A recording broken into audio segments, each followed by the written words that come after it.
ये बार-बार रिकॉर्ड में जाना चाहिए sir. The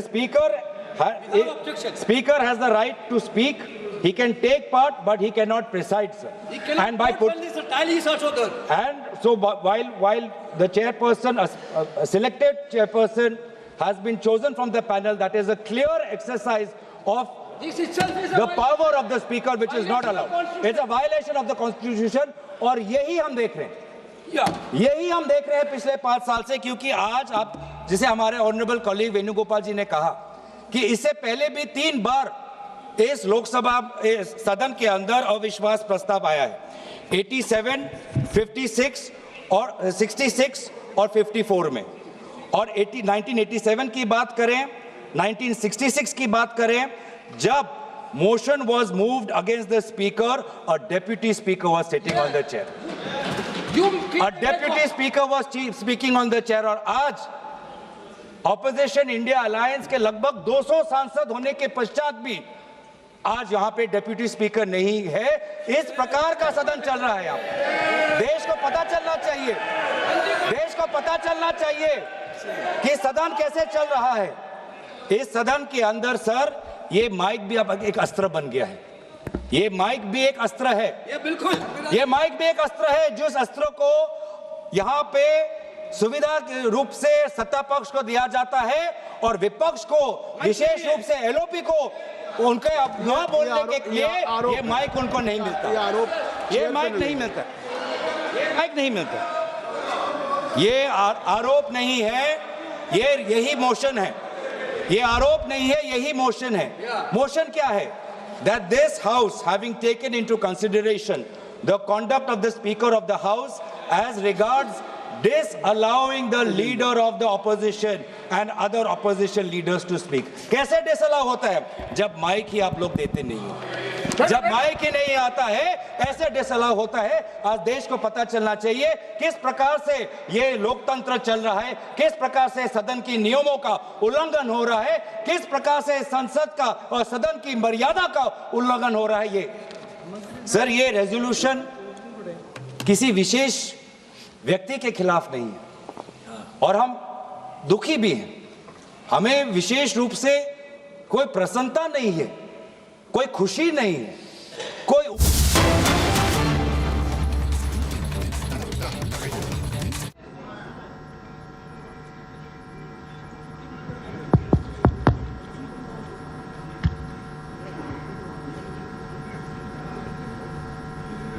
Honorable Election Commissioner Dr. Sukhbir Singh Sandhu ji, Honorable Election Commissioner Dr. Vivek Joshi ji,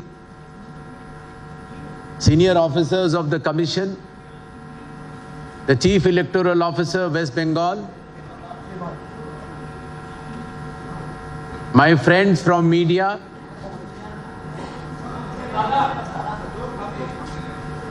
and through you, पश्चिम बंगेर शोकल मानुष के आमार शुभेच्छा। पश्चिम बंगाल के सभी लोगों को मेरी शुभेच्छा और शुभकामनाएं। आगे आने वाले वेस्ट बंगाल के चुनावों की तैयारी की समीक्षा के लिए पूरा आयोग पिछले 2 दिन से पश्चिम बंगाल में है और चुनाव की हर तैयारियों के ऊपर चुनाव आयोग ने अपनी पूरी समीक्षा की है। आपसे मिलने से ठीक पहले चुनाव आयोग ने चुनाव के आधार स्तंभ बूथ लेवल ऑफिसर्स के साथ चर्चा की। नए वोटर्स को भी सांकेतिक तौर पर एपिक कार्ड्स दिए गए और इलेक्शन के आइकॉन के तौर पर भी इलेक्शंस के आइकॉन्स को सम्मानित किया गया। जैसा आप सबको पता है, the democracy runs very deep in West Bengal. consistently. The voting percentages have been very high. The total electors in West Bengal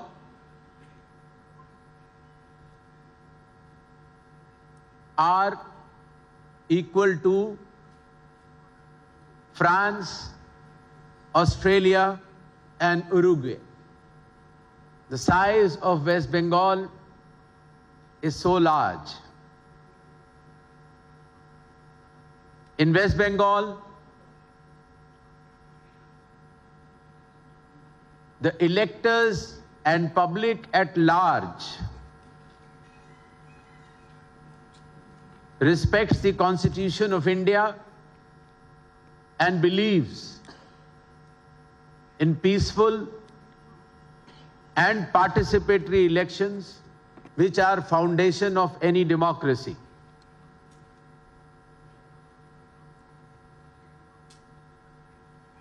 Our national song, Jan Gan Man Adhinayak Jai Hai,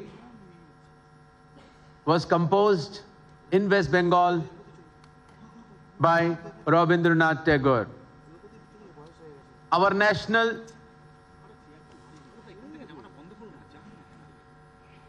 song Vande Mataram was also composed by Bankim Chandra Chatterjee ji from this soil. So we are proud to have national anthem as well as national song, both coming from the proud soil of West Bengal. The West Bengal's glorious treasure of culture, art, music, and science is known not only to India, but the entire world. Today from Kolkata, the city of joy, I appeal to all the voters of West Bengal, पश्चिम बंगाल के सभी मतदाताओं से चुनाव आयोग यह आह्वान करता है कि आगामी चुनाव हिंसा रहित और दबाव रहित वातावरण में होंगे और जो ये डेमोक्रेसी का फेस्टिवल है उसमें पश्चिम बंगाल के सभी मतदाता अपना मतदान करने अवश्य आएंगे। चुनाव पूर्वो पश्चिम बंगेर गर्वो, चुनाव का पर्व पश्चिम बंगाल का गर्व। इन शब्दों के साथ चुनाव आयोग की तरफ से एक प्रेजेंटेशन है जिसको हम आपके समक्ष रखते हुए सभी मतदाताओं को आगामी चुनावों के बारे में बताना चाहेंगे। पश्चिम बंगाल में कुल मिलाकर 294 सीटें हैं।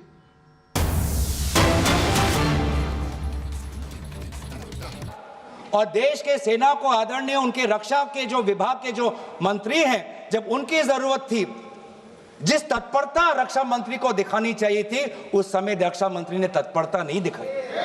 घंटों तक उनको रुकना पड़ा, घंटों तक उनको रुकना पड़ा। और जब हमारे में सर हमारा एक पॉलिटिकल लीडरशिप है, यहाँ पे पाकिस्तान की तरह हमारे यहाँ पे मिलिट्री लीडरशिप नहीं है। हमारा भारत का सेना डिसिप्लिन्ड है, वो हमेशा पॉलिटिकल लीडरशिप को देखता है कि पॉलिटिकल लीडरशिप क्या चाहती है। तो जिस समय भारत के सीमा के उस पार पड़ोसी देश के टैंक्स आ रहे हैं, भारत का सेना अपने राजनीतिक नेतृत्व की मांग कर रहा है, गुहार लगा रहा है कि मैं क्या करूं, तो देश का मुखिया कहता है जो उचित लगे वो कर लो। मतलब आत्मसमर्पण करना है तो कर लो, जंग लड़ना है तो कर लो, बातचीत करनी है तो कर लो। ये है नेतृत्व। ये आज मैं नेतृत्व पे क्यों आ रहा हूं, क्योंकि ये जो सदन में जिस प्रकार का माहौल है वो इसलिए है कि आज का देश का नेतृत्व कमजोर है, आज का देश का नेतृत्व बुज़दिल है। कमजोर और बुज़दिल आज का देश का नेतृत्व। ये स्पीकर के खिलाफ आपने नो कॉन्फिडेंस दिया है। हाँ जी, ये स्पीकर के खिलाफ, सरकार के खिलाफ तो नहीं है ना। आप इसमें स्पीकर के जो कंटेस्ट आपने दिए हैं, हाँ जी, आप वहीं तक सीमित रहेंगे? वहीं तक सीमित हो सर? बिल्कुल नहीं है, आप वहीं तक सीमित हो। नहीं, तो आखिर वहाँ तक कहाँ सीमित? एलओपी को उन्होंने नहीं बोलने दिया, नहीं दिया उस दिन। एलओपी को नहीं बोलने दिया मोशन ऑफ थैंक्स में सर। वही उसी का मैं बात कर रहा हूँ भाई, उस दिन भी उसी का मैं बात कर रहा हूँ। जब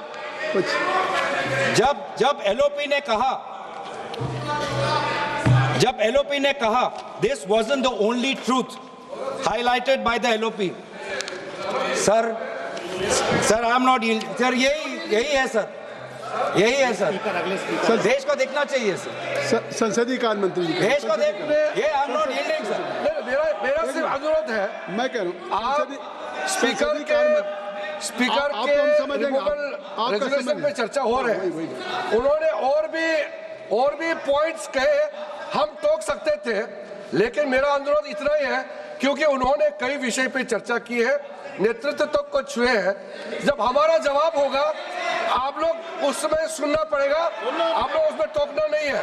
आप स्पीकर का चर्चा से ऊपर आप चले गए हैं, संसदीय शब्द निकाल और जो असंसदीय शब्द उन्होंने इस्तेमाल किए हैं, अनपार्लियामेंट्री वर्ड्स इस्तेमाल किए, उसको रिकॉर्ड से हटाना चाहिए। बिल्कुल, जो असंसदीय है उसको मैं दिखवा के निकाल दूंगा। दोनों को गई सर, भविष्य में जब पार्लियामेंट्री रिकॉर्ड्स को देखते हुए जब रिसर्च होगा, ट्रांसक्रिप्ट्स देखे जाएंगे, तो ये भी एक रिसर्च होगा कि सबसे विपक्ष के बोलते हुए सबसे ज्यादा इंटरप्शन करने वाले पार्लियामेंट्री अफेयर्स मिनिस्टर किरण रिजिजू जी होंगे। स्टैटिस्टिक्स बोलेंगे, गृह मंत्री जी स्टैटिस्टिक्स बोलेंगे।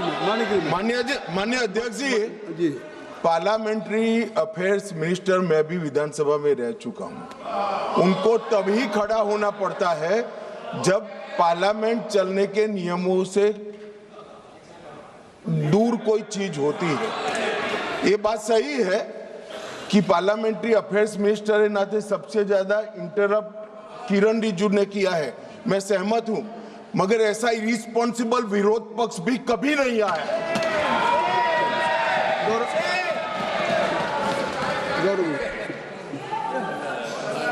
सर अच्छा हुआ सर, अध्यक्ष महोदय, अच्छा हुआ कि भाषा की जो दायरा हम बांध रहे थे, वो आदरणीय गृह मंत्री ने उसको थोड़ा और उसको बड़ा कर दिया, तो हमें भी उससे थोड़ा अवसर मिलेगा।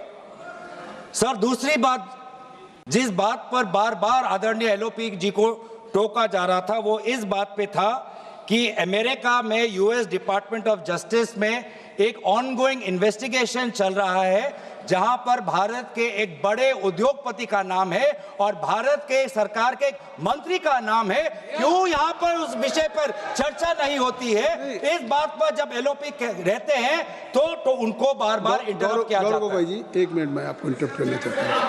अगर आप अध्यक्ष के खिलाफ लाए हैं तो आप खुद ही नहीं, या तो अध्यक्ष के खिलाफ बोलने के लिए आपके पास कुछ है नहीं। अगर आज आपने अविश्वास प्रस्ताव अध्यक्ष के खिलाफ दिया है, मैं कहता हूं उनके खिलाफ बोलने के लिए अगर आपके लिए है, इतना आपने बड़ा प्रस्ताव दिया उनके खिलाफ, उनको रिमूवल के लिए, तो आज उनके रिमूवल के सवाल पे उठाइए। कौन मंत्री, कौन कहां पे, नहीं उन्होंने गृह मंत्री ने ऑलरेडी नहीं, parliamentary affair minister has all right to intervene at any moment, या सरकार के मंत्री इंटरवीन कर सकते हैं। और अगर वो आपको कह रहे हैं तो इससे आप इसका मतलब स्पीकर के खिलाफ नहीं बोलना चाहते, आप केवल सरकार के खिलाफ बोलना चाहते हैं, तो प्रस्ताव तक रहिए। मेरा काम है, आपको प्रस्ताव तक सीमित रहना होगा। आपको इस प्रस्ताव जो आपने दिया है, आप उस प्रस्ताव पे बोलेंगे, ये मेरा आग्रह है। सर, यही हुआ था जिसके, और यही प्रस्ताव में हमने यही तो लाया है सर, कि एलओपी कौन से वो बातें कर रहे थे जब उनको बोलने नहीं दिया। सदन में रिकॉर्ड में जाना चाहिए सर कि एलओपी जब बोलना चाहते थे कौन से विषय पर बोलना चाहते थे, नहीं तो बहुत जनरल एलिगेशन आ जाएगा। जनरल एलिगेशन नहीं होना चाहिए, स्पेसिफिक होना चाहिए, स्पेसिफिक इंस्टेंसेस होना चाहिए, हम भी अगर अविश्वास प्रस्ताव ला रहे हैं अध्यक्ष महोदय के खिलाफ और बोल रहे हैं कि उनको एलओपी को बोलने नहीं देते, तो हमें भी प्रमाण देना पड़ेगा, और वही प्रमाण मैं आपको दे रहा हूं। आप फरवरी 26 का एलओपी स्पीच का ट्रांसक्रिप्ट देख लीजिए, वही रिकॉर्ड से मैं पढ़ रहा हूं कि बार बार 20 बार उनको टोका गया, वो कौन से विषय पे वो बोल रहे थे। तो दूसरा विषय उन्होंने ये कहा था, he question about the millions of pages released from the US Department of Justice, regarding which the world is questioning. The file contains names of very famous businessmen who is known to be very close to this ruling government. The file also contains uncomfortable truth that a minister has been named. In this ongoing global investigation in other parts of the world. Gaurav Gogoi जी, गौरव गोगोई, क्या है? कौन है? 202 एक minute रुकिए, आप रुकिए। आप गौरव गोगोई जी, मैं चेयर से कहना चाहता हूं कि अगर if will go through rule 202A, only provide that the discussion on the resolution shall be strictly confined to the charges preferred in the resolution. जो resolution में charges है, आपको only you have to confine. Only rule 202A provide. वही तो कह रहा हूँ sir. My members are requested. You are also, and I will request to all the members. कृपया rule 202A में जो हम members are only requested that they may speak only on the charge and preferred. Yes. आप जो charges है उस पे बोलिए। वही चार्ज पे तो बोल रहा हूं सर। नहीं, आप चार्ज से अलग हटके बोलिए। चार्ज पे नहीं बोल, चार्ज से अलग नहीं है सर। चार्ज से अलग नहीं है सर, चार्ज पे ही हूं मैं। नहीं गौरव जी, चार्ज में मैं ही हूं सर। गौरव जी, उन्होंने आप बात करते हैं चार्ज की, लेकिन आप बड़ी खूबसूरती से चार्ज के बजाय आप उसी विषय को लाना चाहते हैं। नहीं, लेकिन आप वो चीजें ले जाना चाहते हैं जो इस चार्ज से कोई उसका नहीं सर, चार्ज से ही है। नहीं, आप केवल जो उससे चार्ज से ही है, बिल्कुल नहीं, चार्ज से ही है। कहाँ है सर? वो कार्रवाई का हिस्सा नहीं बनेगा।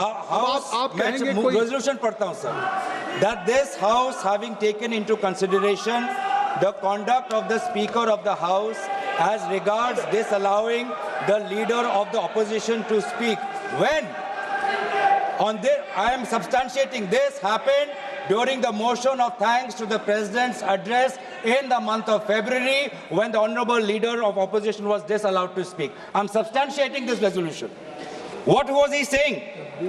At that point, the LOP also talked about the trade deals between US and India.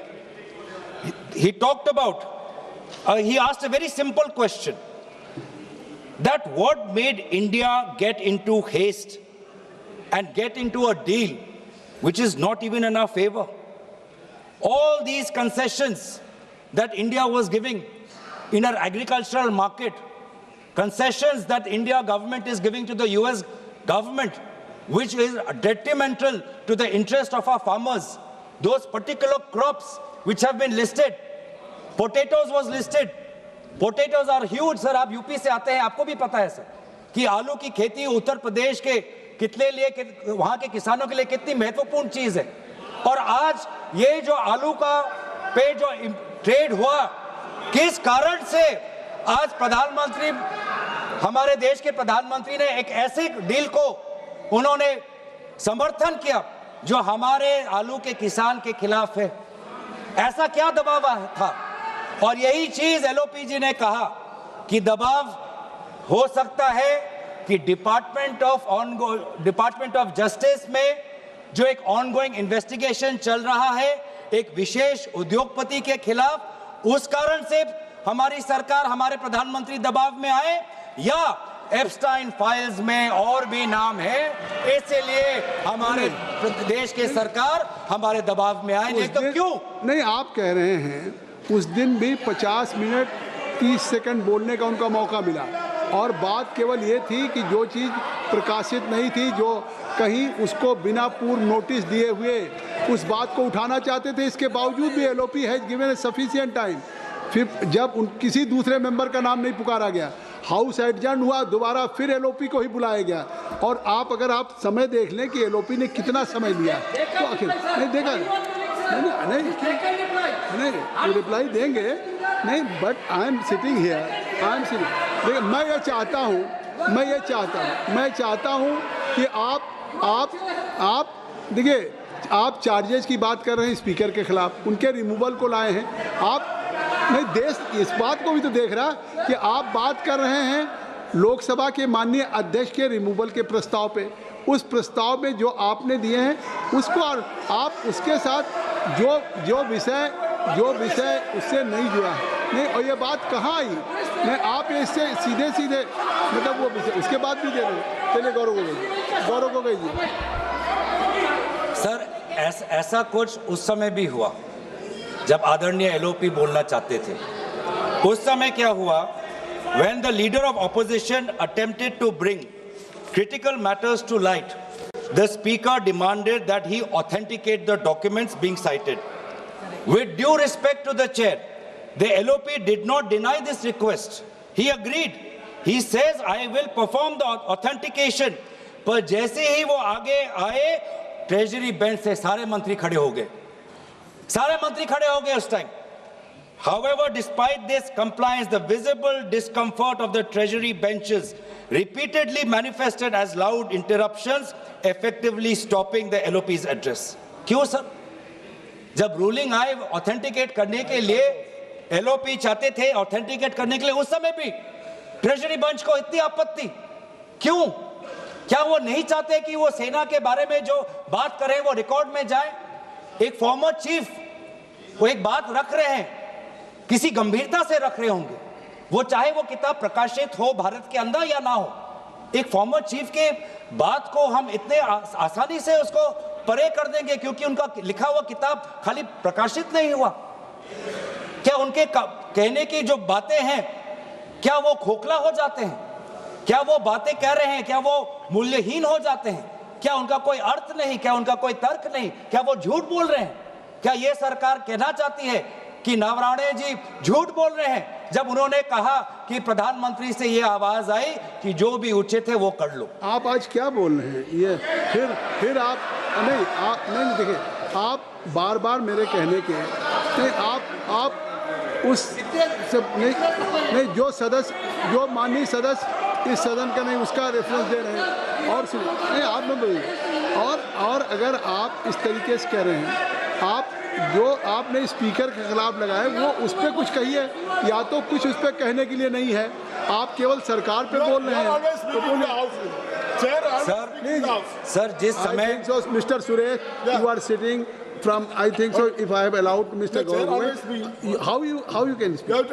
You are sitting there, so only I have allowed to Mr. Gaurav. Kindly take. Sir सभापति महोदय, जब LOP ये बात उठा रहे थे और वहाँ सदन सत्ता पक्ष से विरोध आ रहे थे, उठा रहे थे नहीं उठा रहे तो मौजूद भी नहीं है, तो हम मौजूद भी नहीं है कि उठा रहे थे नहीं। सर अध्यक्ष महोदय, सभापति महोदय नाराज मत होइए। मौजूद भी नहीं है। सभापति महोदय नाराज मत होइए। हम नाराज नहीं, नाराज मत होइए। वो उठा रहे थे नहीं उठा रहे थे। हंसते रहिए सर। वो होते तो खड़े होकर सभापति महोदय हंसते रहिए। वो खड़े होकर कहते हाँ मैं उठा रहा था। आप हंसते रहिए। मौजूद भी नहीं है। आप मुस्कुराते रहिए। आप मुस्कुराते रहिए। लेकिन वो है नहीं। आप मुस्कुराते रहिए सर। जिस समय नेता विपक्ष अपनी बात रख रहे थे, सत्ता पक्ष बार और विभिन्न मंत्री, रक्षा मंत्री, पार्लियामेंट्री अफेयर्स मंत्री टोक रहे थे, तो उस समय सदन की संचालन अध्यक्ष महोदय कर रहे थे, पैनल ऑफ चेयरपर्सन कर रहे थे। और इसीलिए आज जब हम रेजोल्यूशन ये ला रहे हैं कि बार नेता विपक्ष को नहीं मौका मिलता बोलने के लिए, देश के अहम मुद्दों को उठाने के लिए, तो उस समय सदन का संचालन की कर्तव्य किसके अधिकार में थी, उस बात को हम उठा रहे हैं सर। आपने खुद कहा, एक मिनट गौरव जी, मैं मुस्कुरा के कह रहा हूं, आपने खुद कहा कि मान लिया कोई चीज पब्लिश नहीं है, आपने ये कहा कि अगर पब्लिश नहीं भी थी भारत में फिर भी उसको उठाएं। तो मैं कह रहा हूं कि पब्लिश अगर नहीं है, पब्लिश नहीं तो इसका मतलब है कि वो पब्लिक डोमेन में नहीं है, और जब पब्लिश नहीं तो पब्लिक डोमेन नहीं है, और पब्लिक डोमेन में नहीं है तो आप इसको सदन में कैसे उठाएंगे? सदन में कैसे उठाएंगे? सर ये जो किताब की बात है, जहां तक मेरी जानकारी, नॉट पब्लिश्ड इन इंडिया। आपका भाषण कंटिन्यू रहेगा। लंच के लिए हम ब्रेक करते हैं। ये सभा की कार्रवाई 2 बजे तक के लिए स्थगित करते हैं।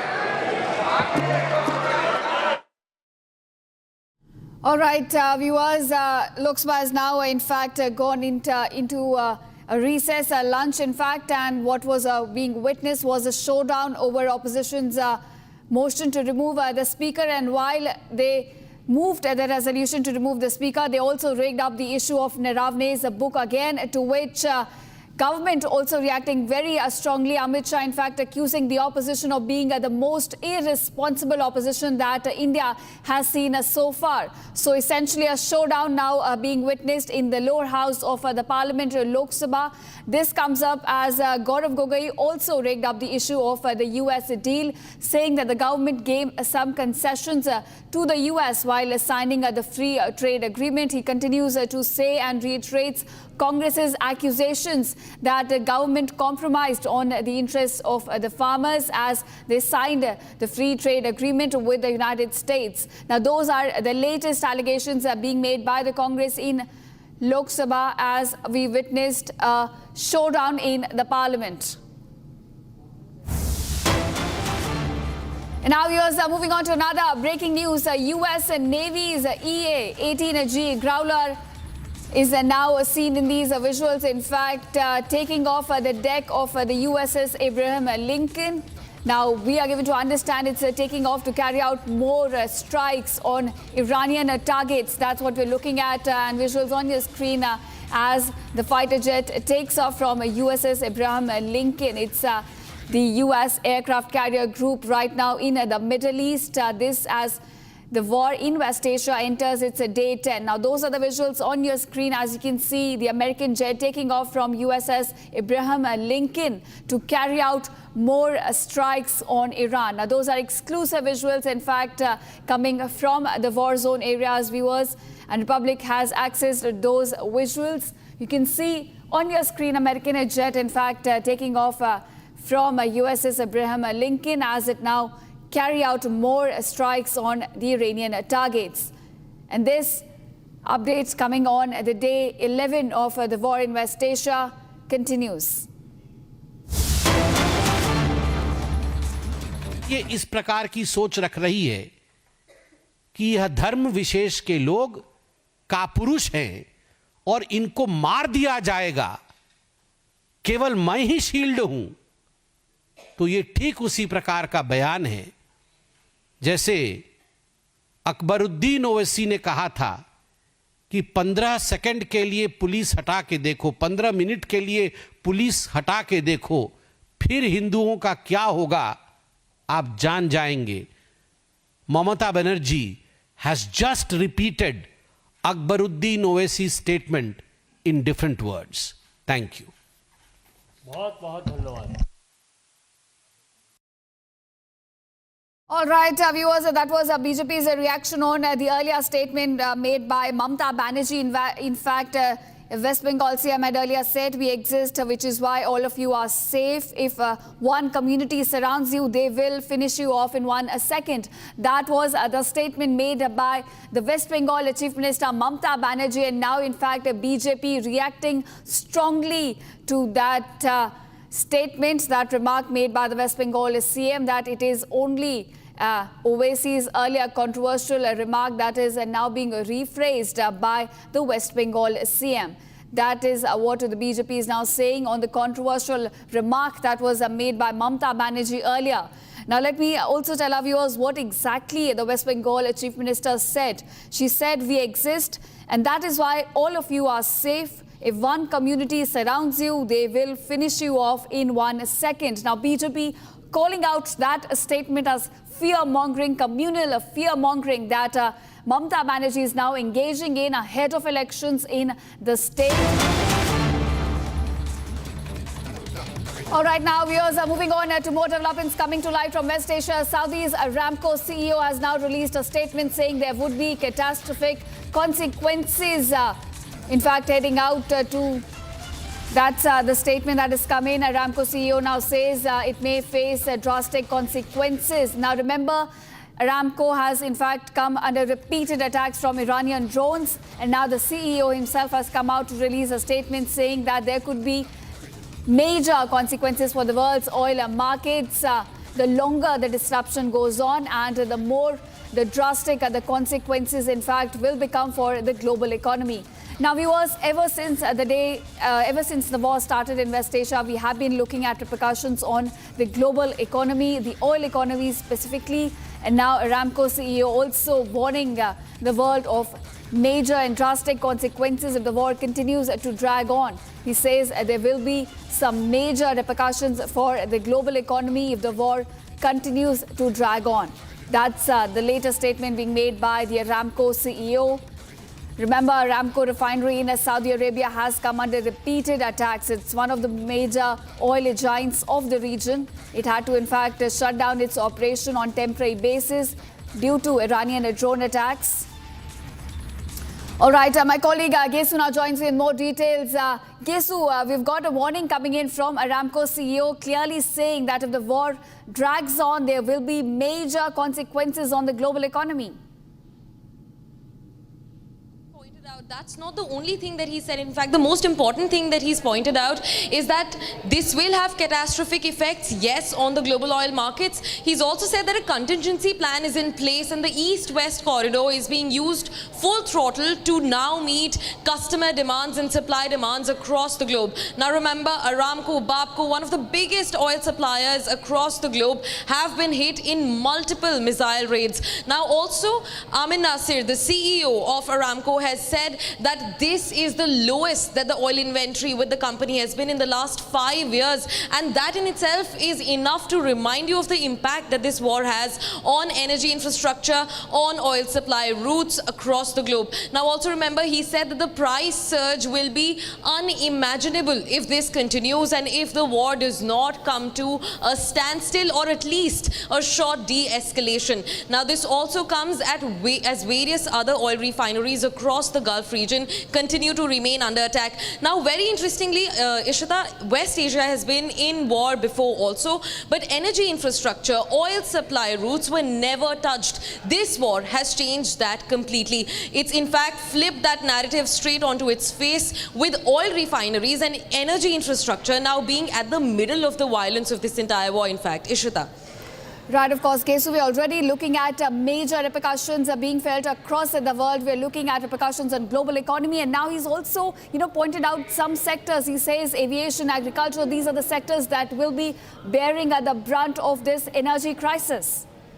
Exactly, and Ishita, you'd be surprised to know that he had earlier given out a statement saying that the company is performing really well. The demands have in fact increased for global supply of oil and petroleum and gas, and he said that 2026 could be a table-turning year for the company when it comes to its stocks, when it comes to the oil prices, the oil supply markets, and however that has actually that narrative has fallen face flat. That hope that their markets were aiming at has fallen face flat, with the Gulf now being at war. In fact, he's also said that, of course, aviation that relies heavily on oil and gas supply, not just that, home cooking also. We're looking at the Indian government now, putting in place the Commodities Act from 1955 to actually fulfill the demands for liquefied petroleum gas. So something as basic as home cooking gas is also dependent on these global supply routes, and everything comes to a standstill.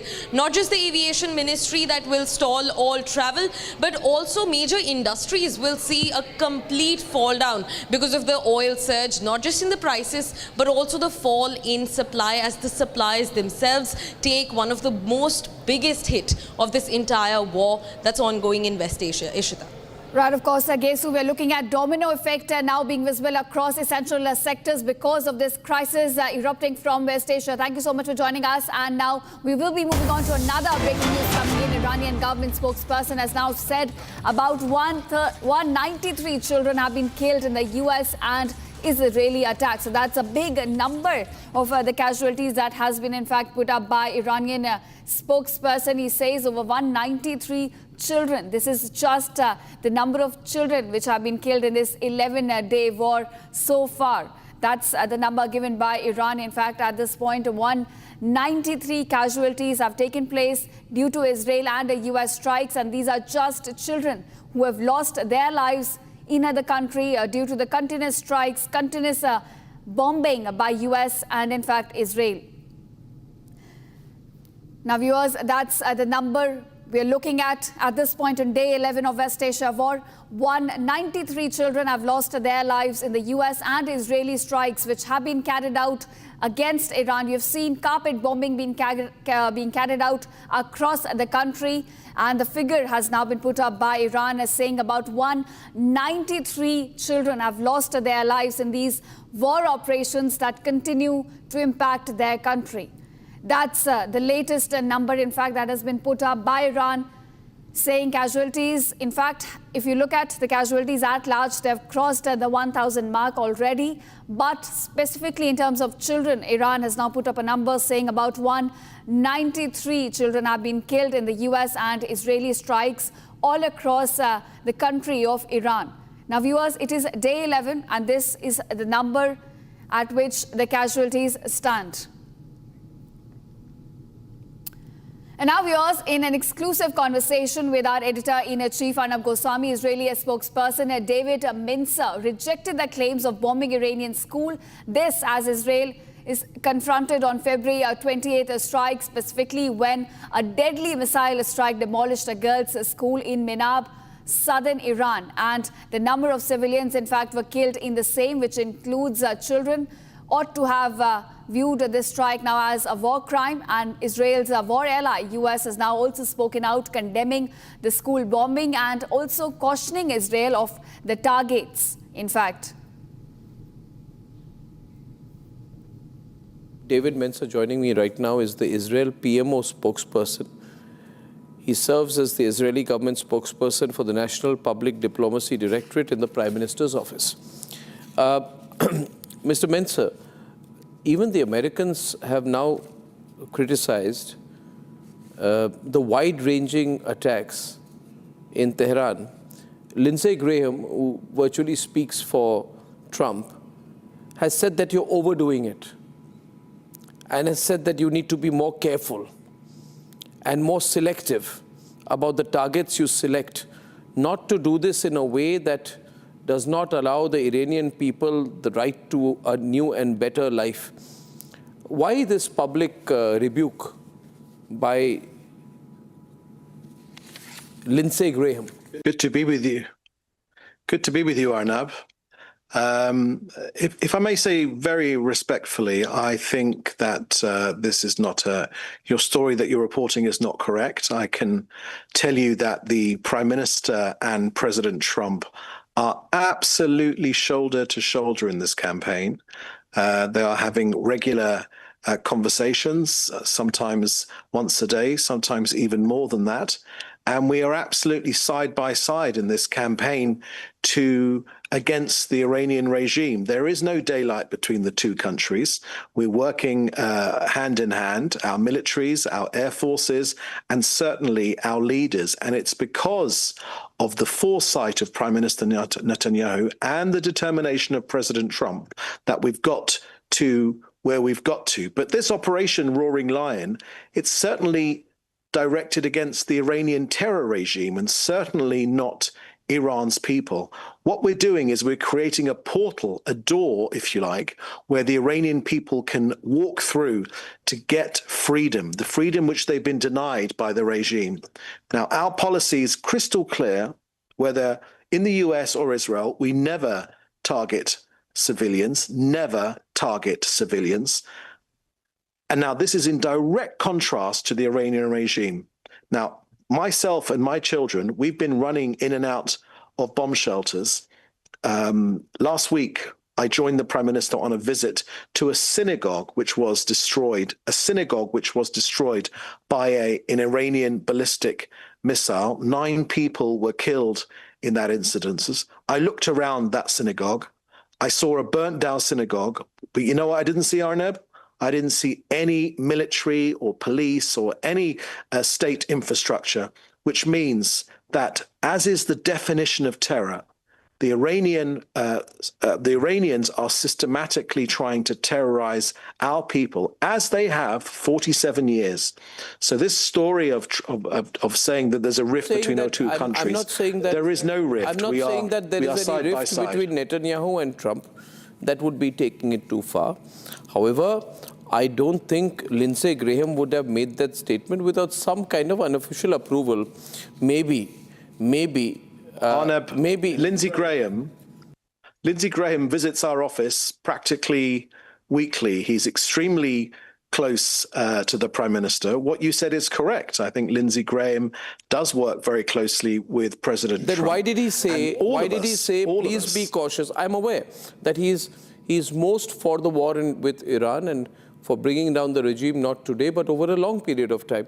I am only curious why he had to publicly, if he works so closely with you, why does he have to publicly say, please be cautious about the targets you select? Why did he say that publicly to the Israelis? Senator Graham, who is very close with our Prime Minister, he understands how careful Israel is when it goes directly after the regime targets themselves, directly after the regime targets. Now, the Iranian public themselves have suffered decades of repression under the Ayatollahs, and the weakening of this regime will create conditions for a freer and more peaceful future. So our fight is with the tyrannical Iranian regime in Tehran, and certainly not with the people of Iran. I'm sure, and you will have seen, as I have. I'm sure you believe in what you say, but now it has been widely reported with video evidence, David, and now this is getting very serious. You see, this is not about who's right and who's wrong, but the video is out, and it's been reported everywhere now. Including the New York Times. There is, please allow me, I can't be off, he has to be on. Sure. You see, when America denied, now it's shown that there is an elementary school and next to that is a naval base. And there are 175 people killed in that attack, including 150 schoolgirls. The footage shows a Tomahawk missile hitting this particular location in Minab. Now, to say it is friendly fire after that by the Iranians without any basis, we'll have to be a little circumspect about the position taken, because everyone is reporting, and these children, these schoolgirls, had no fault, just as the victims of October 7th were not at fault, and I totally with Israel on that. But there is expert analysis, visual evidence which suggests that this is a Tomahawk cruise missile. Only America has a Tomahawk cruise missile, even Israel does not have it. Now, David, this cannot be just wished away, can it, anymore? No one would wish away attacks on civilians, but Israel does not attack civilians, and nor does the USA. President Trump was asked about this yesterday. He said it was most likely a misfired Iranian ballistic missile. But Iranians don't have Tomahawks? And you haven't been recording this. A third of Iran's missiles misfire and land inside Iran, killing their own people. But I'm talking about a Tomahawk. There is no freedom of media. A Tomahawk. Sorry to interrupt. Right. This is a Tomahawk. It's not an Iranian missile. All of us have to be careful. I understand your concern for civilians, and of course that is correct to be concerned for school civilians. Children. And we take, of course, any uninvolved civilian killed is, of course, a tragedy, which should never happen. But let's be clear, it is Iran's strategy to maximize civilian casualties. In fact, they see it as their strategy. For school children to be killed?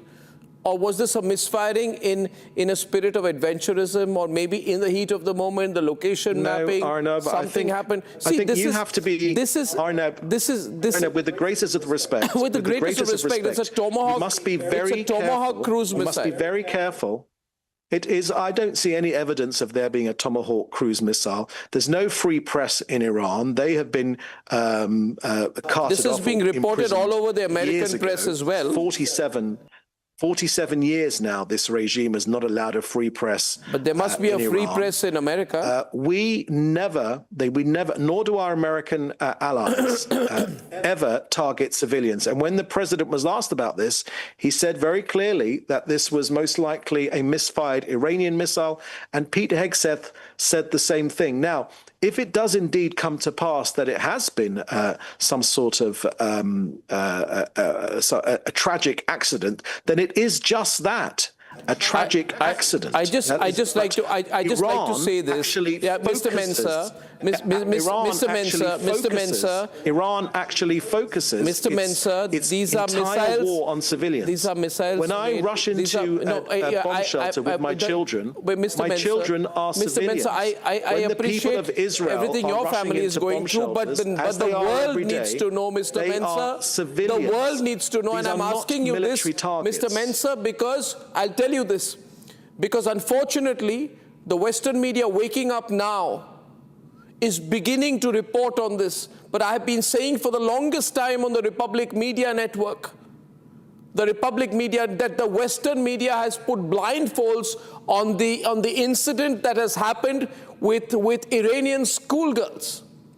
And if you say to me tonight, if it happened, it's a mistake, it's a very expensive mistake, it would take nothing for Mr. Netanyahu and Mr. Trump to come out and say that it was a mistake on their part, but to not acknowledge it.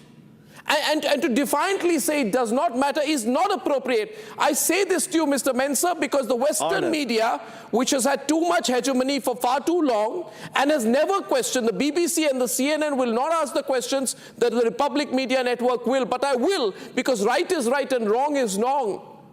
So, Mr. Mensah, this is documented everywhere. You always give lectures. Iran does not have a media. A section of the American media has woken up right now. Why do Trump and Netanyahu not answer the question? You can't manufacture Tomahawk, or you say that's an AI-generated visual. It's not an AI-generated visual. Look, it's a, Arnab. Yes, sir. We just welcomed your Prime Minister to our country. What has that got to do with this? Let me tell you what it has to do with it.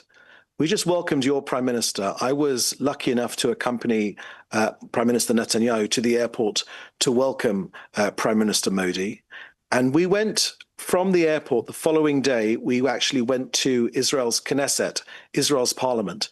And this is what your Prime Minister said to our Knesset, and there was not a dry eye in the House. He said, what Israel and India share, this is the wise words of your Prime Minister. He said, we share a zero tolerance for terrorism. That is what unites our two countries. Mr. Mensah, 1 second, please. Just one minute. That is why your Prime Minister is beloved in this country. 1 minute, now, sir. I can tell you categorically, there is no contradiction which you are trying to build here. Let me tell you very clearly, the position, 1 minute, sir. 1 minute. The position is absolutely the same. The position is absolutely the same. But Mr. Mensah, the position is absolutely the same. And may I remind you that the Republic Media Network was the strongest, stronger than any other network in condemning the October 7th attacks. You know, you can ask your ambassador here. He came to my studio multiple occasions. And I've had the privilege of interviewing Mr. Netanyahu earlier on a different occasion. I believe in the Israel-India relationship. I am against terrorism. I am against terrorism in every form. But this particular incident cannot be, we can't wear blindfolds over it. We can't play blindfolds over what happened. I think needs a deeper statement than a dismissal. Yes, sir. You've invited me on, Arnab. Allow me to share with you the facts. Israel has investigated this incident, and we found no Israeli aircraft or no operation in that area. The US have investigated the incident, and President Trump said that it was not a US attack. And Defense Secretary has also said that it was not US attack. In fact, they both suggested it was most likely an Iranian misfire of a missile. So those are the facts that I can share with you. Now, all of us have to be very, very careful now, because Iran, the regime in Iran, not the people of Iran, will try and portray this as some sort of targeted policy. The opposite is true. We make every effort to ensure that civilians are not hurt in any way, shape, or form.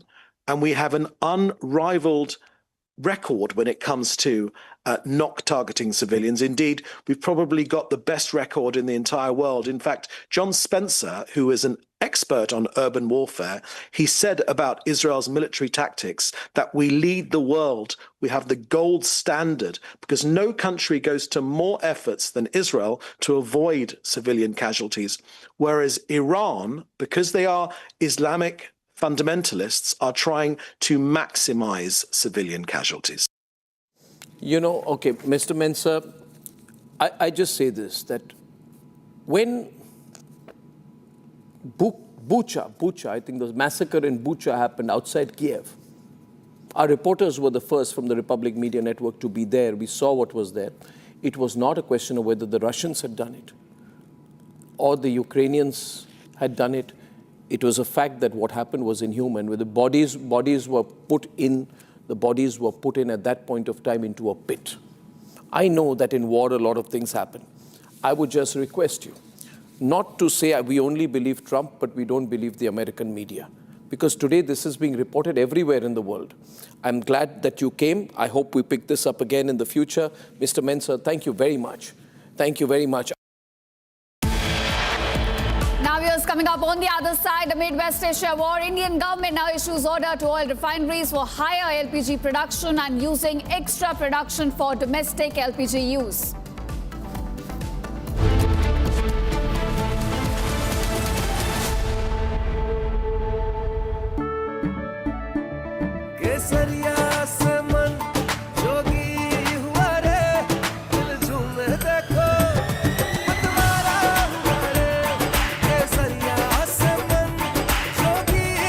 हर पल मनाओ केसरी त्योहार। विमल, बोलो जुबान केसरी। थोड़े में ज्यादा स्वाद, यही तो है इसकी खास बात। वाओ मामा, क्या स्वाद है? अरे मेरे राजा, राजा और pure masala.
Hello and a very warm welcome. You're watching Republic TV. I'm Gesu Bharadwaj. And the war in West Asia continues to escalate. In fact, Aramco's CEO Asim Hassan has said that this is a catastrophic strike on the oil supplying infrastructure. We're getting you all the details into what this means for the global markets and what's happening inside the West Asian war. But first, here's a check on your headlines for the hour. Take a look. Saudi's largest oil producer, Aramco's CEO, warns of global consequences and drastic domino effect on aviation and agriculture. Government invokes the Essential Commodities Act to ensure LPG supply, orders refineries to divert key streams. LPG committee constituted to review representations, panel to review representations for supplies to hotels, industries. Amid the West Asia war, government now issues orders to oil refineries for higher LPG production and using extra production for domestic LPG use. Crude oil prices fall 13% in 24 hours globally after crossing $110 per barrel. Crude oil eases to $88.9. Heated debate in the Lok Sabha as opposition brings motion against the Speaker Om Birla, even raises Epstein files in General Naravane issue.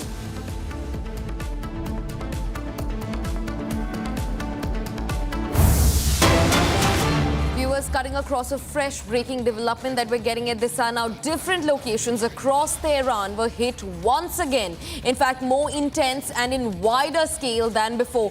These explosions illuminate the skies of Karaj city and Tehran with a blue glow. These are the visuals on your screens as Iran is battered with a series of missile barrages from the Israeli Defense Forces and the US. Now, different locations across Tehran were hit once again. This comes closely at the heels of at least 30 oil depots in and across Tehran being hit by the Israeli Defense Forces just yesterday, setting half the capital of Iran on fire. Now, across Tehran, various other locations have also been hit once again. In fact, these attacks, from what's being reported, are more intense and have happened on a wider scale than before. Now, these explosions have illuminated the skies of Karaj city and Tehran in Iran with a blue glow. In fact, viewers, this comes right after at least 30 different oil depots in and around the Iranian capital of Tehran were hit, and the entire capital was burning in huge fumes. Now, once again, different locations across Tehran were hit once again. In fact, these attacks are more intense and have happened on a much wider scale than before. Now, the Israeli Defense Forces and the US are yet to reveal their first statements on the strike, the renewed strike that's happened on the Iranian capital of Tehran. Now, remember, these locations, the visuals that you're seeing on your screens come from the Karaj city and Tehran in Iran, which have been battered once again by collaborative missile strikes from the Israeli Defense Forces and the US.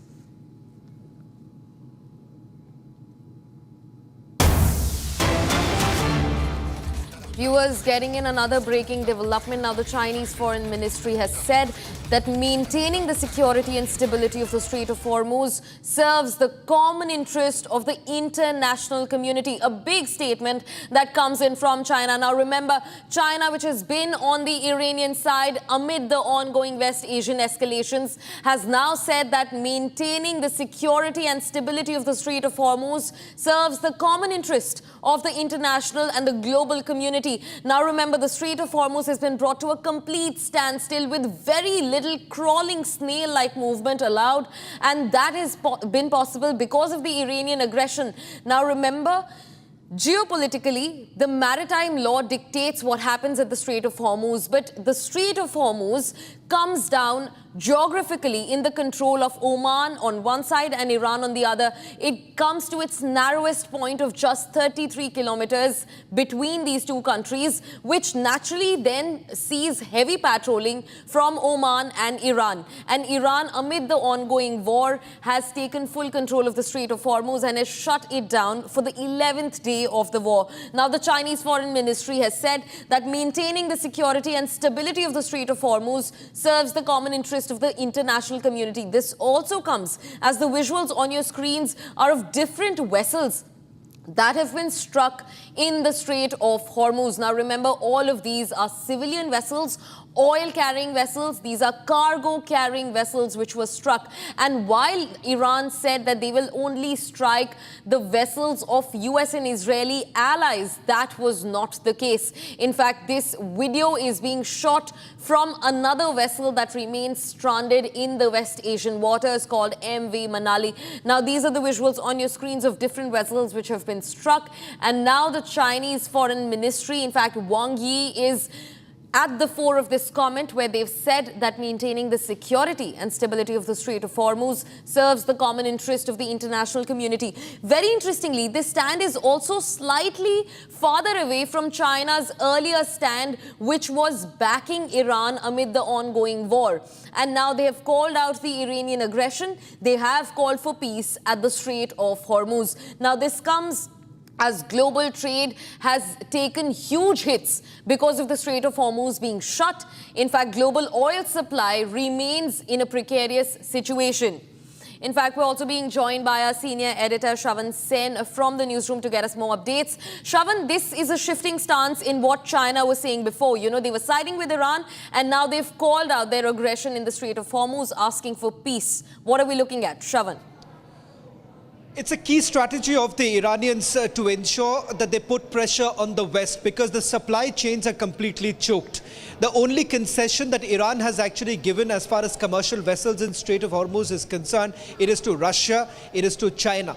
In fact, China here essentially wants to play the role of the big brother here by basically sending across this message that by choking Strait of Hormuz, it isn't really doing good for any country. As far as China is concerned, remember, a large part of its oil supply also comes in from Strait of Hormuz, but China isn't affected to that extent, given the fact that their LNG supplies and their reserves are far more than any country in the region itself. So if you look at the impact that it comes, perhaps China hasn't taken that kind of a hit as yet. But having said that, right from the start of the war till now, there is a pressure that has been built by China as well as Russia right now. And that is the reason why the zigzag that has been taken by President Trump can essentially be seen from the statements that have been made so far, where there is a clear indication right now, perhaps an attempt that has been taken by President Trump to find a way out, wriggle out from this entire war, because it is costing the Americans. And it's a heavy price that the Americans are paying, because you do not have Saudi Arabia as well as the GCC countries basically participating in the war, and that makes it even more difficult for the Americans right now, because the longer the Iranians choke these points as far as oil trade is concerned, it is going to have a direct impact as far as Europe and the Western world is concerned. Right, Shravan. In fact, continue being with us. We've also gotten an interesting statement that's come in from the Iranian government. Now, viewers, another breaking development that we're tracking. Iran's government spokesperson has said that the Strait of Hormuz is a strategic asset for Iranians, and it is only natural for them to make full use of it during wartime. Now, keeping on to what our senior editor Shravan Sen was also mentioning, that this is a key Iranian strategy to actually mount pressure on the West. Now, the Iranian government has backed that claim up. They've said that the Strait of Hormuz is a strategic asset for Iranians, and it is only natural for them to make use of it during wartime. Now, quickly coming back to Shravan Sen, who continues to join us on the broadcast. Shravan, how do you look at this statement? You were just talking about it. I think we've lost contact with our senior editor, but viewers, now the Iranian government spokesperson has said that the Strait of Hormuz is a strategic asset for Iran, and it's only natural for them to make full use of it during wartime. Now, this statement comes as China has also said that the Strait of Hormuz needs to be secured, that the Strait of Hormuz needs to be stabilized. And as a rebuttal almost, the Iranian government has now given out another statement saying that the Strait of Hormuz is a strategic asset for them, and it's only natural that they make full use of it during the ongoing tensions in West Asia. Now, also remember, Iran is using the Strait of Hormuz to build pressure on West, with global supply chains of oil and gas halted. The West is under crumbling pressure because of Iranian aggression and Iranian action in the Strait of Hormuz. Now, also remember, West Asia has been through tensions before, but the Gulf never touched energy or oil routes. But this time around, that has completely changed. That narrative has flipped. And now Iran is making strategic use, as they've said themselves. The Iranian government says that the Strait of Hormuz is a strategic asset and that it will be absurd for them to not make full use of it during wartime.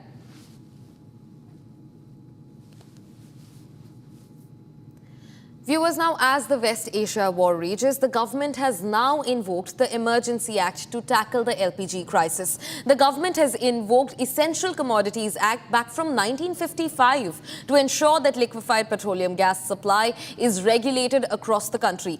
In fact, they've also ordered refineries to divert key streams. In fact, all states are now on the LPG watch, and they are in touch with the Petroleum Ministry. Hotel associations across India have reached out for more supplies, which is being fulfilled. The LPG committee is been constituted to review the representations panel and, in fact, to increase and review the supplies to hotels and industries.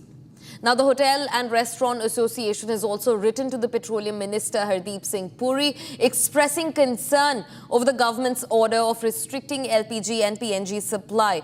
Now, restaurants and hotels depend heavily on PNG for daily cooking and operations. Now, remember, this comes as the government has mandated for all oil sectors and LPG suppliers to completely divert all their supplies to the government and the public sector first. That's what we're looking at. And in this turmoil, the hotels and other industries, commercial industries, seem to be caught up.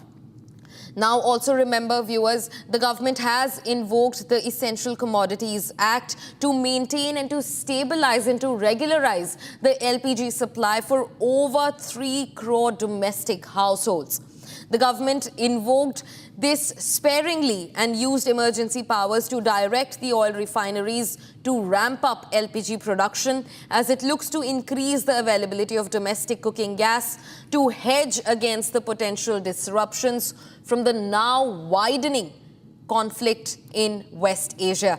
That's the latest that we're noting. And in fact, this sector provides about 40 lakh direct and 160 lakh indirect jobs in Maharashtra, the hotel sector, the industries that are hit the hardest over the LPG crisis, which has been triggered by the West Asian war.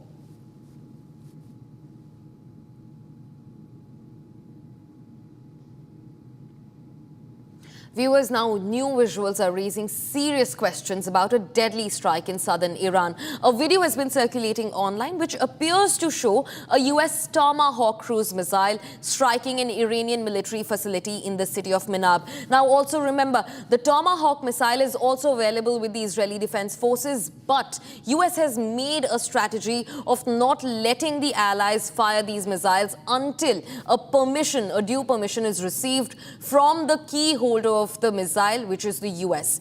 It's, in fact, the video comes from the city of Minab, located just meters away from a girls' elementary school. The footage appears to show the missile hitting an Islamic Revolutionary Guard Corps naval base. That's what the claim is.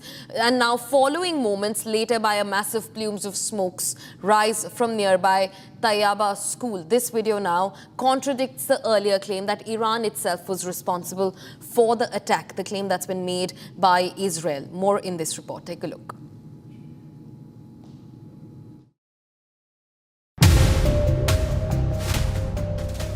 Shocking new visuals are raising serious questions about a deadly strike in southern Iran.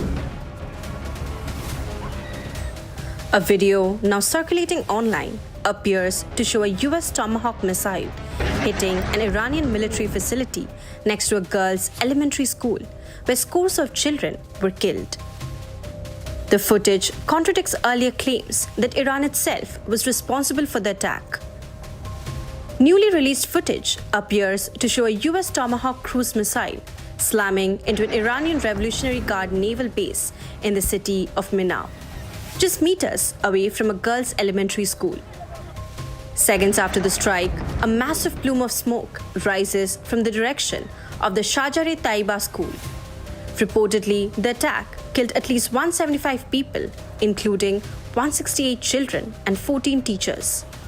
With children among the dead, the tragedy in Minab is becoming a powerful symbol of how civilians are paying the price for a war spiraling beyond control. A war started after Donald Trump launched military action against Iran.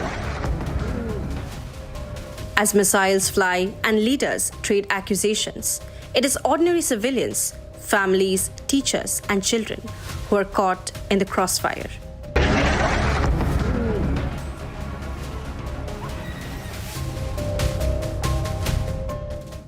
Viewers, now quickly shifting focus from the war about the Pune Porsche case hearing that's ongoing in the Supreme Court. Now, the Supreme Court has granted bail to the father of one of the minors involved in the Pune Porsche crash blood sample swapping case. Now, the bail was granted by a bench of Justice B.V. Nagaratna and Justice Ujjal Bhoyan.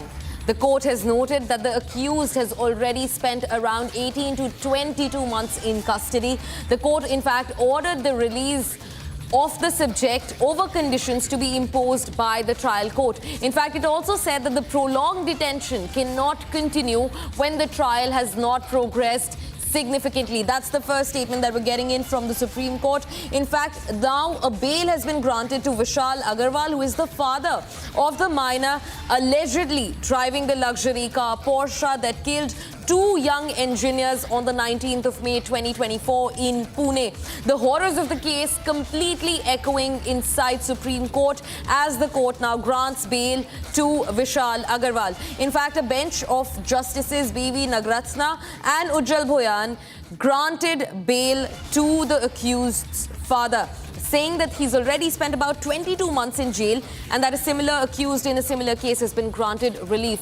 In fact, joining me live is my colleague Sarthak to get us more updates. Sarthak, speak to us about the recent that we're hearing from the Supreme Court. A bail has been granted to the father of the minor who was driving the car. In fact, this is not a sole case of just killing two young engineers. It's also about blood sample swapping. Sarthak.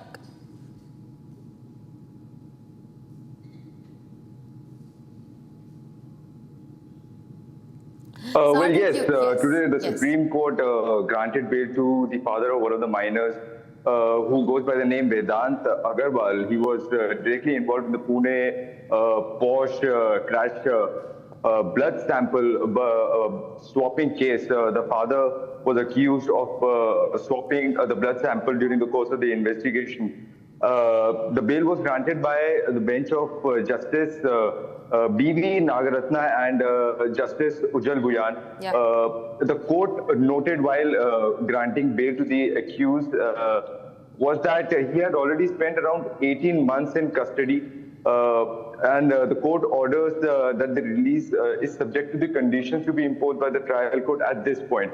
The allegations on the father were of swapping blood samples after the crash, and investigators claimed that the blood samples of the minors in the car were replaced with the samples of adults to hide alcohol consumption or the evidence that could have been traced of alcohol consumption in the blood sample of the accused. The Supreme Court, while passing the order, made some observations and remarked that the parents must exercise control over their children, especially in such incidents involving juveniles. However, it clarified that any such observation should not prejudice the trial. The basic ground of granting bail to the accused's father, who was also an accused in this particular case, was that the accused had already spent around 18 months in custody, and the trial did not take place at a pace that it should have. And on that particular ground, the accused has been given bail in this case. Let me remind the viewers, the incident occurred on 19 May 2024 in Pune's Kalyani Nagar, where a 17-year-old allegedly driving a Porsche under the influence of alcohol crashed his car into a motorcycle. There were two young IT professionals, Anish and Ashwini. These were the two IT professionals who died during the incident. The case sparked nationwide outrage after allegation emerged of evidence tampering and how the investigation has been prejudiced. So, however, at this point, what we know of the court has found that the accused father has been in custody for a very long time, and on that specific ground, he has been granted bail. Over to you. Sarthak. Right, Sarthak. Thanks very much for bringing this entire thing to round for us. In fact, viewers now quickly shifting focus. At least 7 workers were killed in an accident during excavation work at a residential project of Signature Global along the Delhi-Jaipur highway on Monday. Now, sources say the wall suddenly collapsed during the ongoing excavation work, burying several workers. Who is responsible and who is to be held accountable for the death of these workers? Here's a full report. Take a look.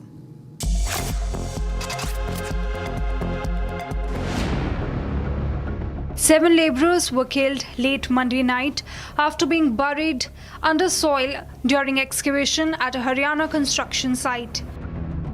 A massive portion of the soil suddenly caved in, trapping the workers beneath. Authorities have confirmed 7 fatalities so far, with several other injured workers successfully rescued.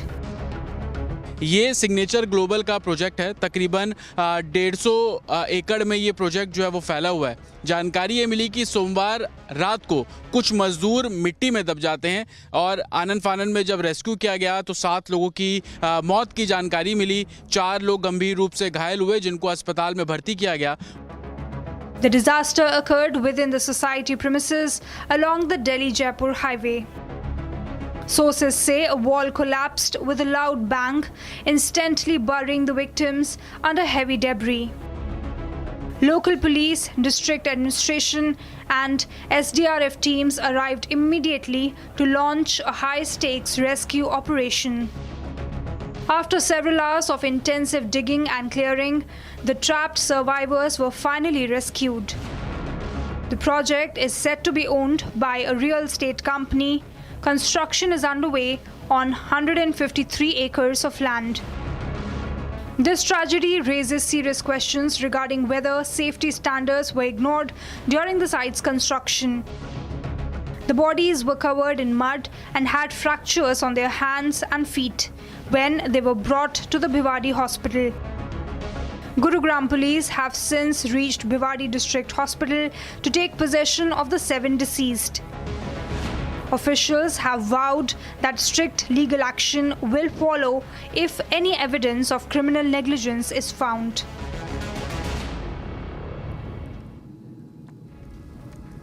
Viewers, well, that's all that we could wrap in this edition of the News Bulletin. But don't go anywhere. We continue bringing you news and updates on the other side.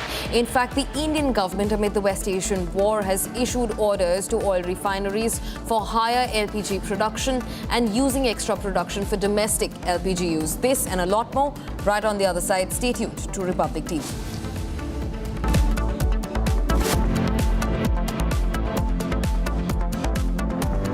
चमकी चाट से क्या बना है? Sandwich, लस्सी और छाछ और हर घूंट में चमकी चाट।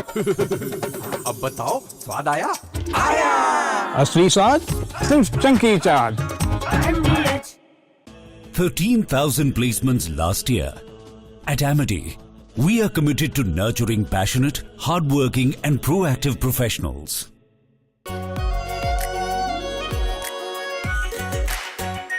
Our pure Shahi Paneer Masala. Delicious, healthy, every day.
प्यास बुझाए ठंडक लाए सबको भाई जिया से MDS उसका जलजीरा जीरा सिप। जीरा सिप, असली रिफ्रेशिंग, असली स्वाद, असली मजा।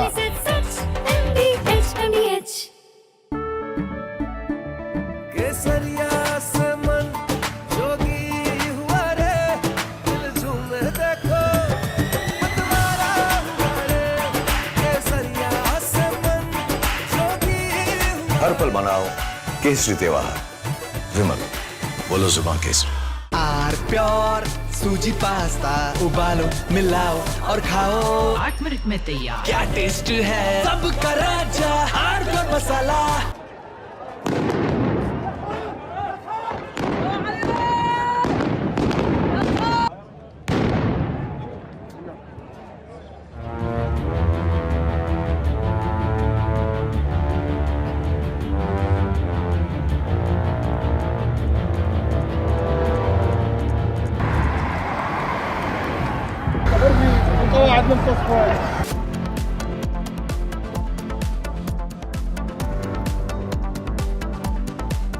चमकी चाट से क्या बना है? आलू चाट या फ्रूट चाट, स्वाद बनाए चमकी चाट।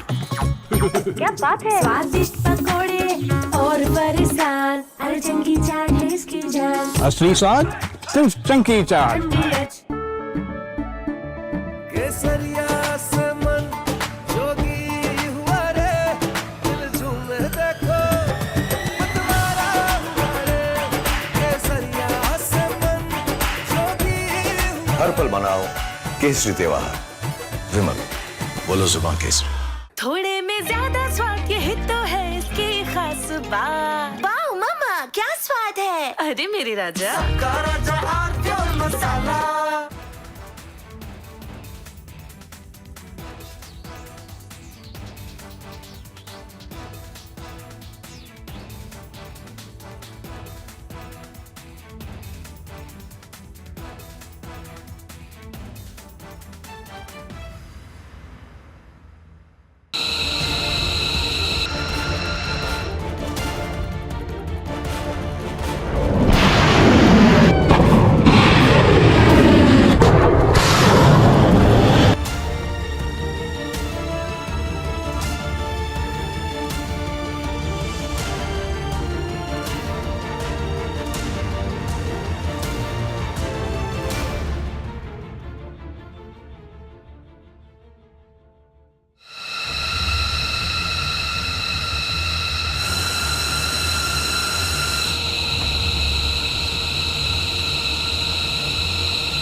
From Asia's largest news headquarters,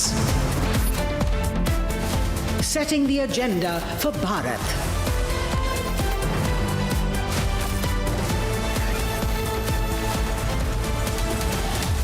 You're watching Republic.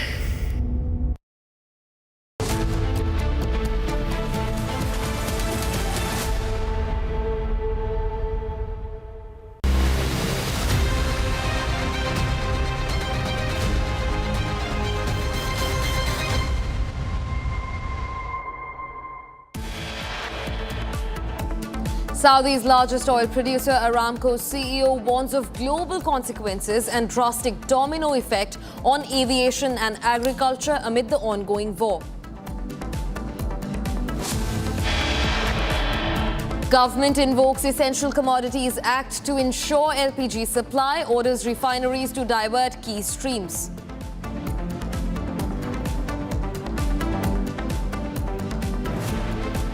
LPG committee constituted to review representations, panel to review representations for supply to hotels, industries.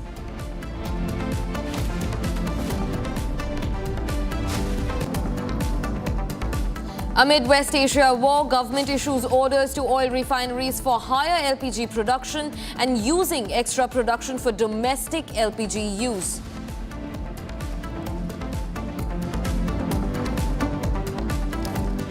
Crude oil prices fall 13% in 24 hours globally after crossing $110 per barrel. Crude oil eases to $88.9.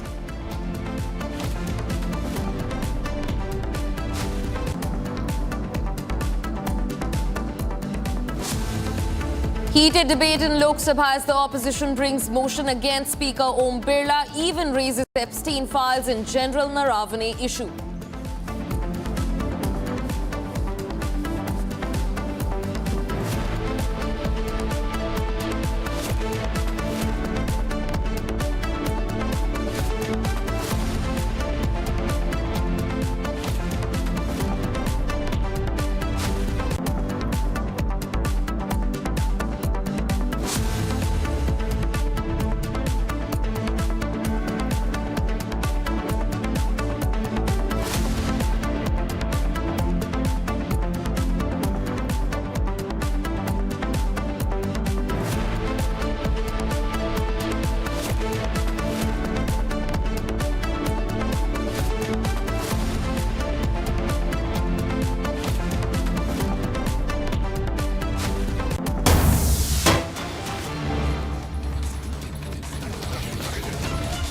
And there's breaking news that's coming in. Big breaking news coming in from Europe, and now Russian President Putin has threatened to stop energy supply to the European market. He said EU countries plan to impose additional restrictions on Russian LNG and energy. He said, I've instructed the government to evaluate the possibility of stopping energy supplies to the European market without waiting for the door to be shut in our face. This is the big breaking news that's coming in as Putin has threatened to stop energy supplies to Europe. This is the big news that's coming in as this is a threat coming in. We're also going to be getting you the guests on the story. Let me also go across to our guest, Major Samarpal Toor, who's also joining us. Major Samarpal Toor, this is the news that we're getting, and we've already seen the looming energy crisis that has, of course, been started with President Trump at the very core of it, and now Putin is also threatening to stop energy supply. How are you looking at the ramifications of this for the world? Russia is going to send in a message so that the pressure on Trump is put by the Europeans for stopping this war. Because until and unless the energy is being supplied to the Europeans, everything is going to be coordinated, and attacks against Iran are going to continue. So only to ensure that Trump feels the heat, President Putin has taken this immediate alternative that the natural gas that has been going on through the Turk Stream pipeline from Russia to Europe needs to be stopped immediately, because the European Union had already threatened Russia that by late 2026, 2027, they will stop taking the liquid natural gas from the Russians.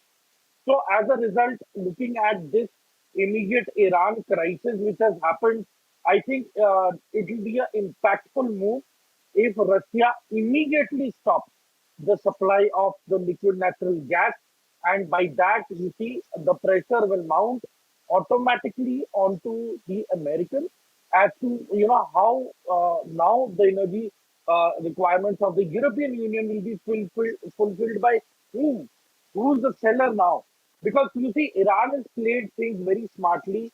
Iran took a call that if my oil is not market, Iran ensured that nobody else's oil will also be available, will not be available to the West and to the Americans. And that is one of the major reasons why it has targeted the GCC countries, commercial hubs which were producing and exporting oil. So this is a clear-cut message to the Americans that their hegemony and their dominance will not be in effect. And I think Russia has played a masterstroke by immediately planning to stop the supply of energy to Europe.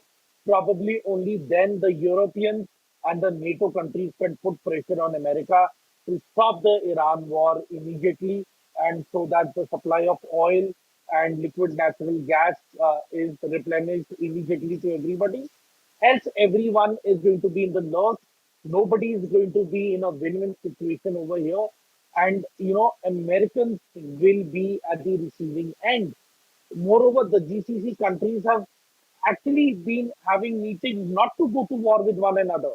Reason being, Qatar has called out the Americans, saying that the Americans will move out of the war once the Gulf coordinating countries come into this war, and eventually Americans will land up selling their weapons to all the sides, and they will make money, and there will be a Sunni Shia conflict which will accommodate the Israel Middle East corridor. So you see, the Arabs are not going to be fooled anymore, and the total onus has been put on the Americans.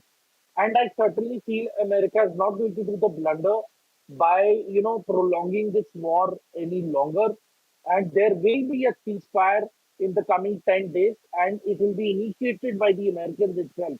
It is not going to be the Iranians, because the Iranians have already made their mind very clear that last two negotiations, they were, the moment they agreed for IAEA to visit their site of nuclear energy and the nuclear reactors, the very next day the 12-day war happened.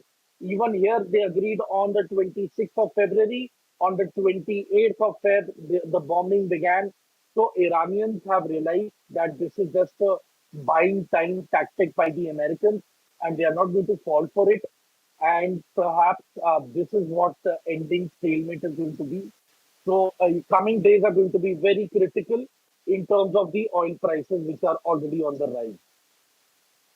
I agree with you, but I also believe that, this is also happening, Major Samar Paltur, because very, very quietly, Europe has been going against Putin. We've seen how Europe had slashed the Russian pipeline gas by 80% since 2022. They had switched to the US Qatar LNG. Now Russia surviving, and they had got a lot of support from India. We became its #1 oil buyer.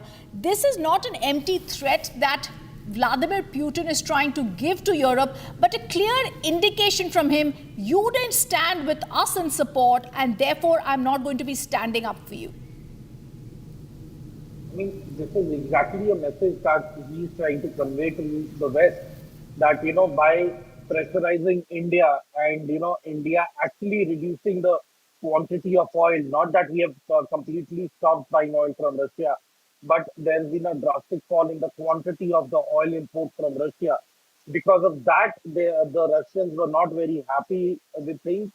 And now that the Americans, the so-called controversial statement that they are allowing, they are giving permission to India to actually purchase this oil from the Russia for 30 days, which is already afloat in oil tankers.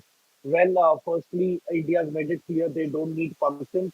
Number two, yes, we have felt the brunt in change of decision, and the oil that we were buying earlier from Russia is now $5 more expensive.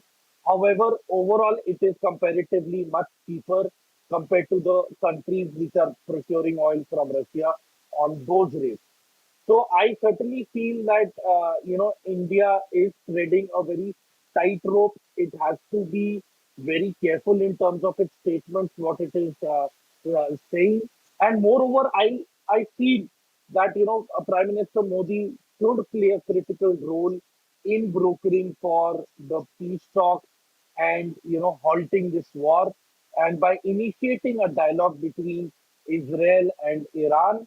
However, the Americans are still, they cannot be trusted at this moment. They have been very tough on all other nations, including India. So I certainly feel that we are definitely going to stay an arm's distance away from the Americans. However, Israel is our ally, and we have to comply with what they are, strategizing and what they have in the future as per their plan. But as far as the war is concerned, it needs to stop, because ultimately, no matter what, the loss is going to be on both the sides, the West and the Gulf and those countries which are procuring oil, because once the oil refineries are going to be completely cut, the pinch is going to be felt all around the globe.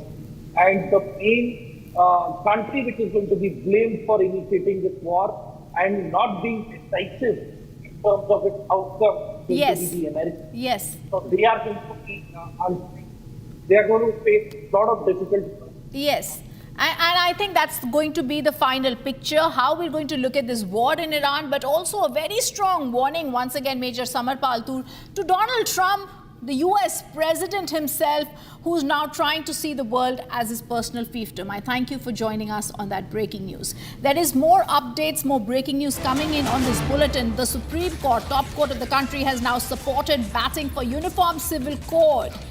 Now, this is the big breaking news coming in a hearing that was happening there today. Before them, the Chief Justice of India has asked this legislature to work on the UCC and avoid personal law complexities. The Supreme Court that was hearing a case today on Muslim women's right has stated this court has already recommended the UCC. The Supreme Court says, therefore, can we declare anything? The Supreme Court says we must defer to legislative powers to bring fundamental duties. Viewers, this is the big breaking news coming in today.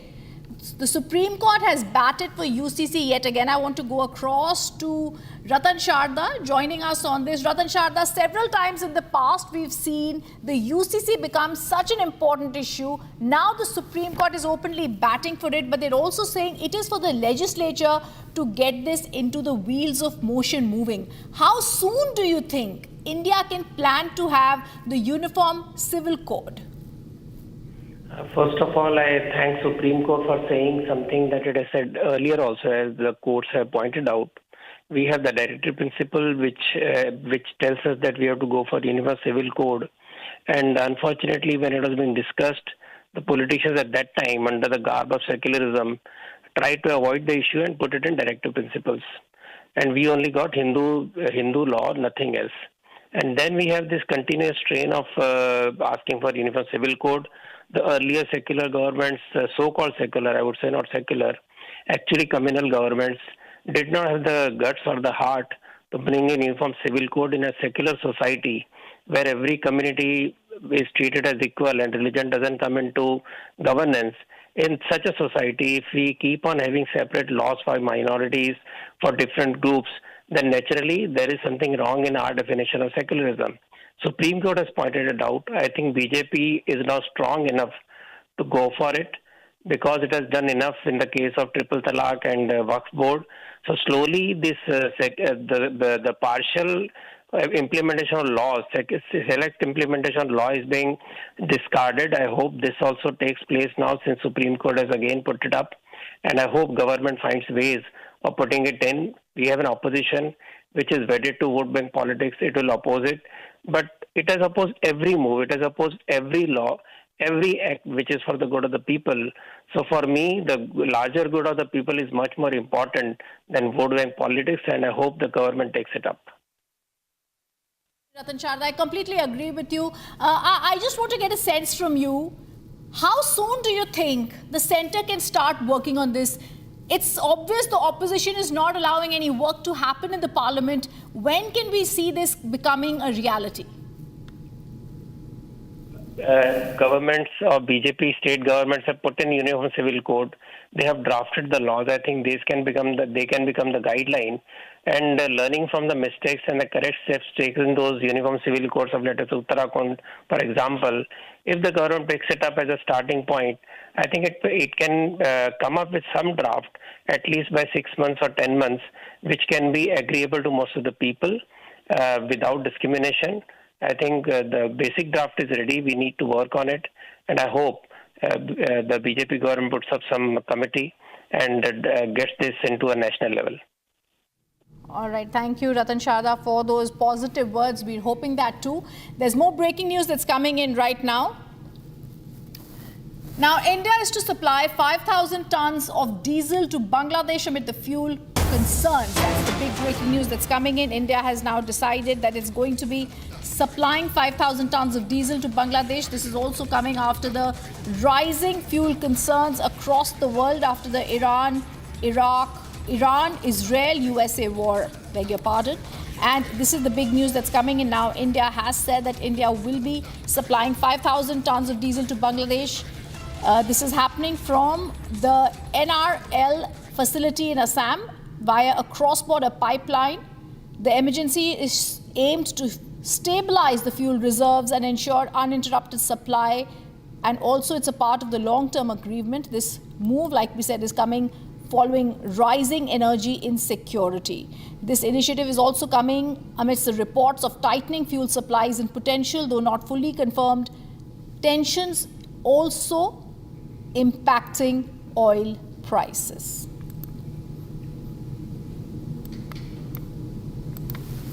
Russian President Vladimir Putin has said that Iran war has triggered a global energy crisis and cautioned that oil production dependent on transport through the Strait of Hormuz could soon come to a complete halt. Putin, though, signaled again that Russia was ready to supply oil and gas to Europe.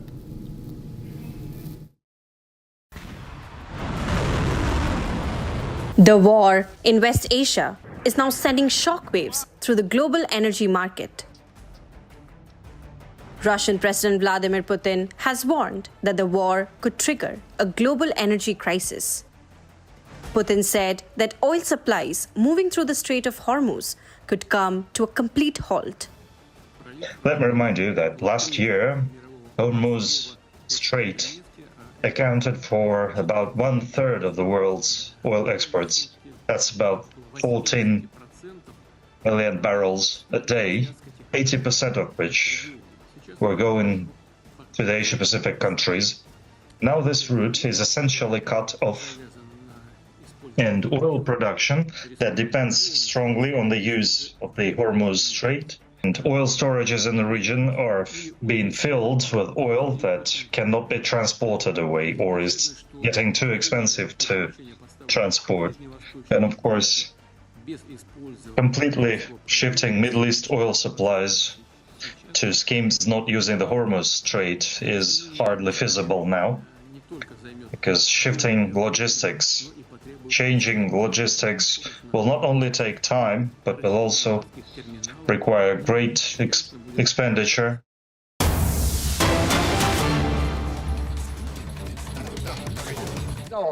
और मेरे लिए mic automatic on हो जाएगा, ये सोचना भी गलत है। सबसे पहले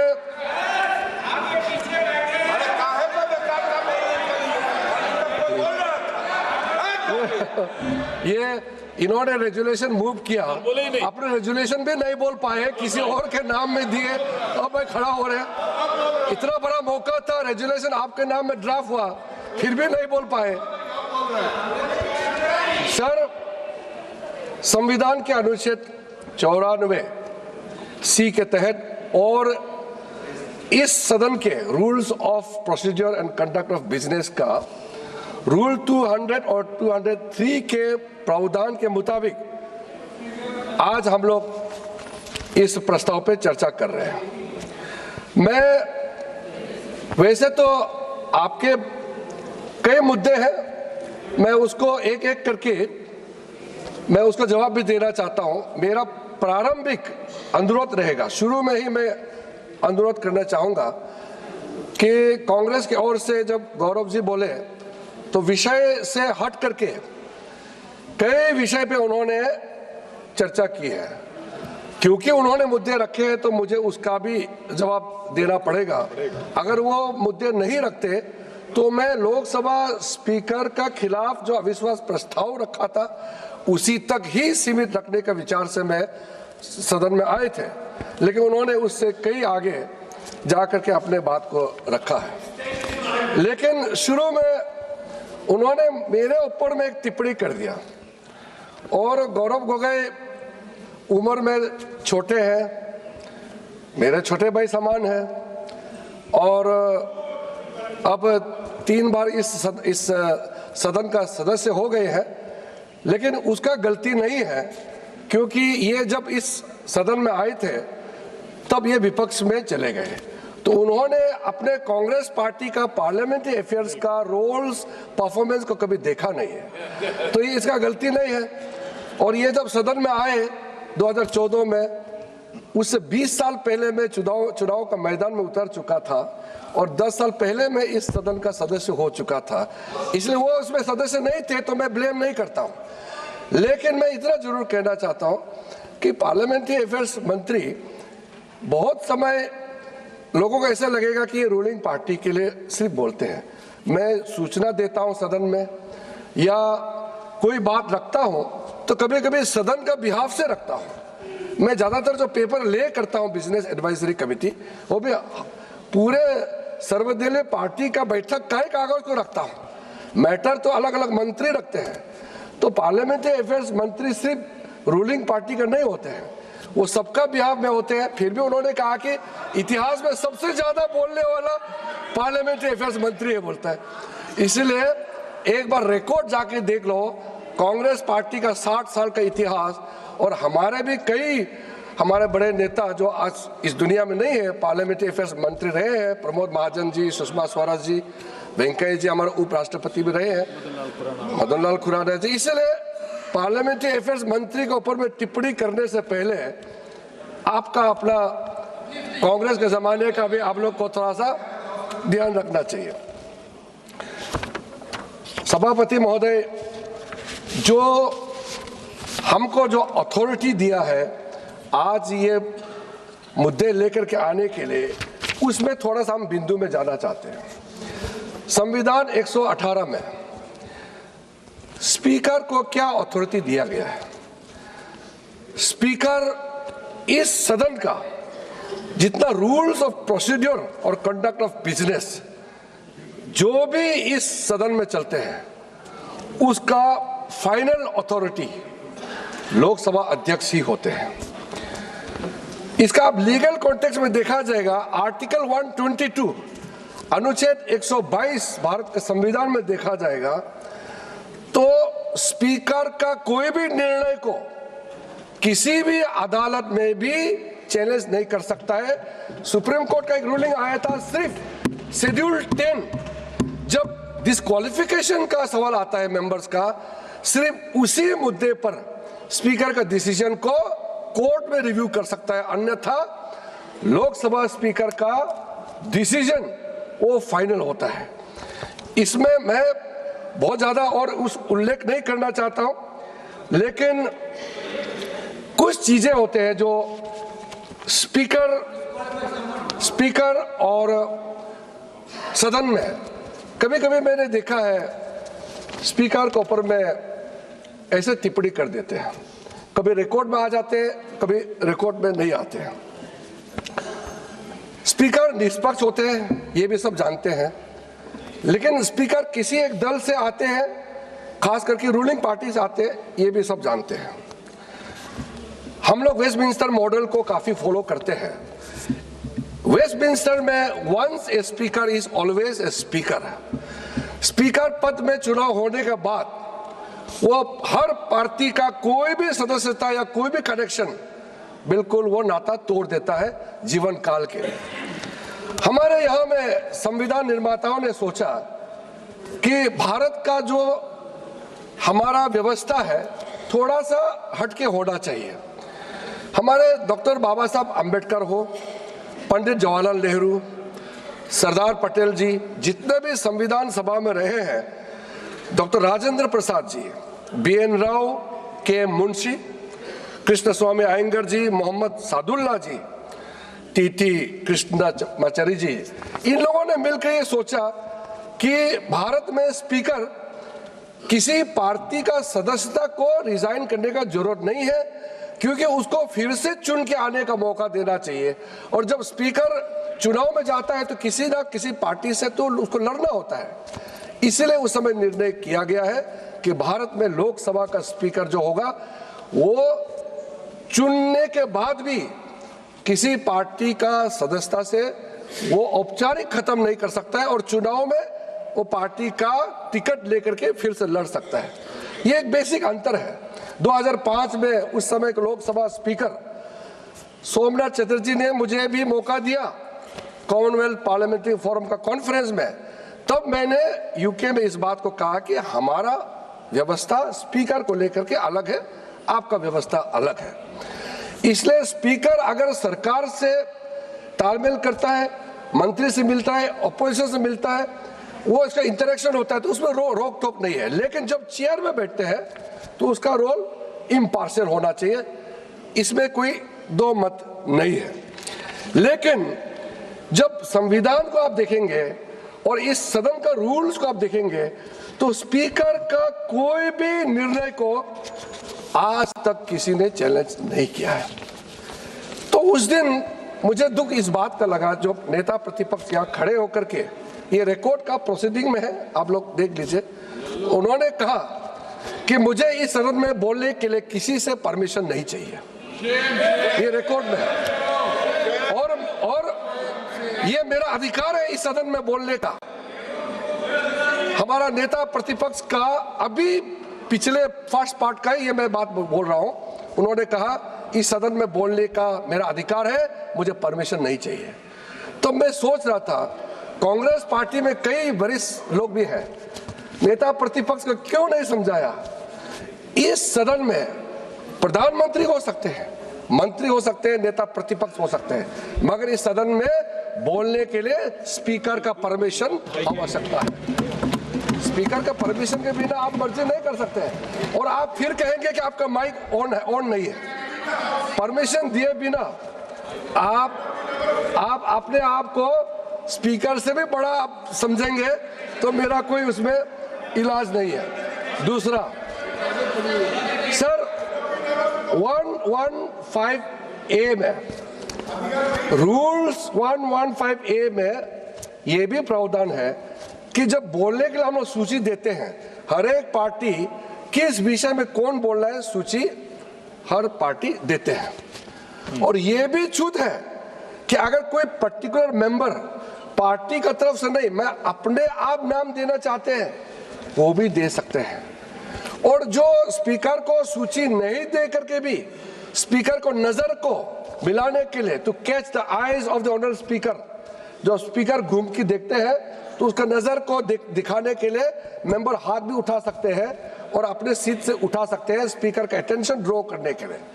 सूची देने का बावजूद भी रूल 115A में क्लियर है कि स्पीकर पार्टी ने सूची दिया, उसके अलावा भी किसी भी सदस्य को स्पीकर डायरेक्ट बुला करके बोलने का परमिशन दे सकता है। ये पूरा विषय बहुत क्लियर है सर। मैं इसलिए जिक्र कर रहा हूं क्योंकि आज बार बार लीडर ऑफ अपोजिशन को बोलने नहीं दिया जा रहा है और स्पीकर को, अथॉरिटी को जो चैलेंज किया जा रहा है, इसको लेकर के मैं ये सब बताने मजबूर हो रहा हूं। इसके अलावा सर कुछ रेसिडियल पावर भी होता है सर। स्पीकर का पास कुछ रेसिडियल पावर होता है जो कि रूल्स ऑफ प्रोसीड्योर में मेंशन नहीं है, कंडक्ट ऑफ बिजनेस में मेंशन नहीं है, जो आज कई बार उठाया कि जब डिप्टी स्पीकर नहीं है और स्पीकर के खिलाफ नो कॉन्फिडेंस मोशन लाया गया है, कौन चेयर करना चाहिए। संसदीय परंपरा में कई चीज पहली बार होते हैं, इसलिए कन्वेंशन बहुत बड़ा एक तो विषय होता है।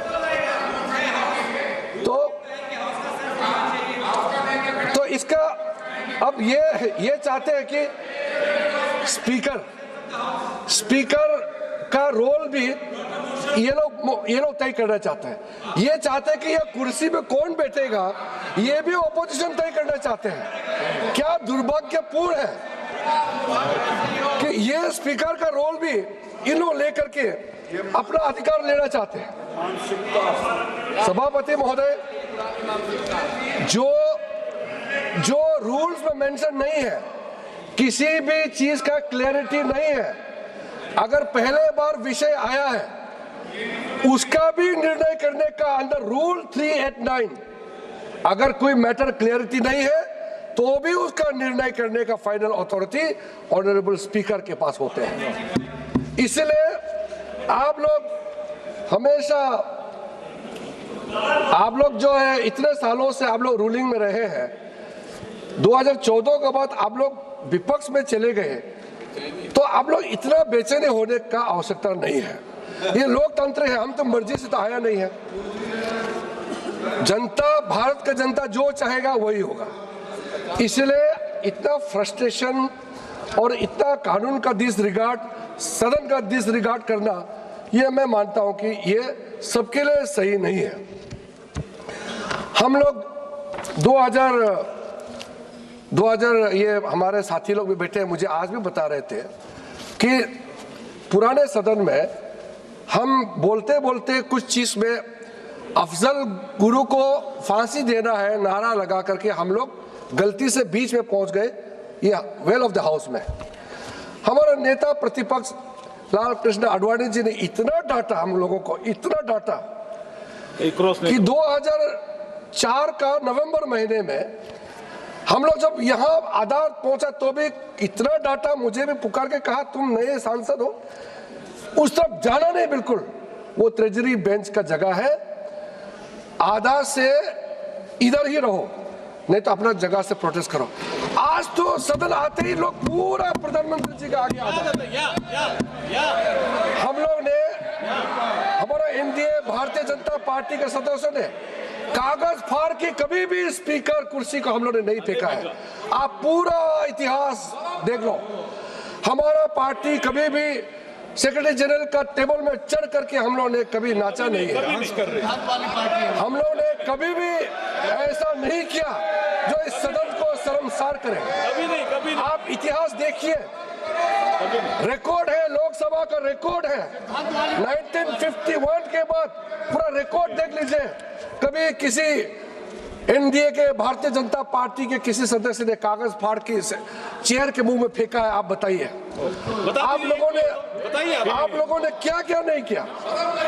मैं आपका हरकतें अगर गिन के बताने लग जाएंगे, आप खुद को अच्छा नहीं लगेगा। इसलिए आज 40 साल बाद लोकसभा स्पीकर का खिलाफ अविश्वास प्रस्ताव आपने लाया है। आज के इस चर्चा में आने से पहले अगर थोड़ा सा आप हमारे बात आप मानते ही नहीं है, पंडित जवाहरलाल नेहरू जी ने क्या कहा था उस समय सदन में, या उस समय के प्रधानमंत्री राजीव गांधी जी ने क्या कहा था, थोड़ा पढ़ के आते तो भी आप में ज्यादा विनम्रता आते। आपने बिल्कुल परवाह नहीं किया, अपने ही पुराने बड़े नेताओं का वक्ता जो रहे हैं उसको पढ़ने का भी आपने कभी कष्ट नहीं किया है। जब 1987 में बलराम जाखड़ जी को अविश्वास प्रस्ताव के माध्यम से नोटिस सर्व किया, उस समय का एक ही लाइन में स्वर्गीय राजीव गांधी जी का मैं पढ़ के बोलना चाहता हूं। राजीव गांधी जी का ये मैं कोट कर रहा हूं, इस सभा की महान परंपरा रही है कि हम अध्यक्ष की सदस्यता पर अंगुली नहीं उठा सकते, चाहे हम उनसे सहमत हो अथवा असहमत। वे जो करते हैं भले ही वो किसी को पसंद ना आए, परंतु यदि हम उनके विश्वास एवं संसदीय लोकतंत्र के प्रति उनके वचनबद्धता पर उंगली उठाते हैं तो हम सब अपनी संस्था का आधार ही नष्ट कर देते हैं। ये स्वर्गीय राजीव गांधी जी का स्पीच का हिस्सा है। आज यहाँ यही किया जा रहा है, यही किया जा रहा है। राजीव गांधी जी ने कहा और मैं भी कह रहा हूं, यही आप लोग आज यहाँ किया जा रहा है। जब 1954 में जब जीवी मौलंकर जी का खिलाफ में अविश्वास प्रस्ताव लाया गया, उस समय पंडित जवाहरलाल नेहरू का जो ओपनिंग रिमार्क्स है मैं उसको पढ़ना चाहता हूँ। What first Prime Minister Pandit Jawaharlal Nehru had remarked, I quote, I would beg honorable members sitting opposite, those who have signed it and those in duty bound have supported it, to read that thing which they have signed it. It is a vicious thing they have signed. I doubt whether the persons have read it before they have signed it. If they have read it, they would have hesitated 100 times before they signed that document. And Pandit Jawaharlal Nehru further says, at any time, and yet seeing the manner in which this has been brought forward and the wording used here, I say it is a gross abuse of one's intelligence, and to ask anybody in this house to support this is to consider that man utterly lacking in intelligence. उसके बाद पंडित जवाहरलाल नेहरू जी का बहुत ही अच्छा portion है, मैं उसको भी बताना चाहता हूँ। ये कोई पंडित जवाहरलाल नेहरू जी का मैं हिंदी वर्जन वाला आपको बोल के सुनाता हूँ। आप अच्छा ही नहीं सुन रहे हो, अब तो सुन लो। ये हमारा साथी रहे हैं। मैं सोचा कि ये थोड़ा सीनियर है, राहुल गांधी जी और सबको समझाएंगे, ये ही ऐसे हरकत करते हैं, क्या समझाएंगे दूसरे को। इससे तो अपेक्षा था कि ये थोड़ा वेल मैनर्ड बिहेवियर करेंगे। पंडित जवाहरलाल नेहरू जी कहते हैं, ये कोई दल का मामला नहीं है, इस कारण प्रत्येक व्यक्ति को दल का विचार छोड़कर इस पर विचार करना चाहिए। ये मामला इस सारी सभा का है। जवाहरलाल नेहरू जी कहते हैं, संसद के सम्मान का जहां तक संबंध है, यह विषय बड़ा गंभीर हो जाता है। अध्यक्ष के विषय में जो कुछ कहा गया और किया गया है, वो सब हम लोगों के ऊपर ही लौट आता है। जो अपने को इस सभा का मान्य सदस्य कहते हैं, इस प्रश्न के सभा के सम्मुख आते ही मुझे अत्यंत दुखी हुआ। मैं चाहता हूं कि सदस्यों को इसका पता लग जाए। हम अध्यक्ष को बहुत वर्षों से जानते हैं, काम करते देखते हैं और संभव है हम में से कुछ लोगों की सम्मति उनके विषय में ठीक वैसे ही ना हो जैसे कि। Viewers, now quickly shifting focus to another breaking development that we're getting in amid the West Asia war. Now, Prime Minister Netanyahu has said that our aspiration, I'm quoting him, is to bring the Iranian people to cast off the yoke of tyranny. He, in fact, also said that in the end, it depends on the Iranians, but there is no doubt that through the actions taken so far, Israel is breaking the Iranian regime's bones. Now, in fact, he also said that Israel's hand remains extended, now also hinting that the operation is nowhere close to its end. A big statement coming in from the Israeli Prime Minister Netanyahu, where he says that Israel is breaking the Iranian regime's bones and that they will bring a permanent end to it if they succeed together along with the Iranian people. Now remember, the Israeli Prime Minister Benjamin Netanyahu said that Israel's military campaign against Iran is not over yet, adding that the operation was degrading Iran's clerical leadership. Viewers, now shifting focus. The Speaker of Islamic Republic of Iran's parliament said absolutely we are not seeking a ceasefire, and he said that we believe we must strike the aggressor in the mouth so that they learn a lesson and never again even think of aggressing against Iran. Now the Zionist regime sees it as and existing in perpetuating the cycle of war negotiations. Now remember, this comes as Israel has said that it's not seeing the end to the war anytime soon. Now Iran's Deputy Foreign Minister Kazem Gharibabadi has ruled out the possibility of a ceasefire with the US. Now remember, this is a reiteration from the side of the Iranian regime. Earlier too, they said that a complete surrender is only something that the US can dream of. And now Iran's Deputy Foreign Minister Kazem Gharibabadi has ruled out the possibility of a ceasefire with the US. Now this comes following in the heels of Israeli Prime Minister Netanyahu's statement, where he said that Israel will continue its bombing expeditions inside the Iranian territories and will keep bellowing attacks against the Iranian regime. Now also remember, Iran has now spoken out. Iran says that there is no room for a ceasefire or even negotiations with the US. In fact, they have said that they are out to hit the aggressor in the mouth so that the aggressors learn a lesson and never again think of violence against Iran. Two contradicting statements coming in. Now Israel says that it will continue its bombing expeditions inside the Iranian territories against the Iranian regime. And now Iran's Deputy Foreign Minister Kazem Gharibabadi has ruled out any possibility of a ceasefire with Israel. Now remember, viewers, we're quickly cutting into another breaking development where Hardeep Singh Puri is meeting S. Jaishankar. Now this comes as India has remained confident over their LPG supply amid the ongoing West Asian tensions. And now Hardeep Singh Puri is all set to meet S. Shankar, the External Affairs Minister. Also remember, the External Affairs Minister just a few days ago expressed full confidence that India is in full control of the global supply chain as India is moving towards other players for oil supply.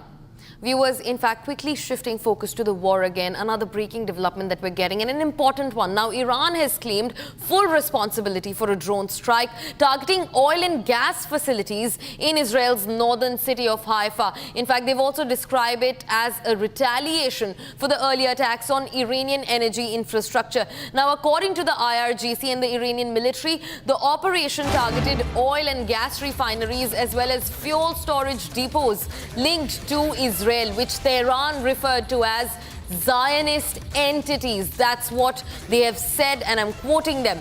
Now, the strike comes after reported Israeli attacks on over 30 oil depots in and across Tehran, the capital city of Iran, and refinery facilities in and around Tehran, escalating the tit-for-tat targeting of critical energy infrastructure in the ongoing conflict. Now, Iran has retaliated. Remember, just yesterday, over 30 oil depots, fuel depots in and across the Karaj city, Tehran, the Iranian capital, were hit, sending the entire capital into huge plumes of smoke. In fact, various carpet bombing operations were also launched by the Israeli Defense Forces at the Iranian capital. And now, with major energy infrastructure completely flattened inside Tehran, Iran has retaliated. In fact, they have claimed full responsibility of a drone strike that targeted oil and gas facilities in Israel's northern city of Haifa. They have described it as a tit-for-tat retaliation against Israeli aggression over Tehran's oil depots and facilities. Viewers, these are the visuals on your screens from Haifa. Huge plumes of smoke going up as Iranian aggression increases. Viewers, quickly shifting focus now. External Affairs Minister S. Shankar and the Petroleum Minister Hardeep Singh Puri are set to meet Prime Minister Modi. Now, this comes as LPG supply plans for the entire country, especially for domestic use, have been revised using emergency provisions where LPG production is being increased. And in fact, major oil players have been asked to increase LPG production. And now, External Affairs Minister S. Shankar and the Petroleum Minister Hardeep Singh Puri are all set to meet Prime Minister Modi over the same concerns. Also remember, External Affairs Minister S. Shankar sounded confident and said that India is holding its ground. India is not facing any oil, fuel, petroleum or even crude or LPG shortages.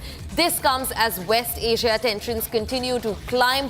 Now, External Affairs Minister had made this statement earlier. In fact, the Petroleum Minister Hardeep Singh Puri has also, in cooperation with his cabinet, applied the Essential Commodities Act over liquefied petroleum gas for domestic use for over 3 crore households across India. Now, households are being looked at first on the priority list, coming down to other sectors that require LPG also being looked at, which includes hospitals, as the supply remains in a crumbling position after the West Asia tensions have increased. Now, External Affairs Minister S. Shankar, Petroleum Minister Hardeep Singh Puri are all set to meet Prime Minister Modi over the hovering tensions on LPG and gas supplies. Now, also remember, Hardeep Singh Puri said confidently that India is not eyeing any shortage at all. In fact, they have put in place the Essential Commodities Act 1955, asking for mass production of liquefied petroleum gas. Now, also, India is shifting focus and eyeing at other oil supply and gas supply partners other than the ones operating out of the Strait of Hormuz. And Russia has come out to be one of the biggest partners in this entire thing. And also, the government is first looking at the domestic supply of liquefied petroleum gas, keeping on to External Affairs Minister S. Shankar's resolve that India's first priority is its own people, is its national interest in the face of crippling oil and gas demands across supply across the world.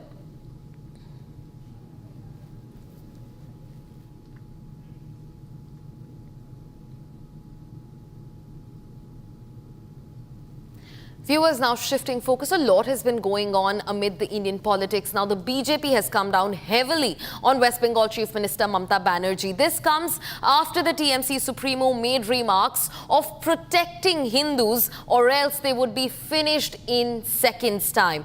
Now, BJP Sambit Patra alleges that Chief Minister Mamata's remarks are similar to those made by Akbaruddin Owaisi. Watch this next report.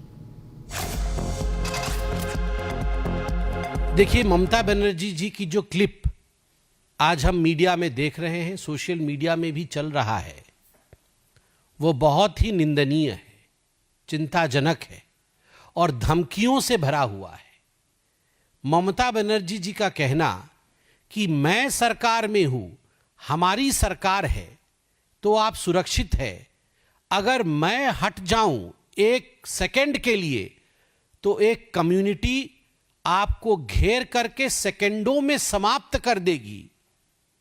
आप सोचिए ममता बनर्जी क्या कहना चाहती है। मतलब वो स्वीकार कर रही है कि तुष्टीकरण के उस लेवल तक उन्होंने एक कम्युनिटी को पहुंचाया है। वो स्वीकार कर रही है कि हिंसा इस कदर बंगाल में हो रहा है कि एक मिनट में, एक सेकंड में एक पूरी की पूरी कम्युनिटी साफ की जा सकती है, उनको मारा जा सकता है, उनको बंगाल के पृष्ठभूमि से हटाया जा सकता है।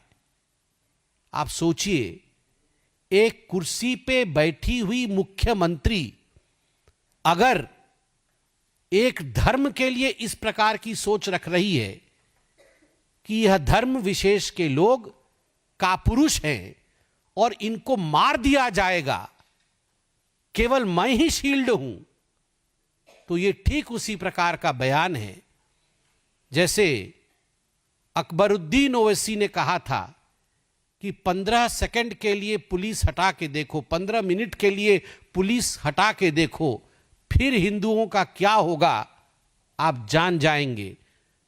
Mamata Banerjee has just repeated Akbaruddin Owaisi's statement in different words.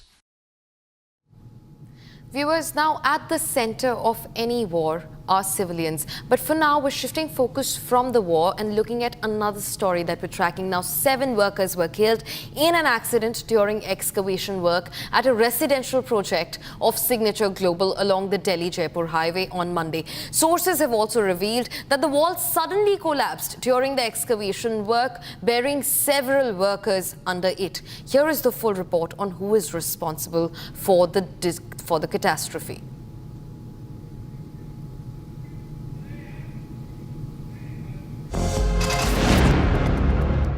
Seven labourers were killed late Monday night after being buried under soil during excavation at a Haryana construction site. A massive portion of the soil suddenly caved in, trapping the workers beneath. Authorities have confirmed 7 fatalities so far, with several other injured workers successfully rescued. ये signature global का project है। तकरीबन 150 एकड़ में ये project जो है वो फैला हुआ है। जानकारी ये मिली कि सोमवार रात को कुछ मजदूर मिट्टी में दब जाते हैं और आनन फानन में जब रेस्क्यू किया गया तो 7 लोगों की मौत की जानकारी मिली। 4 लोग गंभीर रूप से घायल हुए जिनको अस्पताल में भर्ती किया गया। The disaster occurred within the society premises along the Delhi-Jaipur highway. Sources say a wall collapsed with a loud bang, instantly burying the victims under heavy debris. Local police, district administration and SDRF teams arrived immediately to launch a high-stakes rescue operation. After several hours of intensive digging and clearing, the trapped survivors were finally rescued. The project is said to be owned by a real estate company. Construction is underway on 153 acres of land. This tragedy raises serious questions regarding whether safety standards were ignored during the site's construction. The bodies were covered in mud and had fractures on their hands and feet when they were brought to the Bhiwadi hospital. Gurugram police have since reached Bhiwadi District Hospital to take possession of the 7 deceased.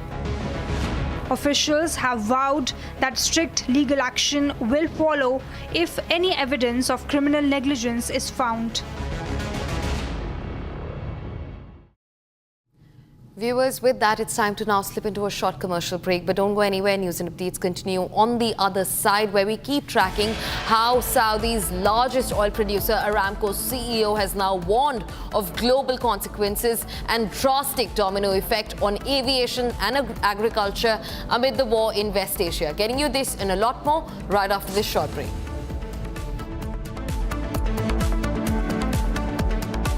चमकी चाट से क्या बना है? Sandwich, लस्सी और छाछ और हर घूंट में चमकी चाट, ड्राई फ्रूट और दही बड़े। चमकी चाट से स्वाद बढ़े। असली स्वाद सिर्फ चमकी चाट। केसरिया से मन जोगी हुआ रे, दिल झूमे देखो मतवारा हुआ रे। केसरिया से मन जोगी हुआ। हर पल मनाओ केसरी त्योहार। विमल, बोलो जुबान केसरी।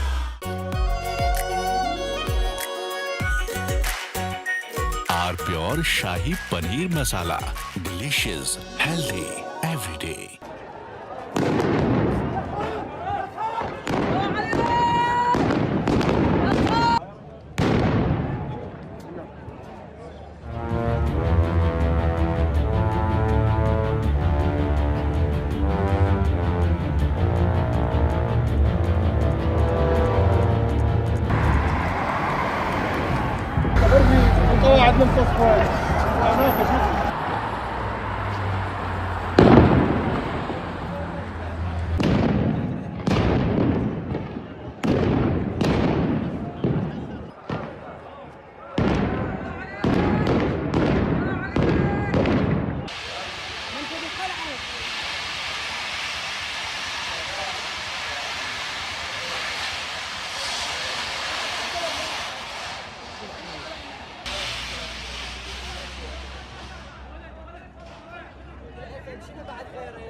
प्योर सूजी पास्ता उबालो मिलाओ और खाओ 8 मिनट में तैयार। क्या टेस्ट है सबका राजा आर प्योर मसाला।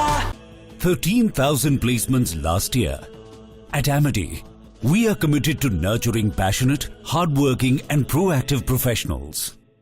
प्यास बुझाए ठंडक लाए सबको भाए जीरा सिप, MDH का जलजीरा जीरा सिप। जीरा सिप असली रिफ्रेशिंग, असली स्वाद, असली मजा। MDH।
चमकी चाट से क्या बना है? सैंडविच, लस्सी और छाछ और हर घूंट में चमकी चाट।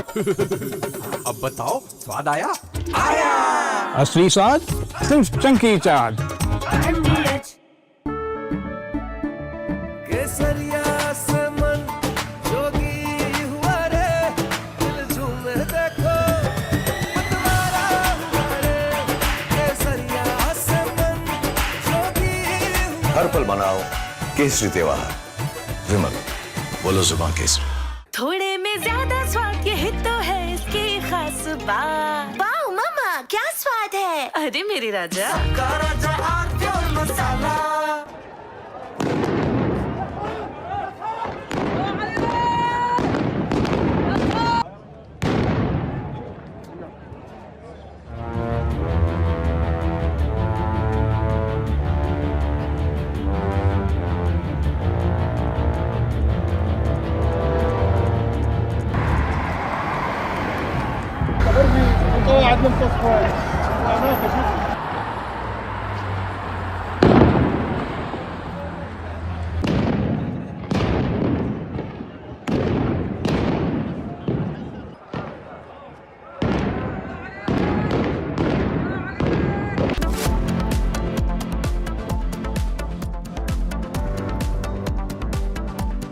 प्यास बुझाए ठंडक लाए सबको भाई जीरा से, MDH का जलजीरा जीरा से। जीरा सिप, असली रिफ्रेशिंग, असली स्वाद, असली मजा।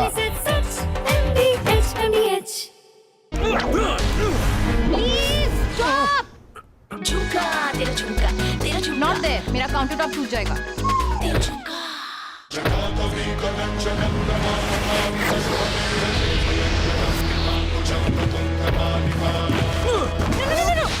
मेरी चिमनी टूट जाएगी। What are you doing? रानी, इस घर में कुछ है जो टूटता नहीं। ये पिलर कभी नहीं टूटेगा। रुंगटा स्टील TMT से बना।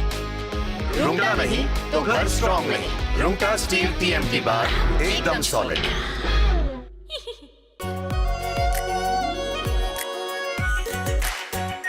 Are pure shahi paneer masala, delicious, healthy everyday.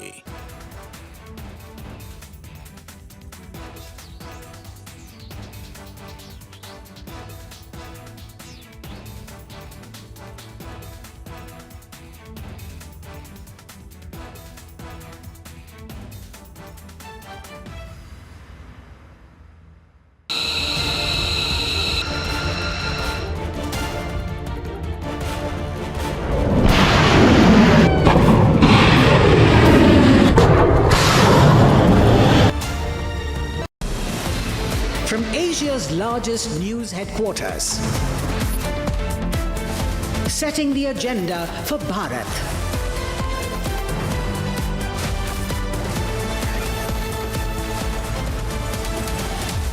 You're watching Republic.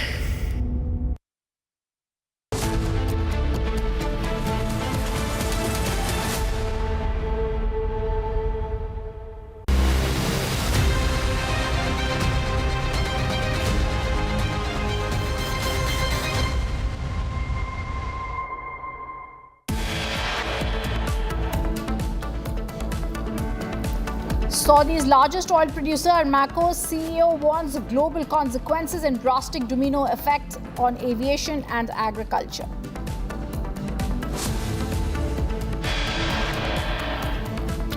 Government invokes ECA to ensure LPG supply, order refineries to divert key streams.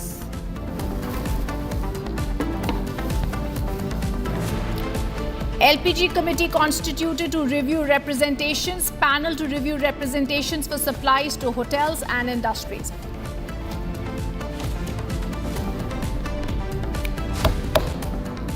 Amid West Asia war, government issues orders to oil refineries for higher LPG production and using extra production for domestic LPG use.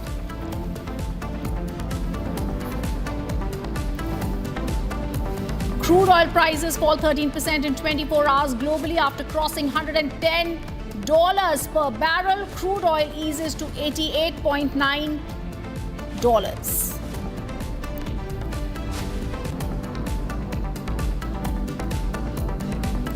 And it's also the parliament where we are seeing a showdown Heated debate in the Lok Sabha as opposition brings motion against Speaker, even raises Epstein files and General Narwane issue.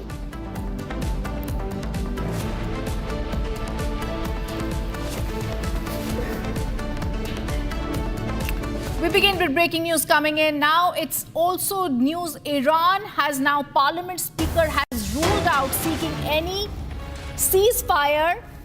Iran says will teach Israel and US a lesson, rules out ceasefire.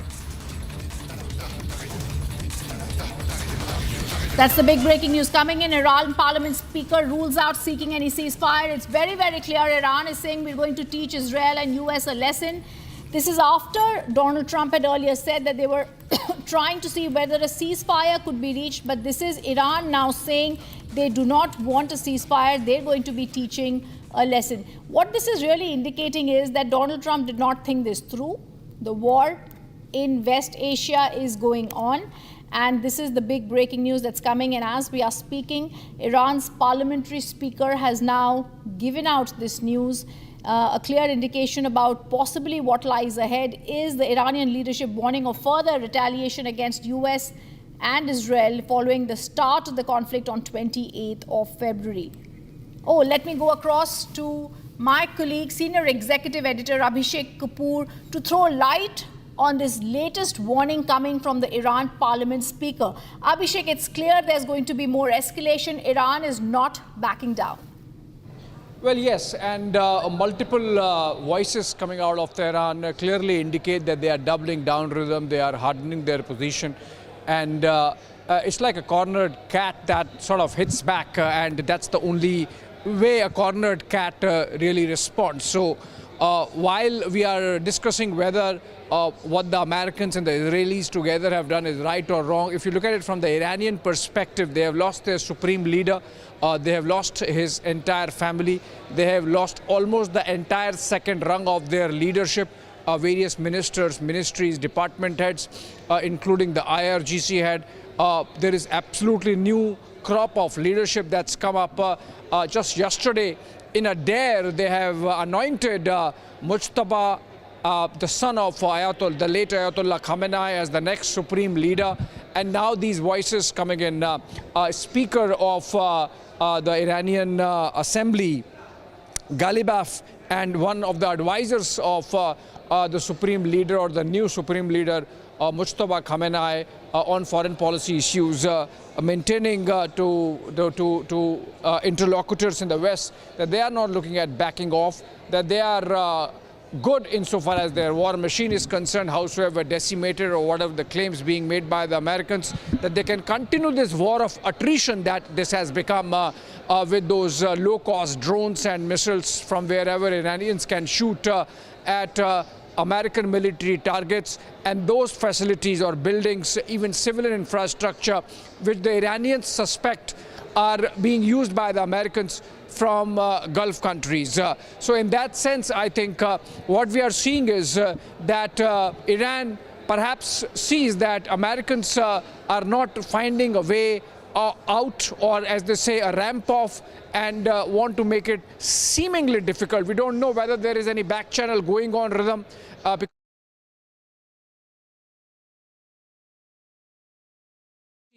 You sort of get a sense that the might be looking for a ramp off in a typical taco fashion, which is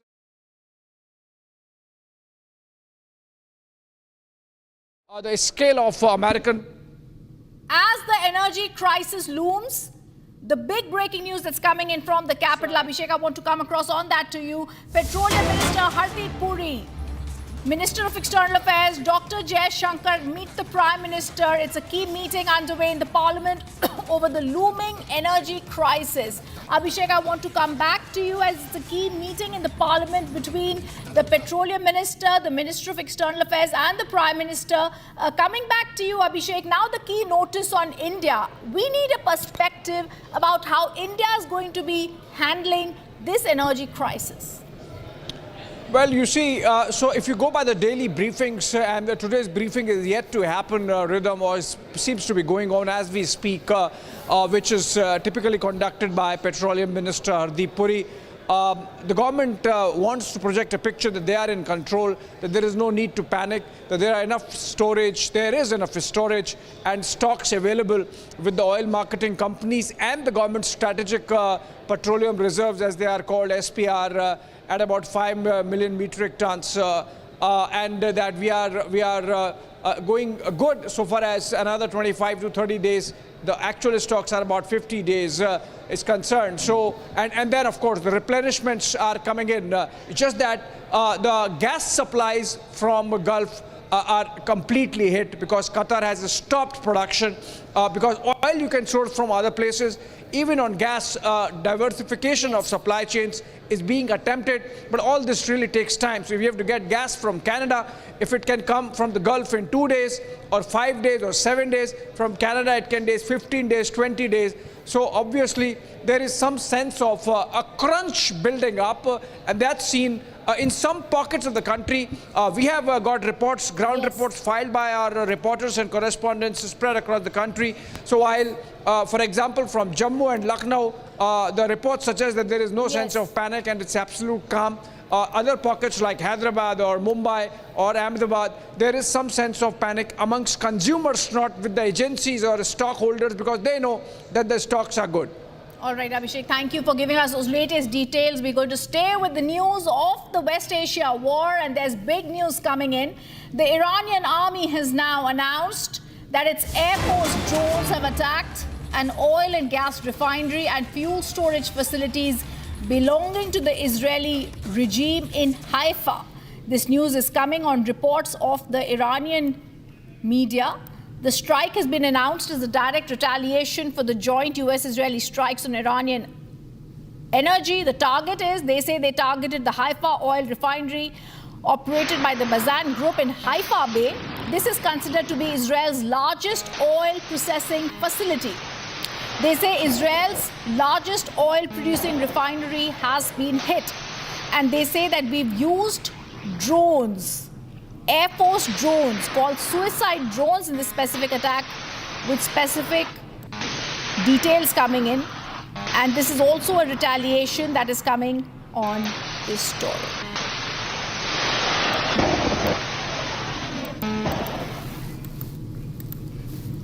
As the West Asia war rages, viewers, the government has now invoked the Emergency Act to tackle the LPG crisis. Government has invoked ECA to ensure LPG supply is regulated and has also ordered refineries to divert key streams. This after Middle East conflict has disrupted LNG shipments and especially oil passage through the Strait of Hormuz.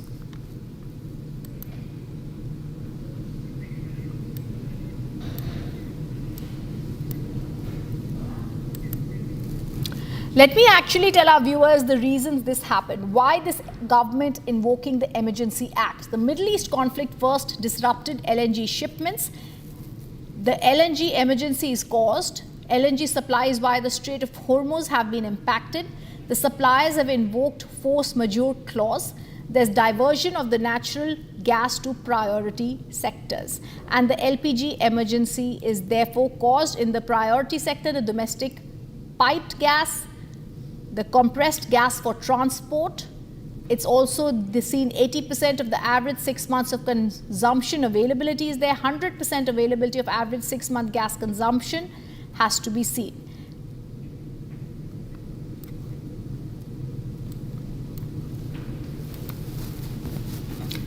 Following the global energy crisis, all states in India as well as the LPG watch in touch with the Petroleum Ministry. Hotel associations across India reach out for more supplies. LPG committee has been constituted to review representations. The panel to review representations for supplies to hotels, industries and others have written to the Petroleum Minister Hardeep Singh Puri expressing concern over the government order restricting LPG PNG supply.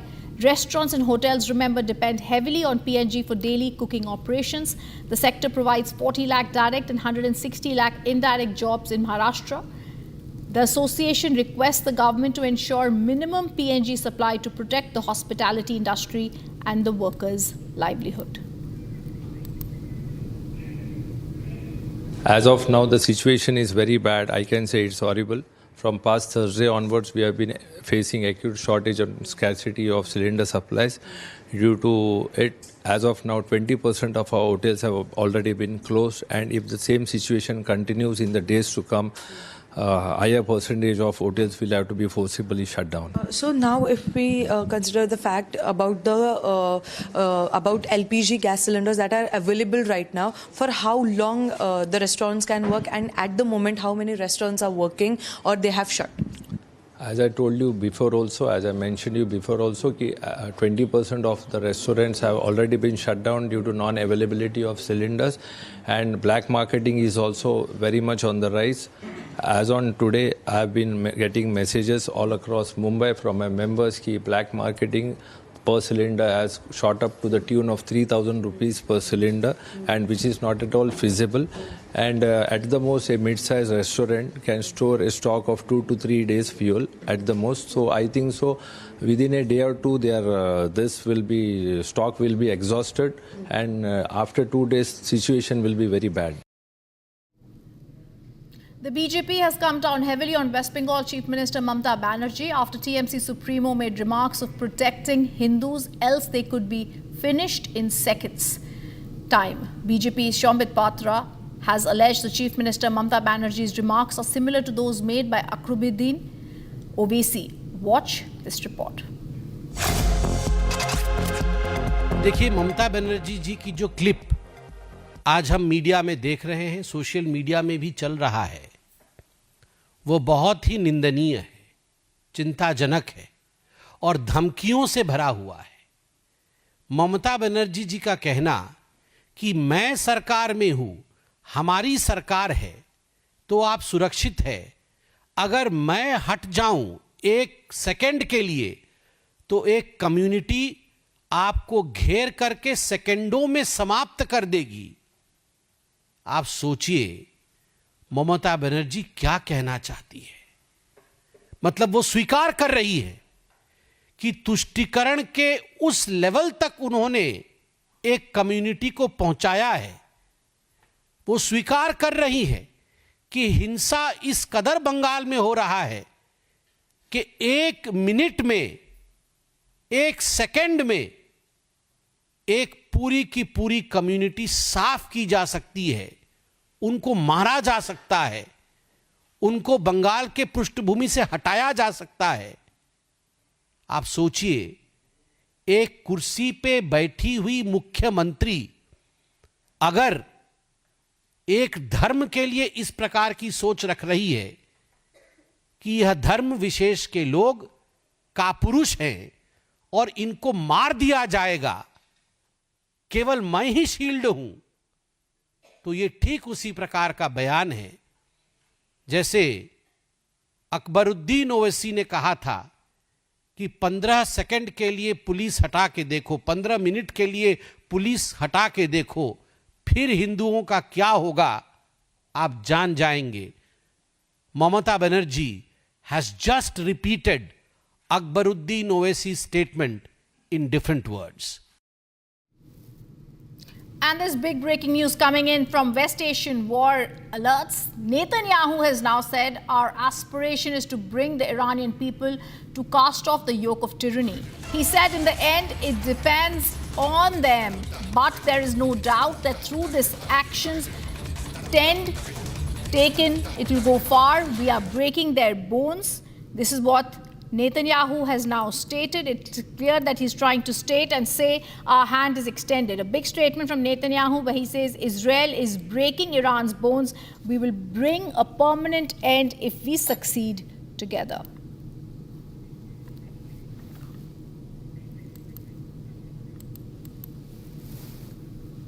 There's also breaking news coming in from Europe, and now Russian President Vladimir Putin has threatened to stop energy supply to the European markets. He said EU countries plan to impose additional restrictions on Russian LNG and energy. Putin said, I have instructed government to evaluate possibility of stopping energy supplies to the European market without waiting for the door to be shut in our face.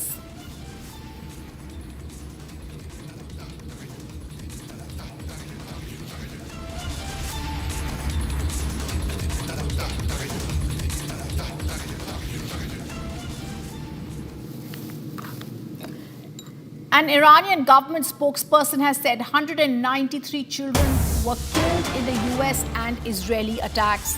This is yet another reminder of what war is doing in West Asia, and this is the news that's coming in now. Iran has come out and spoken about the killings. The spokesperson has said 193 children have been killed in the US and Israeli strikes. It's an impact of what's happening there, and even as Israel and US are trying to say we only targeted those settlements by Iran that needed to be targeted, this number brings the clear picture of the impact on civilians that have also died, especially 193 children who have been killed in these attacks.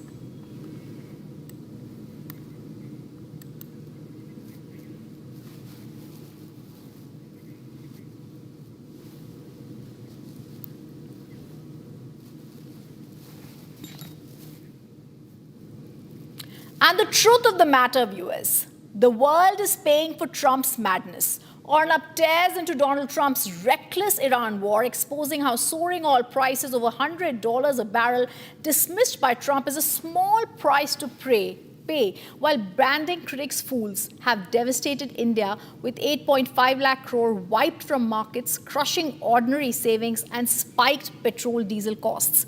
He slams the failed regime change fantasy, Pentagon's quick victory promises gone wrong. Mojtaba Khamenei's rise as supreme leader with Putin's backing, and horrifying civilian tragedies like the alleged US missile strike killing 150 plus schoolgirls. This is not strategy.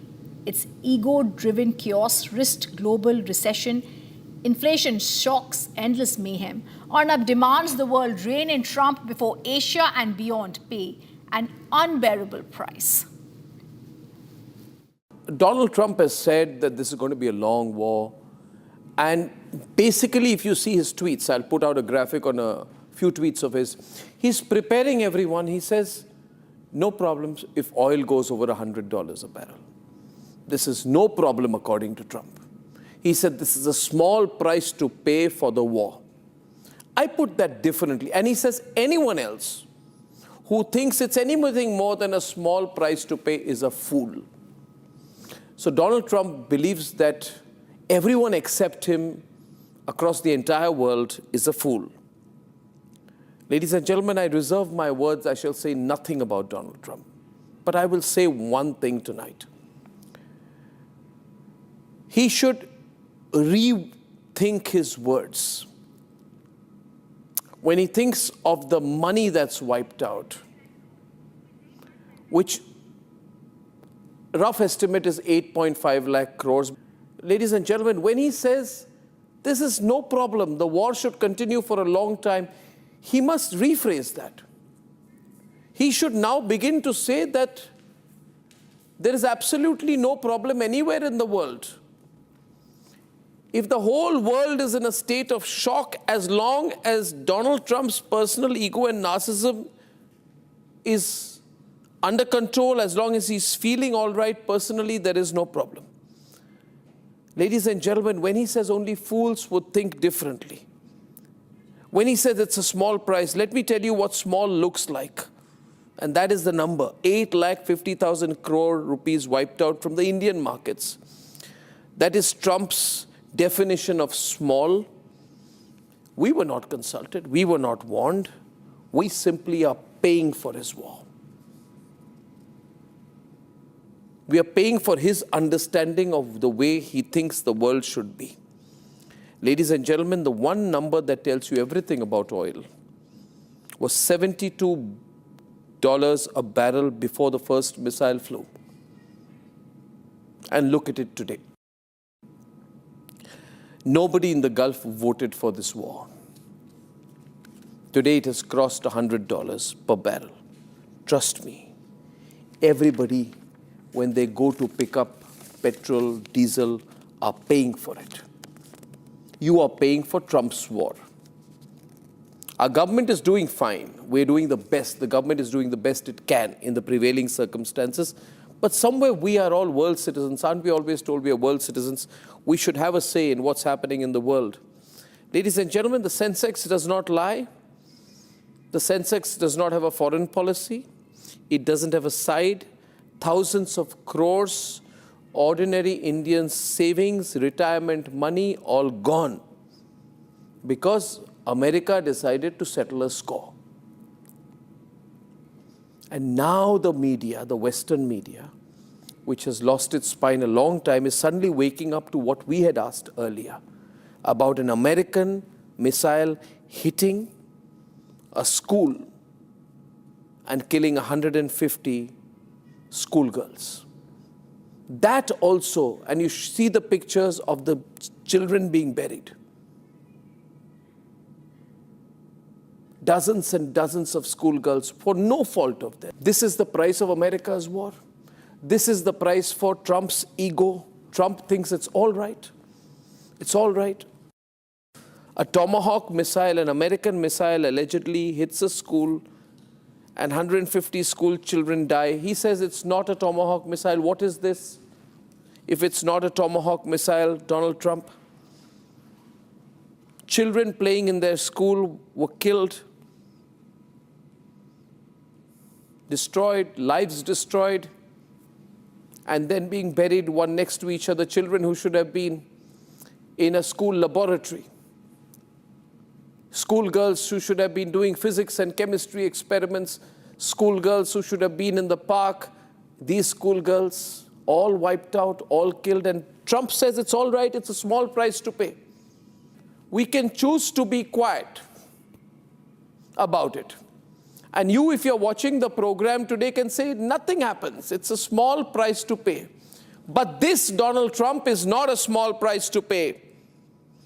Especially because there is no end to this madness. And Trump has lost control, in my view. Trump was told one thing and something else is happening on the ground. Pete Hegseth told him, he's the Secretary for Defense. Pentagon reports to him. Pentagon and Pete Hegseth told Trump that this is going to be over within 2 or 3 days. And now they do not have an answer. They do not have an answer, so they do the Rambo number. And they say, be prepared for many more people dying, be prepared for mayhem, be prepared for oil shocks, be prepared for economic disruption, be prepared for everything. Ladies and gentlemen, I'm not bothered about the cost for America. I'm bothered about the cost for all of us. And I'm truly concerned that unless the world comes together and says, Mr. Trump, you have been unable to carry out a regime change. And proof of that is Ayatollah Mojtaba being made the supreme leader. And Vladimir Putin sending him a letter, standing in solidarity with him and saying, congratulations on taking over. The regime change operation has failed. If anything, ladies and gentlemen, if anything, all this money being spent, all the innocent people being killed, an entire region and the rest of the world, more than 30 countries drawn directly or indirectly into a battle, all based upon some wrong advice that Trump went by when Pete Hegseth and the Pentagon told him this would be over in 3 days, and they cannot deny it. The American media should start questioning what is happening. Because today, everybody is already realizing the whole world is being told to pay the price. Even before the strikes happen, even before February 28th strikes, the global institutions were already talking about a deteriorating world economy. Now imagine, with the war in full swing, what happens to inflation? What happens to fuel prices? What happens to the possibility of a global recession? And for what? Because Donald Trump thought he could play Rambo. Ladies and gentlemen, Asia will pay the highest price. India has a huge exposure. Government's doing a great job, but our LNG imports are Gulf-linked. We have emergency stockpiles. We are doing well, but all countries in Asia will be impacted.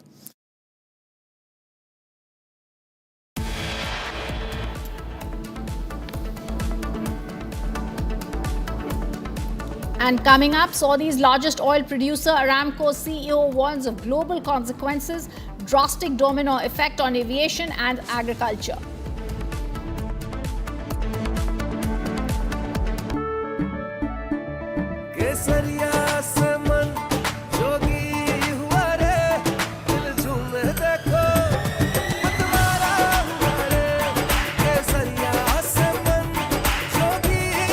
हर पल मनाओ केसरी त्योहार विमल बोलो जुबान केसरी R pure सूजी pasta उबालो मिलाओ और खाओ 8 मिनट में तैयार। क्या टेस्ट है सबका राजा आर प्योर मसाला।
चमकी चाट से क्या बना है? आलू चाट या फ्रूट चाट, स्वाद बढ़ाए चमकी चाट। क्या बात है? स्वादिष्ट पकोड़े और परिसान, अरे चमकी चाट है इसकी जान। असली स्वाद सिर्फ चंकी चाट। 13,000 placements last year.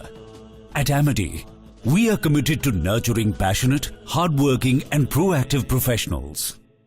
थोड़े में ज्यादा स्वाद, यही तो है इसकी खास बात। वाओ मामा क्या स्वाद है, अरे मेरे राजा सबका राजा R pure masala.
Saudi's largest oil producer Aramco CEO warns of global consequences and drastic domino effect on aviation and agriculture.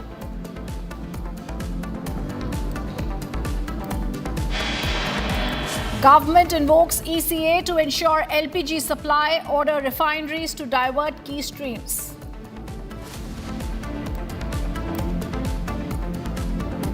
LPG committee constituted to review representations, panel to review representations for supplies to hotel and industries.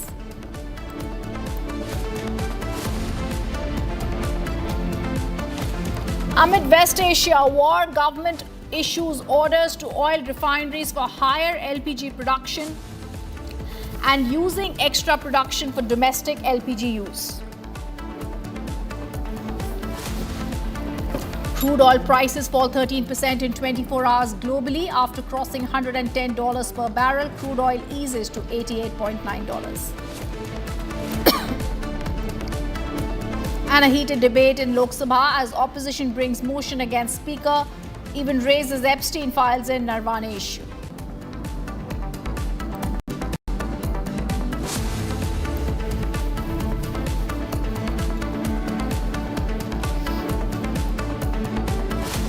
Breaking news that's coming in now. Karnataka Chief Minister Siddaramaiah has written to the Petroleum Minister regarding the shortage of commercial LPG in Bengaluru. He writes that to Hardeep Puri, he says there's a shortage of commercial LPG in Bengaluru and he wants him to know that this has disrupted supply for hotels, mess facilities, hostels, etc. And he wants the urgent intervention to restore adequate commercial LPG supply. Karnataka Chief Minister writes to Hardeep Puri over the LPG crisis. Amid the West Asia war, the global energy crisis, and we're seeing the Karnataka Chief Minister write to the Petroleum Minister. Let me go across to Abhishek joining us from Bengaluru. Abhishek, a very clear and subtle way that the Karnataka Chief Minister is now passing the buck to the central government.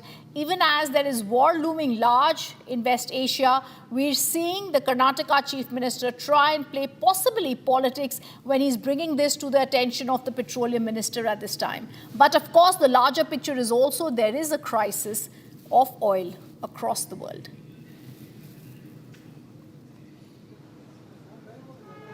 Rhythm, in fact, the Chief Minister CM Siddaramaiah, who spoke to the media yesterday, also mentioned the fact it is the failure of the union government that the people in the city of Bengaluru and across the state of Karnataka are facing the shortage of the gas supply. On the other hand, he has also written a letter to the union minister seeking his intervention and the intervention of the union government in getting the gas which has been held across the globe towards India. And also he mentions the fact around 1080 MT of gas is being used in the commercial sector in throughout the state every single day, and this has been come to a complete halt, and this has had a direct hit on the hotel industry, and he seeks the immediate intervention of the union government. However, the state government, who had to be in continuous touch with various other agencies of the gas or the petroleum products, be it the BPCL, the HPCL or the IOCL, has on the other hand failed in a sector where they haven't been able to have a continuous touch with the union government. And also this in fact has created chaos even in the domestic usage, because people are worried that the hotels have already stopped getting their supply of the cylinders. On the other hand, in the next couple of days, if at all the gas or the petroleum power products doesn't reach Karnataka, it is sure that the even domestic usage will come to a halt. And also we will have to see how the union government and the state government proceeds with respect to this particular issue. We have seen the ruling party in Karnataka, Congress, which has claimed that this failure is only because of the union government, and also they mentioned the fact that the state government has no hold or no responsibility with respect to getting the gas towards Karnataka. We are also awaiting the response of various other MPs with respect to what their point of view might be with respect to this particular development. Rhythm. All right, thank you for those details, Abhishek. We're going to keep tracking that story. And there's big breaking news coming in. G7 nations are mulling the use of emergency oil stocks. G7 considers the move to bring down oil prices. G7 nations say all options are on the table. France, remember, currently rotating G7 presidency. They are considering the use of emergency oil stocks. G7 finance ministers and IEA executive director held a virtual meeting on Monday to discuss the economic impact of the escalating conflict. And the group has declared it's ready to take necessary measures to support global supply. It stopped short of a final commitment to release the stocks immediately. But this is a key G7 nation meeting, and the International Energy Agency completed emergency discussions regarding the potential release of strategic oil reserves.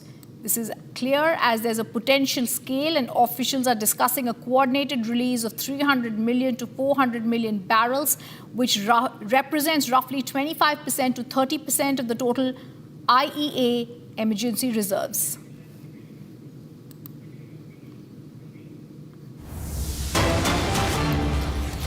And Israeli Air Forces, more breaking news coming in, has destroyed a large IRGC base in the city of Abdanan province that's in central Iran. Huge plumes of smoke is coming out as another IRGC base has now been struck. This is the big breaking news that's coming in. At this hour, it seems another Israeli Air Force strike destroyed another IRGC base in Iran.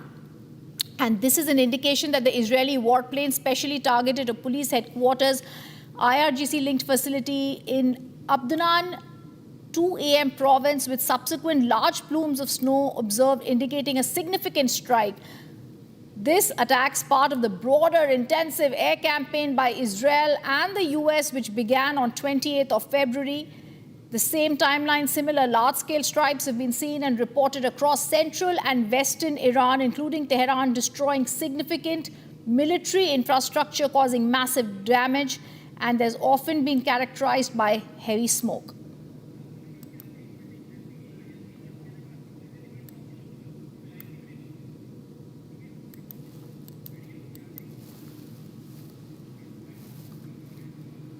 As the West Asia war is raging, the government has now invoked the Emergency Act to tackle the LPG crisis. The government invokes ECA to ensure LPG supply is regulated. It's also ordered refineries to divert key streams. This after the Middle East conflict disrupted LNG shipments, especially the oil passage through the Strait of Hormuz. We're going to play certain visuals, viewers, to explain the situation to you. The main emergency is on the priority sector: domestic piped gas, compressed gas for transport, pipeline compressed fuel. 100% availability needs to be there. The second main thing to be seen is that there is 70% availability of average 6-month gas consumption. There should be gas supply to tea industries, manufacturing and other industrial consumers. And a priority number 4 is also supply of city gas to industrial and commercial consumers. Important is gas supply to the city gas to industrial commercial consumers, and an 80% average of 6-month gas consumption should be there. Also, the supply has to be to natural gas to the fertilizer plants.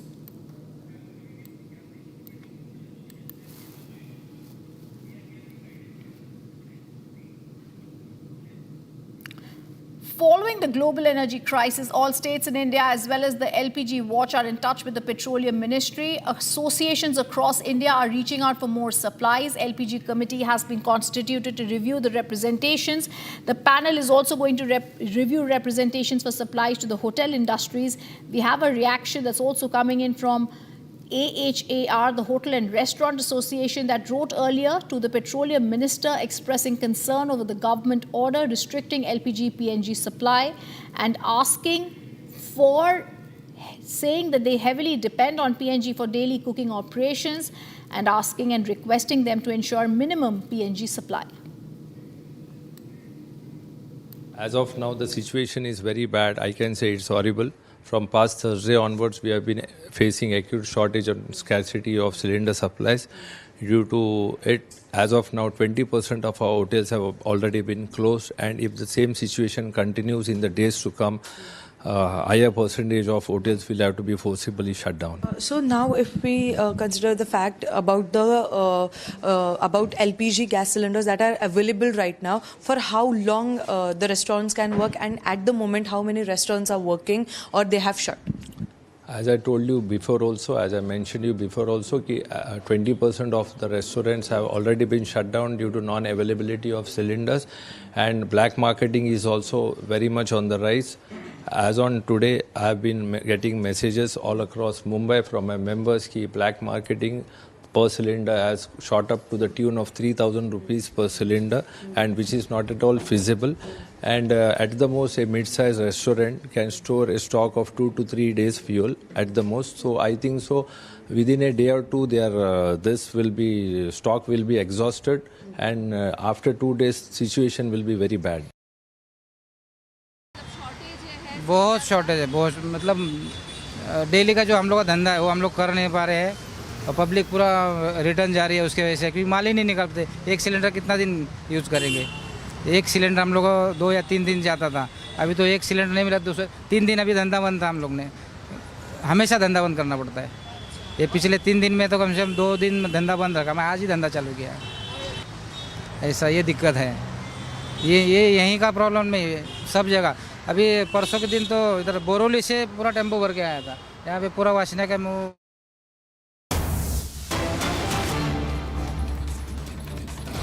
And there's breaking news coming in. There is another letter that's coming in now from the National Restaurant Association of India, written to the Petroleum Ministry. It states commercial gas is lifeline to these businesses. The supply cut of commercial gas will have a catastrophic impact, and gradually they will have to shut down. This is the big breaking news. There's another letter to the petroleum industry. This is going from the National Restaurant Association of India, writing to the Ministry of Petroleum and Natural Gas, stating that it is a lifeline to these businesses, and this will finally lead to catastrophic results for this industry, which will finally lead to its stopping. We have to see, viewers, this is the impact that this war is happening right here in India, and this is the breaking news coming in. This letter has now come out.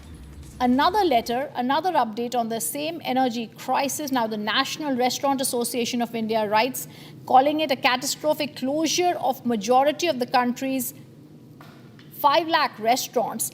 They say the supply has been halted with this crisis in cities like Bengaluru, Mumbai, Delhi, and therefore there's confusion, there's essential services plea. This is the big breaking news coming in.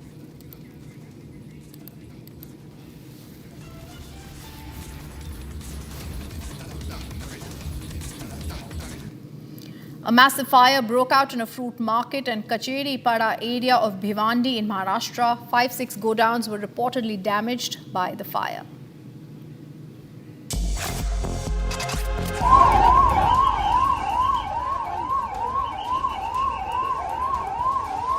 A massive fire erupted in a fruit market in Maharashtra's Bhiwandi. Initially, the fire broke out in a garbage in Cauchery Pada area. But the fire quickly spread to the fruit market. According to the police, the team reached the spot immediately to bring the situation under control. A fire brigade was also called. The fire was brought under control by the fire brigade team. But there was damage caused to 5 to 6 godowns located at the market. At least 5 to 6 godowns were reportedly damaged by the fire. Fortunately, no casualties were reported.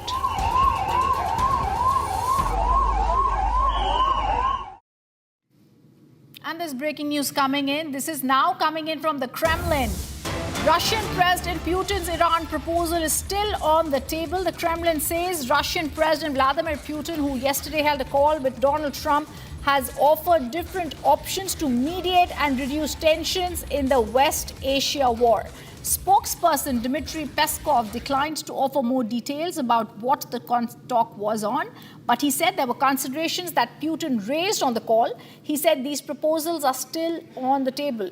Russia is ready to provide any help it can to reduce the tensions in the Middle East. That's the big breaking news coming in from the Kremlin, and this is now Russia offering to get some help on the story. We're also getting to know details about how Russia is trying to ensure that possibly in this case they're able to offer help. This is the big breaking news coming in. As the Kremlin says, the Russian President Vladimir Putin is there. This is now confirmed that President Vladimir Putin's proposal for mediating the war involving Iran remains active on the table following a phone call with US President Donald Trump.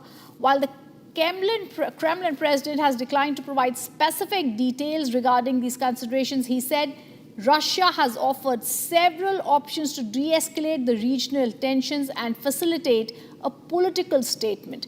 This is an hour-long call that was held. Let me go across to Ishita, who's joining us live from the newsroom. Ishita, an hour-long call between Donald Trump and Putin shared ideas aimed at a quick political diplomatic settlement. The global impact with this would be major. This is Putin trying to step in, as the leaders also discussed other ongoing wars in Ukraine, and Trump urging Putin to focus on that. But a very clear indication that Russia is also showing its authority over Iran to the US here. Right, of course, there are two countries that have been backing Iran in this conflict, which is China and Russia. In fact, both have come out this time to offer their mediation in this war, which has now entered its 11th day. There was a call that took place between the US president and the Russian president. Trump says that he asked Putin to just end the war in Russia and Ukraine, and that would be enough. But Putin, of course, here offered to mediate between US, Israel and Iran, the conflict which has now entered its 11th day, saying that it is important that the conflict does not spill over and comes to an end, because we're now looking at repercussions on energy supplies, oil supplies across the region. But of course, Trump is just suggesting that, you should keep your action limited towards ending the Russia-Ukraine war and not entering this conflict. And remember, Russia has not only offered to mediate, this offer has not only gone to the US president, but also Tehran as well. And this came after Donald Trump said that the war in West Asia could come to an end early. But Tehran here has clearly laid it down for all the players involved. It will come only on the negotiating table on its own terms when there are guarantees provided by the aggressors, which is, of course, the US and Israel in this conflict. He says until there are guarantees provided by both US and Israel that attacks against Tehran will stop, it will not begin negotiations. Thank you, Ishita, for that. There's more breaking news coming in, and this is yesterday when IDF soldiers identified a cell of Hezbollah terrorists and directed an aircraft that struck and eliminated the terrorists. In addition, the soldiers located numerous weapons, propaganda material. The troops identified suspects near IDF soldiers who posed a threat. The Israeli Air Force struck and eliminated them. This is the news that's coming in now. Iran parliamentary speaker is also ruled out seeing any ceasefire, was the news that had come in earlier. And now we're being told Israel struck the Hezbollah group. In parallel, remember, IDF troops began conducting targeted raids in southern Lebanon. During these raids, the troops identified the terrorists who entered the structure near the troops. Immediately after the identification, a tank fired at the terrorists and eliminated them. Additionally, a structure in which the Radwan force commanders gathered was struck, as well as weapons storage facility belonging to the terrorist organization. IDF troops continue to operate in forward defensive positions in order to prevent the Hezbollah terrorist organization from rebuilding and re-establishing in their capabilities.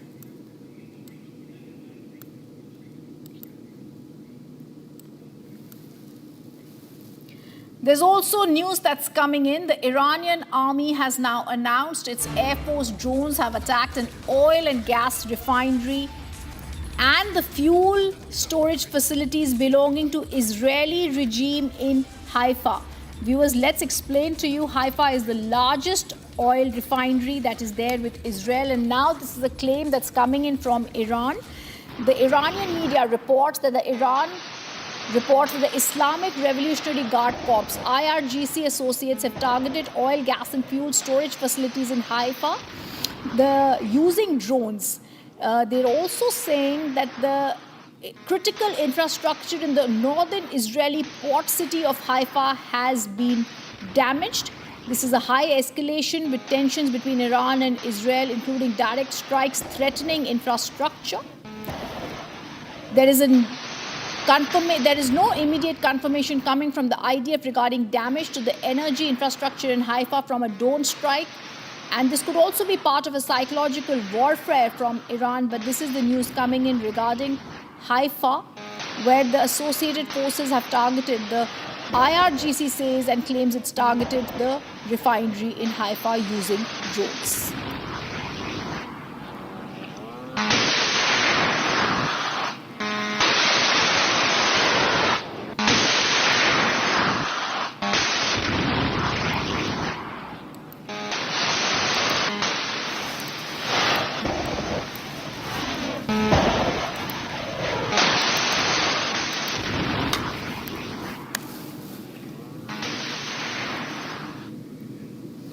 And even as all this is coming out, there's more news coming that the Iran parliament speaker has ruled out seeking any ceasefire.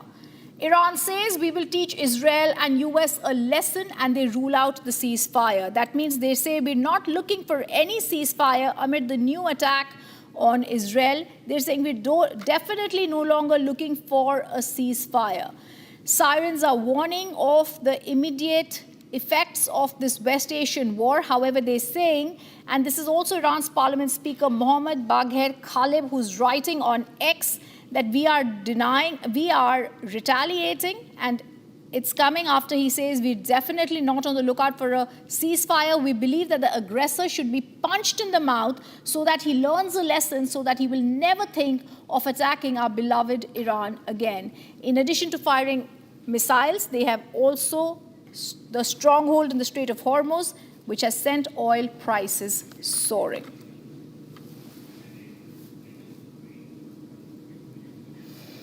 And this is also going to continue to be our top focus, viewers, through today, as now the Indian government invokes ECA to ensure LPG supplies, orders refineries to divert key streams. LPG committee constituted to review representations. The panel will review the representations for supplies to hotels and industries. Much more after a short break. Stay on with us.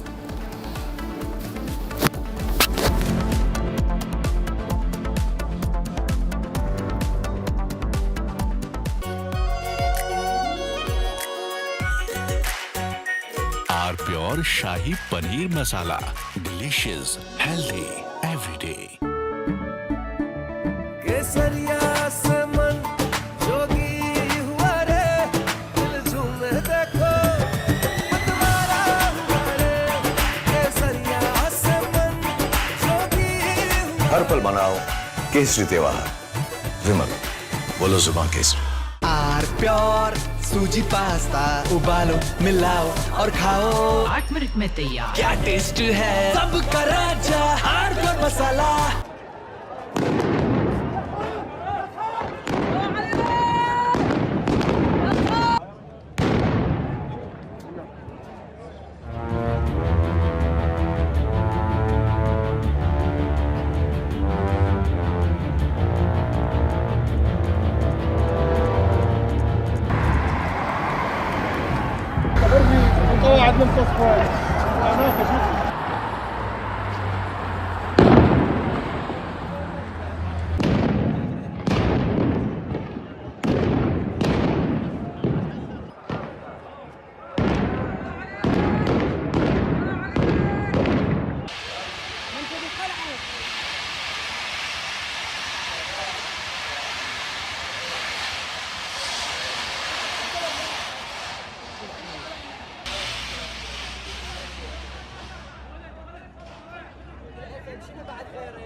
रानी, इस घर में कुछ है जो टूटता नहीं।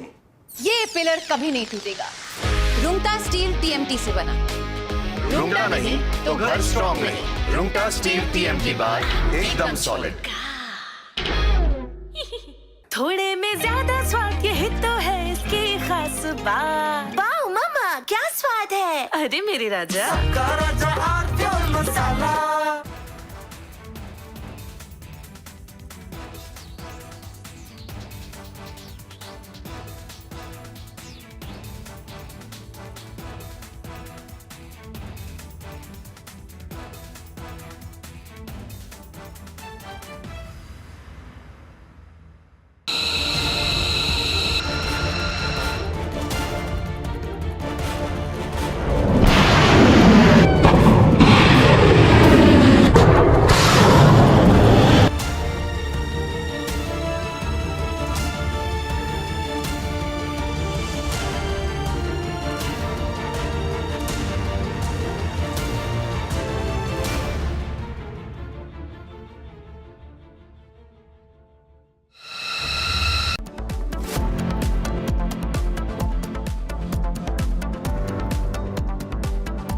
चमकी चाट से क्या बना है? सैंडविच लस्सी और छाछ और हर घूंट में चमकी चाट, ड्राई फ्रूट और दही बड़े, चमकी चाट से स्वाद बढ़े। असली स्वाद सिर्फ चंकी चाट।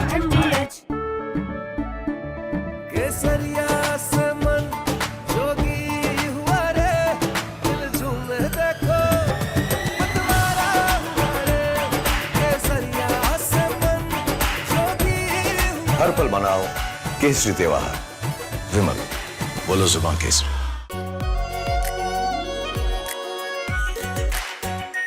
Are pure shahi paneer masala, delicious, healthy everyday.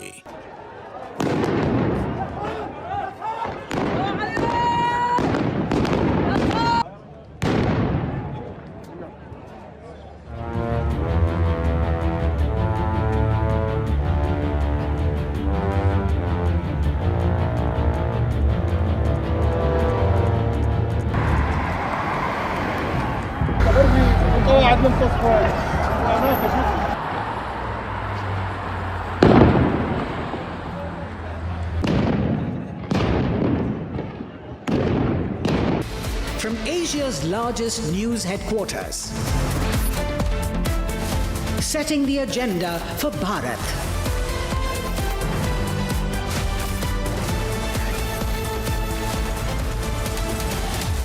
You're watching Republic.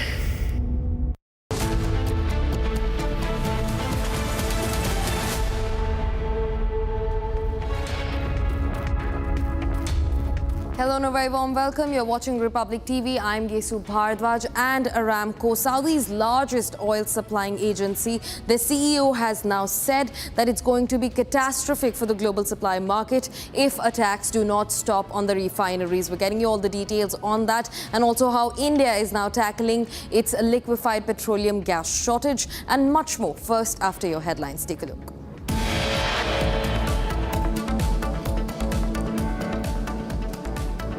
Saudi's largest oil producer, Aramco's CEO, warns of global consequences and drastic domino effect on aviation and agricultural industries amid the ongoing war.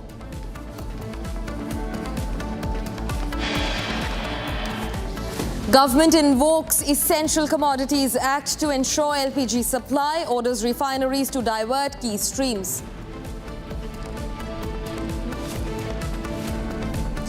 LPG committee constituted to review representations, panel to review representations for supplies to hotels and industries.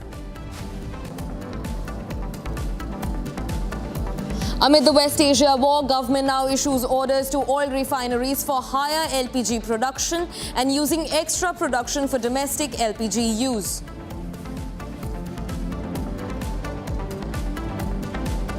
Crude oil prices fall 13% in 24 hours globally after crossing $110 per barrel. Crude oil eases to $88.9.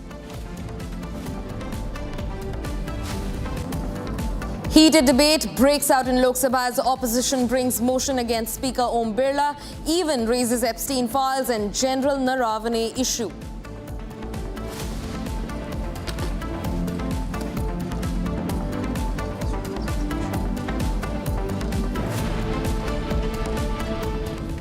Viewers, starting first with the fresh breaking development of the hour. Now, the National Restaurants Association has written to the Petroleum Minister Hardeep Singh Puri asking him to put hotels and the hospitality industry in the essentials list. In fact, they have now in a written statement said that 5 lakh plus hotels and food businesses are aligned to the National Restaurant Association of India, approximately providing employment to over 8 million people. In fact, the letter also states that commercial gas is the lifeline of these businesses. In fact, they've said that supply cut of commercial gas will have catastrophic impact and gradually these businesses will have to shut down. Now we see the hospitality and the hoteliers taking a hit over the LPG supply reduction in India. Now remember, the government's first priority remains domestic gas supply, and they have not put hotels and businesses in essentials till now. We're also being joined by my colleague Swarli to get us more updates into the matter. Swarli, speak to us about the recent that has come from the side of the hospitality industry. Now, we understand that, priority one is going to be domestic gas supply. Priority two is going to be hospitals. But where do we find hotels and the hospitality sector fitting in the list? Yes, that's true. According to the NRAI letter that has been written to the Ministry of Petroleum and Natural Gas, let me tell you, they have stated that more than 5 lakh small-scale businesses, including huge hotels, small hotels, are aligned with them, and they provide, employment to over 8 million Indians. And if the commercial gas supply is stalled, then all these major businesses will have to be stopped as soon as the gas supply ends. And that's the reason they have returned to the ministry. Also, when we tried to talk with the Gujarat Head Association of Hotels, he also told that 20% of the commercial gas supply comes from the government agencies, which has been stalled since yesterday night, and that may impact around 2,000 to 3,000 hotels present in Gujarat. They'll have to be shut down as soon as their gas ends. And to be a matter of fact, major cities like Pune and Bangalore have started, they have the impact of the supply chain that has been dropped right now, because the commercial gas is not on the priority list of the government, because we know that there is a war situation. And that's the reason cities like Pune and Bangalore, even there is a letter has been written by the city associations, and now from NRAI, it's a major update. They have also claimed that it's the third largest commercial service industry, more than 5.7 crore. So there's a kind of impact that is being seen because of at the Hormuz Strait, we all know that shipments are blocked, and gas is blocked right now by the government for the commercial gas industry. Yeah. Right, Swarli, thanks for getting that to round for us. In fact, viewers, another letter has been written in a similar regard. Now, this letter states that gas supply for these commercial entities, for hoteliers, for the hospitality industry, is their lifeline throughout this sustenance. In fact, they've also raised alarms that major businesses, small businesses employing over 8 million people will have to now shut down if the government does not take in cognizance their demand for LPG. This comes in another letter that has now been written to the Petroleum Ministry and specifically the Petroleum Minister Hardeep Singh Puri. Now, this comes in connection with the first one that was written. Now, remember, the government's priority remains domestic supply of LPG. Second on the list is going to be educational institutes and hospitals at the priority list of LPG supply. The government has also invoked the Essential Commodities Act, but hoteliers and the hospitality business, one of the biggest businesses or sectors in India, do not find any mention. And now a large threat looms over their head. What next? That's what these hospitality sectors are asking.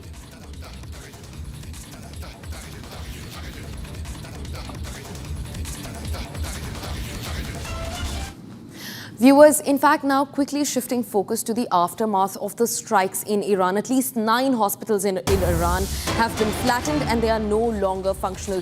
This as per the recent statement of Iranian parliament. Now remember, multiple hospitals, including the Gandhi Hospital in Tehran, were flattened on just day 1 of the war. And as these strikes continue from the Israeli Defense Forces and the US, now Iran's Parliamentary Health Committee has said that 9 hospitals are no longer functional. In fact, they've also said that these have been flattened because of US and Israeli attacks. The claims are being made by Mohammad Jamalian, who is a member of Iran's Parliamentary Health Committee. A huge alarm being sounded over the healthcare infrastructure being under attack as part of the West Asian tensions that continue to climb and have now entered its 11th day.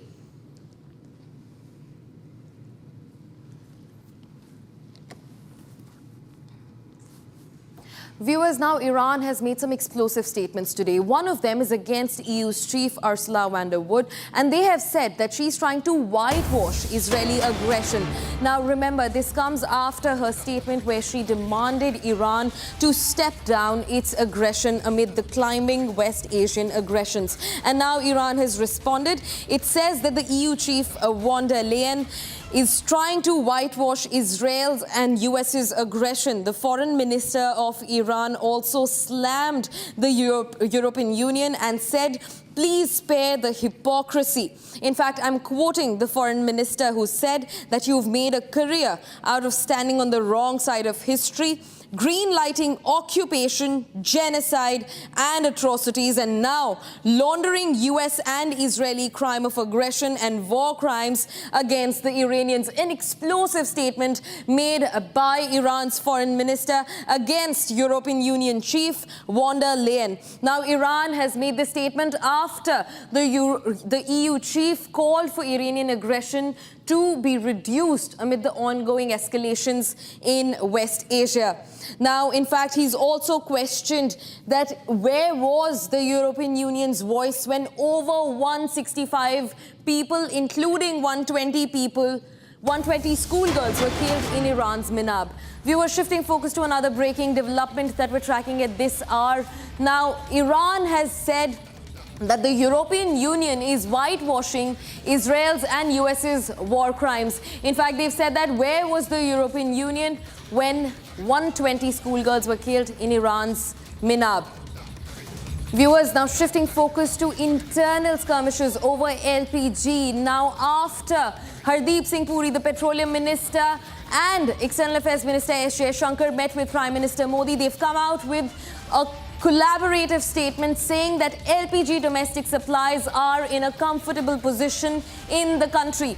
Now remember, this is the political statement that is being made that LPG and domestic supplies are completely in a comfortable position. India once again boasting its standing when it comes to oil and LPG demands and supply within the national borders amid the ongoing escalations in West Asia.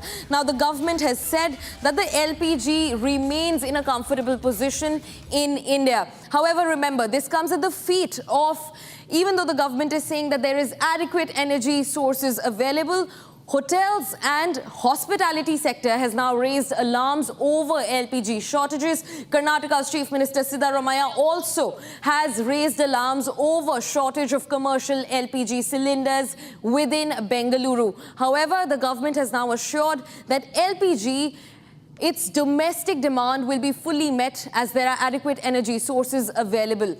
And this statement comes in unison after a meet was organized with External Affairs Minister S. Jaishankar, Petroleum Minister Hardeep Singh Puri, and also Prime Minister Narendra Modi at the helm of all of this. Now remember, India's two-point boast in the West Asian tensions. One, India remains clear that their stand amid the war is of peace and dialogue, and that they will do everything to prioritize national security and national interests first. Now, External Affairs Minister S. Jaishankar had earlier also said that India remains in a comfortable position when it comes to petroleum, Brent crude oil and LPG supplies. Now, Hardeep Singh Puri, the Petroleum Minister, has reiterated that stance, saying that LPG's domestic supplies are in a comfortable position. However, hotels, commercial businesses and the hospitality sector remains shook over the news of LPG being in less supply than needed. In fact, there are also reports coming in from Bengaluru where commercial LPG cylinders are in a shortage. However, the government has said that now the LPG domestic supplies remain in a comfortable position for India. That's the latest that we're hearing. Now remember, this meeting, we're also being joined by our senior executive editor Abhishek Kapoor to get us more updates onto the matter. Abhishek, the reason that we're hearing on one side the hospitality industry is raising its alarms, and on the other, now Hardeep Singh Puri, External Affairs Minister S. Jaishankar and Prime Minister Modi's meeting has culminated. They say there is absolutely no shortage at all. Where do we stand exactly in this, Abhishek? Well, you see, this is coming in from the briefing by Petroleum Minister, and so essentially what is being told is that the supplies remain comfortable, that we have a buffer stock of about 50 to 70 days, and that we have over the last few days diversified our sources of procurement from other geographies apart from the Strait of Hormuz, which is obviously constrained due to the ongoing West Asia war. And the sources also suggesting that those supplies which were non-Strait of Hormuz have increased from about 55-60% earlier to 70% now, which means about 10 to 15% increase from non-Gulf supplies of crude, and that pivoting has helped keep our stocks replenished, and to that extent the stock situation is comfortable. On the supply side or the distribution side, the oil marketing companies have set up a committee to reallocate available supplies. We have done some ground reports, Gesu, and we know that at most places the agencies have comfortable stocks. It's just that some element of panic among consumers and end users on whether those supplies are not going to be disrupted. Yeah. The government is essentially assuring that there is no need to panic and that supplies are taken care of. Let's go to Harsh. He was there in the briefing and he can tell us more. Harsh, given the reports of panic coming in from across the country, did you get a sense that the government was aware of those and that the government is doing something about it? And if yes, what is the government doing? Well, right, Abhishek. In fact, the big breaking at this hour is that India is now importing 10% more LPG from the non-Hormuz sources, non-state of Hormuz sources. This has been briefed by an official source. This has been told that earlier India used to import nearly 55 to 60% of its LPG needs from the state of Hormuz. However, now from the non-state of Hormuz sources. However, this has now brought up to by 10%, which comes down to around 70%. India, in fact, now is importing nearly 70% of its LPG from non-state of Hormuz sources.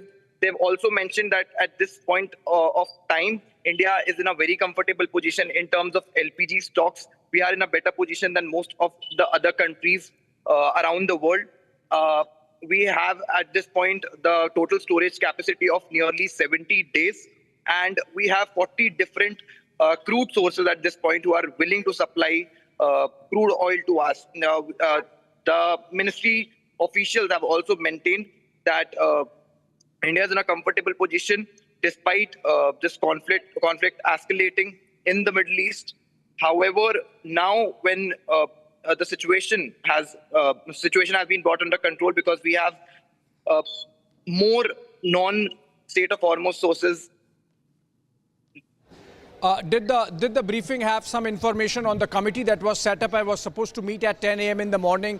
Has the committee of executive directors of the oil marketing companies come to a decision on the reallocation of gas supplies?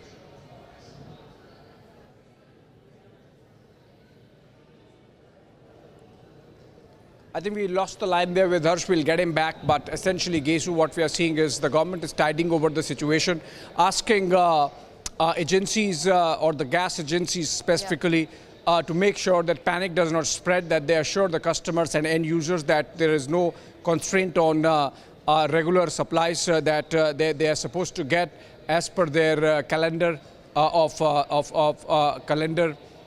bookings. And the government has increased the production of LPG by about 10% is what we are getting to hear from that same briefing. If we get Harsh back, we'll get more information, Gesu. But as of now, it seems the situation, according to the government, is under control. And whatever we are seeing on the ground by way of a scramble or the hotel industry, specifically the restaurant industry complaining, is essentially an impact of the reallocation that's been done, prioritizing PNG, which is the home distribution of gas, and the LPG cylinders. Yeah. Abhishek, despite the fact that, the government has said that India now remains in a comfortable position, also speak to us about that, they've made a priority list. And first on that list, needless to say, remains the domestic consumer, the domestic needs that are to be met. And second on the list are educational institutes and hospitals. But hoteliers in the hospitality sector, which is one of the most booming sectors in India, do not find a mention on the list. So do you think that this panic somewhere or the other is also because of the fact that they have not been included in the list of essentials? Well, you see, the fact of the matter is somebody has to get impacted because half our energy supplies are stuck through, because of the Strait of Hormuz choke. due to the war. Qatar, which supplies two-fifths of our energy, they've completely shut down. They are not producing any gas. They are not supplying any gas. So obviously, by the time we pivot to other sources, which the government obviously is doing, it takes time to get those supplies coming in. So if it takes 5 days to 7 days time, the government has to make do with the existing constraints and the reduction in those supplies, and that's why there's a reallocation and the committee that's been set up. So if you look at the prioritization that's been done, and you rightly mentioned, the domestic consumers get first priority, then the hospitals and educational institutions, and then other sectors get allocations. So obviously, whosoever or whichever sector gets adversely affected, they're going to complain, they're going to crib, but that's something with which we have to live at least for the next 5 to 7 days, with all the indication coming in from Washington, D.C. that maybe a war fatigue is building up. If you read between the lines, maybe the military objectives have been achieved, and there might be a breather, and that's gotten reflected, for example, in the reaction of markets worldwide today, which are up 1.5% from yesterday's close. So we are looking at the possibility of the war tapering off, and then the supplies would be back upstream, and hopefully the situation of crisis would be over. But for the time being, everyone has to live with those reallocations, including the hotel and restaurant industry. Right, Abhishek. In fact, we're also told that, you know, in terms of diversification, not just in the LPG sector, but also if we talk about the Strait of Hormuz, our earlier 55 to at least 60% dependence on that strait has now been reduced. You know, we've now actually diversified. We're looking at almost 70% new members, new partners that we've collaborated with when it comes to petroleum, fuel, crude, even Brent crude is in question. And as we talk about LPG, also the government has invoked the Essential Commodities Act from 1955, and that also under the emergency provisions, they have now asked industries, the public sector industries, to up their production of the liquefied petroleum gas to address the, of course, domestic consumers first. But I think that will also have an impact on the hospitality industry eventually. They will be brought under the fold eventually. But first and foremost, India has remained clear on its resolve that their interest will lie with their people first. And I think that's a commendable move from the side of the government in such a quick, short span of time. Well, we have seen the crisis build up since the war started. The government decided on day 2 or 3 itself that this might have consequences for our energy supplies, and that's why we had the minister briefing, or the briefings happening daily. And for those briefings to happen, all the heads of these oil marketing companies would meet first and deliberate on the situation.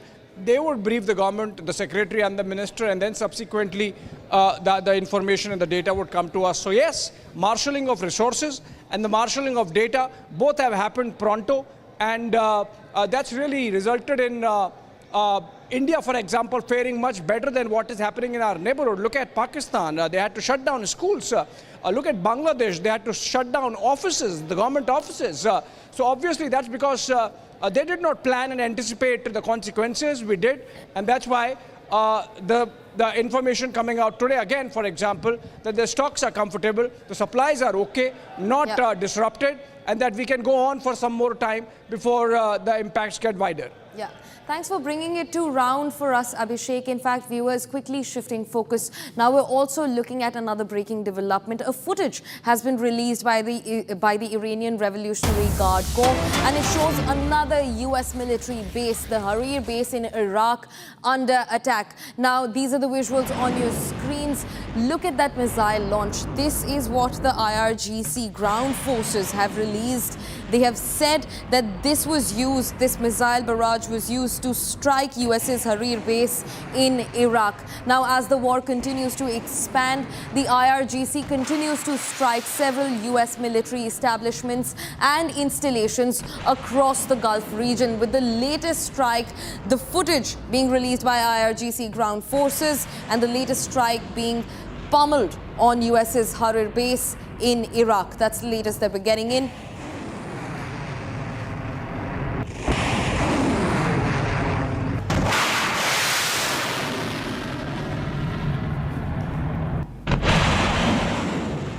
Now, viewers, amid the ongoing war in West Asia, US is heavily involved, not as a direct stakeholder, but siding shoulder to shoulder with Israel in its aggression against Iran. Now, Trump has heavily patted his own administration on the back, saying that they're doing a great job. In fact, this also comes as he's exchanged a few blows with the Russian President Vladimir Putin. Take a look at this. Top of the line. I said, why didn't we just capture the ship? We could have used it. Why did we sink them? They said, it's more fun to sink them. I said, that's not. This morning, I'm thrilled to announce that we have reached a breakthrough trade deal with the United Kingdom. Well, I think you could say it both. It's the beginning of building a new country, but they have no Navy, they have no Air Force, they have no anti-aircraft equipment. It's all been blown up. They have no radar. They have no telecommunications. And they have no leadership. It's all gone. So, you could look at that statement. We could call it a tremendous success right now as we leave here. I could call it. I had a very good call with President Putin. We had a lot of people on the line from our side, from his side. We were talking about Ukraine, which is just a never-ending fight.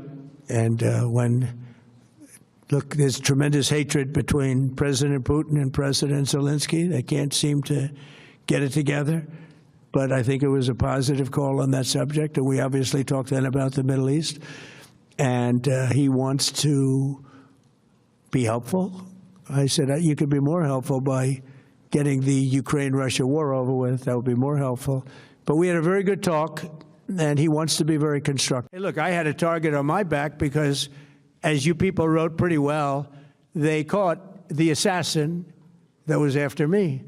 So we just got them first, but they caught the assassin. They have him now in custody that was after me. So They would have come in after us because I see the Democrats trying to justify it, and they're failing because the voter on the street is saying, "You got to be kidding." But I see where they're going, where they're always saying, no, there was no reason. Well, I'll give you the best reason of all. Within a week, they were going to attack us 100%. They were ready. They had all these missiles, far more than anyone thought, and they were going to attack us. But they were going to attack all of the Middle East and Israel, and if they had a nuclear weapon, they would have used it on Israel. You mean the new supreme leader? You mean the son? How can there be an Iran? Well, I don't want to say that, but you know, I was disappointed because we think it's going to lead to just more of the same problem for the country. So I was disappointed to see their choice. You just suggested that Iran somehow got its hands on a Tomahawk and bombed its own elementary school on the first day of the war. But you're the only person in your government saying this. Even your defense secretary wouldn't say that when he was asked, standing over your shoulder on your plane on Saturday. Why are you the only person saying this? Because I just don't know enough about it. I think it's something that I was told is under investigation. But Tomahawks are used by others, as you know. Numerous other nations have Tomahawks. They buy them from us.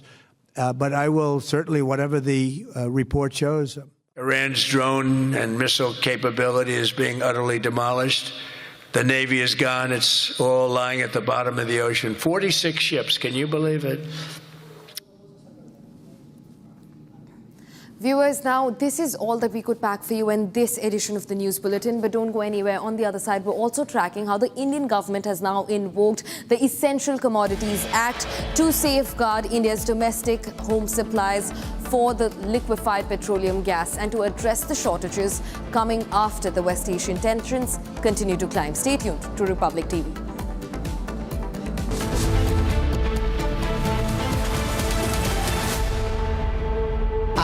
Pure सूजी pasta उबालो मिलाओ और खाओ 8 minute में तैयार क्या taste है सबका राजा आर प्योर मसाला केसरिया से मन जोगी हुआ रे दिल झूमे देखो मतवारा हुआ रे केसरिया से मन जोगी हर पल मनाओ केसरी त्योहार विमल बोलो जुबान केसरी प्यास बुझाए ठंडक लाए सबको भाई जीरा से MDH का जलजीरा जीरा से जीरा से असली रिफ्रेशिंग असली स्वाद असली मजा MDH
पर्पल बनाओ केसरी त्योहार विमल बोलो जुबान केसरी थोड़े में ज्यादा स्वाद यही तो है इसकी खास बात। वाओ मामा क्या स्वाद है। अरे मेरे राजा मसाला।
يا نعش اللي يشيل الشيعة سرتنا طاح المرتفع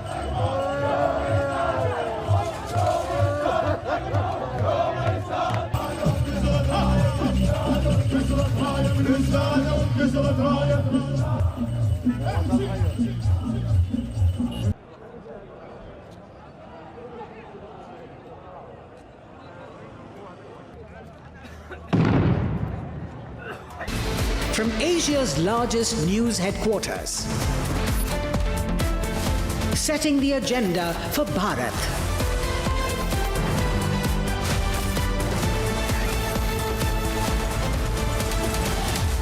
You're watching Republic.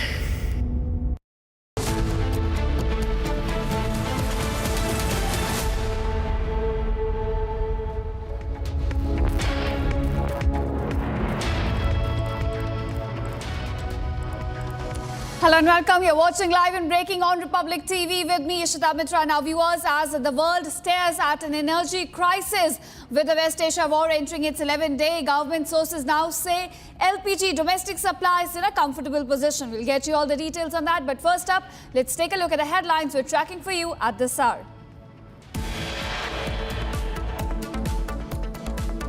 Saudi's largest producer, Aramco CEO, warns of global consequences and drastic domino effect on aviation and agriculture.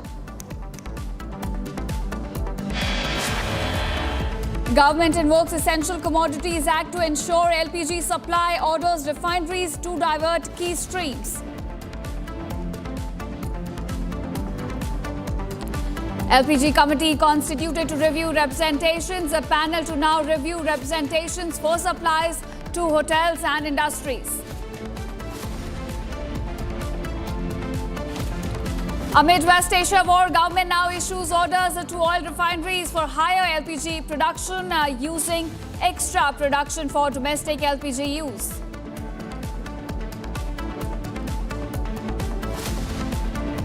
Crude oil prices fall 13% in 24 hours globally after crossing $110 per barrel. Crude oil now eases to $88.9 per barrel.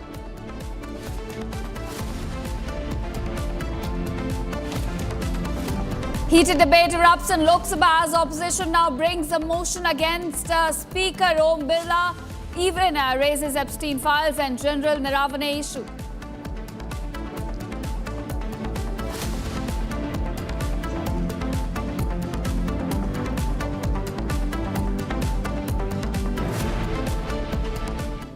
Welcome viewers. Our top focus at this hour now, there being British anti-war protesters demonstrate outside the UK's Royal Air Force Fairford base as the US Air Force now starts using the UK bases for attacking Iran. Protesters have been carrying out placards reading US warmongers, go home and hands off Iran.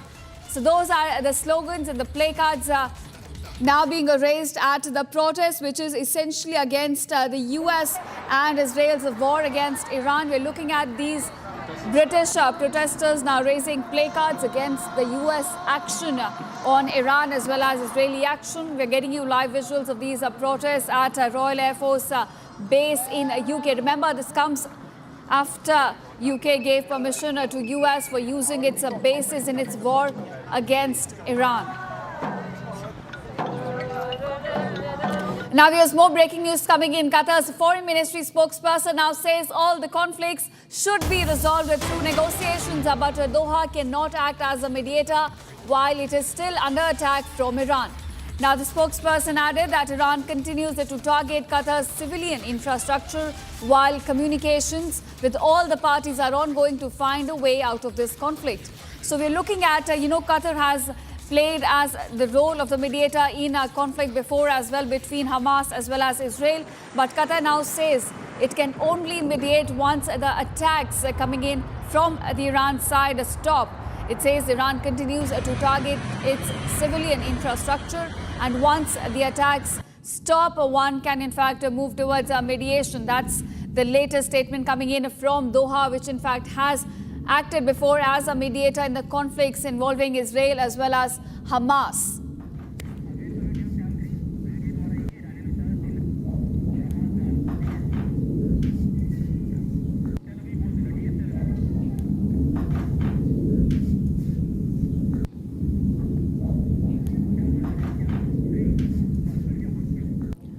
All right, viewers, more breaking news coming in on day 11 of the war investigation. We're now getting some updates regarding Iranian missiles now getting launched, in fact, in Ramat Gan, that's east of Tel Aviv. So Iranian missiles essentially now targeting Israeli cities. These are visuals from Tel Aviv, where Iranian missiles, in fact, have been intercepted. Some of them, and some, in fact, have been damaging a civilian infrastructure in Tel Aviv. We're looking at the aftermath of these attacks. Visuals on your screen are showing you the damaged buildings in Tel Aviv right after Iranian missiles hit a few of them in the city.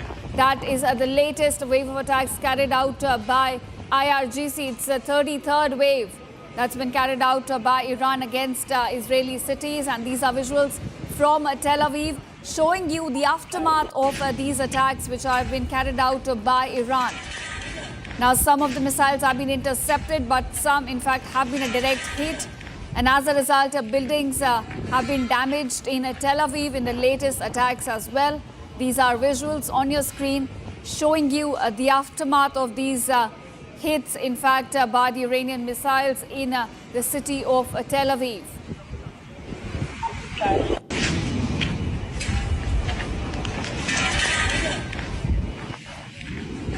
All right, viewers, strikes and counter-strikes continue from both the sides, and now we've got some breaking updates about Israel launching a fresh wave of strikes on Tehran. The Israeli Air Force, in fact, has said it has launched a wave of strikes targeting assets to offer, in fact, the Iranian terror regime in Tehran.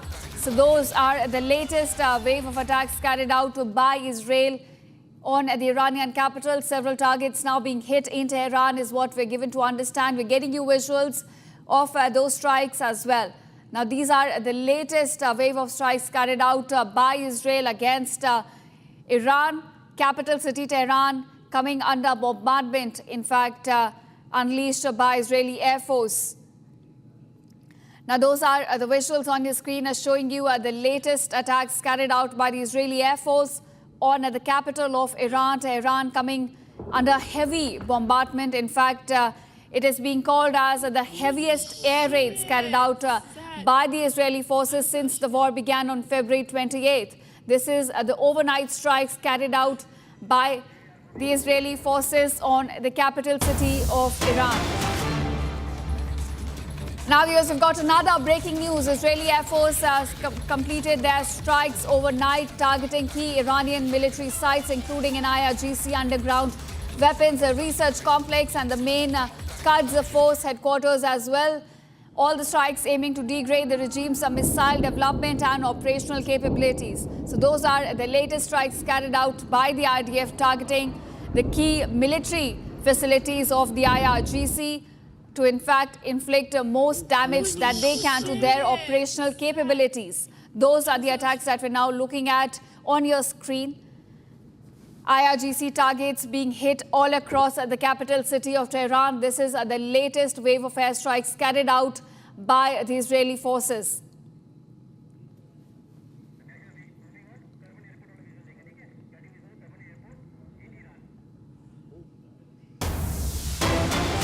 All right, viewers, we're getting some more visuals as well of the Israeli strikes on the oil depot near the Kerman airport in Iran. Now, those are the latest strikes carried out by Israel, in fact, on oil infrastructure in the capital city of Iran, as well as in other areas across the country. Now, the latest strikes have been carried out on the Kerman airport, near the airport, on oil depots. And you can see the thick black plume of smoke, in fact, rising into the air right after the attacks were carried out on oil depots. Remember, this is the second wave of strikes carried out by Israel on the oil infrastructure of Iran. Yesterday as well, there were attacks on oil depots all across the capital city of Tehran. And now we're looking at essentially the second wave of attacks carried out by Israel on oil depots.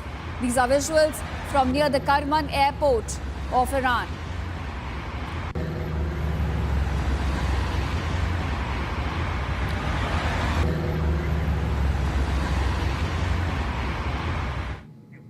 All right, viewers, now shifting focus. Australia has granted humanitarian asylum to 5 members of Iran's women's national football team who were in the country for a tournament when the Iran war began. Now, this move comes days of pressure after Iranian groups said and called out the government of Australia to give these women asylum. And in fact, Donald Trump also urged Canberra to protect the athletes who are present in their country. Here's the full report. Take a look. Before the war began, Iran's women's national football team had arrived in Australia for Women's Asian Cup. But they could not go back as the war had begun by then. Australia has now granted humanitarian visas to 5 of these women. Athletes have been moved from a hotel on Australia's Gold Coast to a secure location. Visas have been finalized after players requested protection from Australian officials. Late last night, we issued 5 humanitarian visas to members of the Iranian women's soccer team. Australians have been moved by the plight of these brave women. They're safe here and they should feel at home here. Officials are now assessing requests from other members of the team. Australian Home Minister says the offer of protection remains open to other members of the Iranian squad. The same opportunity is there. Australia has taken the Iranian women's soccer team into our hearts. These women are tremendously popular in Australia, but we realise they are in a terribly difficult situation with the decisions that they're making. Earlier, the athletes drew international attention as they chose to remain silent as Iran's national anthem played before their opening match. A symbolic protest against the Iranian regime. It also came after US President Donald Trump urged Canberra to grant the team protection. Trump criticized Australia earlier this week for allowing the players to return to Iran. In a social media post, he warned they could face serious danger if forced to go back. With the war now in its 11th day, uncertainty continues for the rest of the Iranian squad.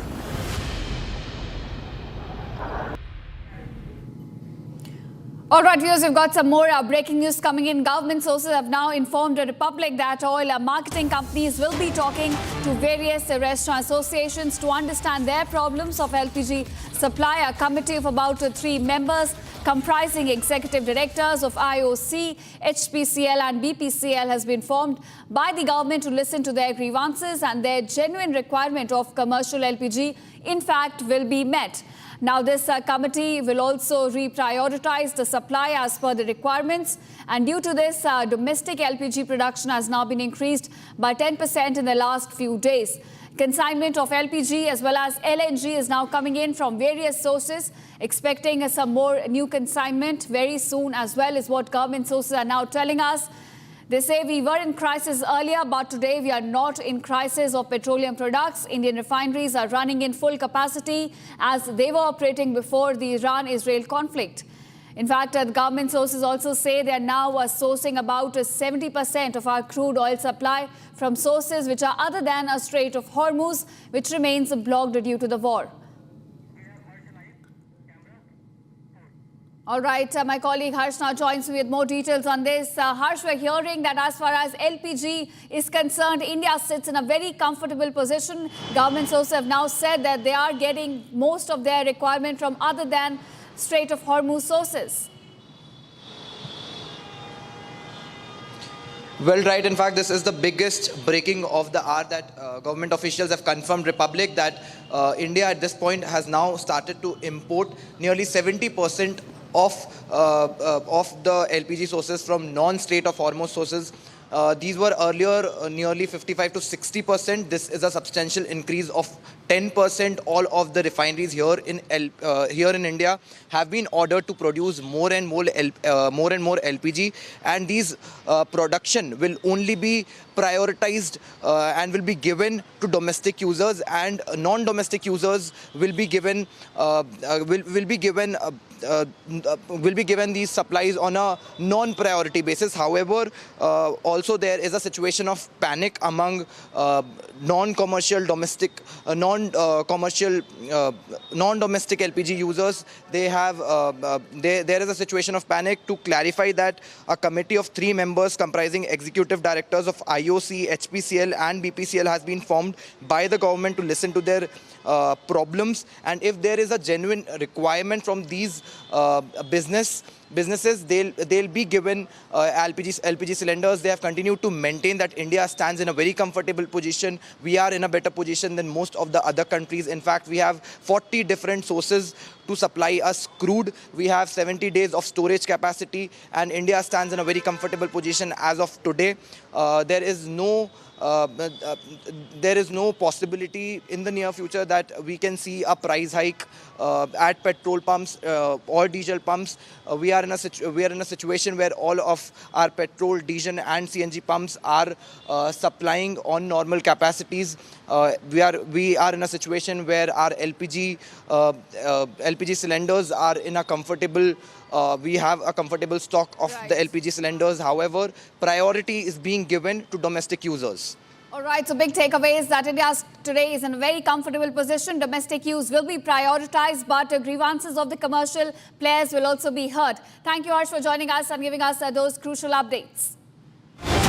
Now, here's another breaking news coming to light from the war in West Asia. Footage of IRGC ground forces missile strikes on the US's Harir base has now been released in Iraq. We're looking at US base now being attacked by Iranian missiles in Iraq. In fact, IRGC has put up this video showing how its missiles are now pounding the US base in Iraq. In fact, this is the US Harir base, which has now been attacked by Iranian missiles.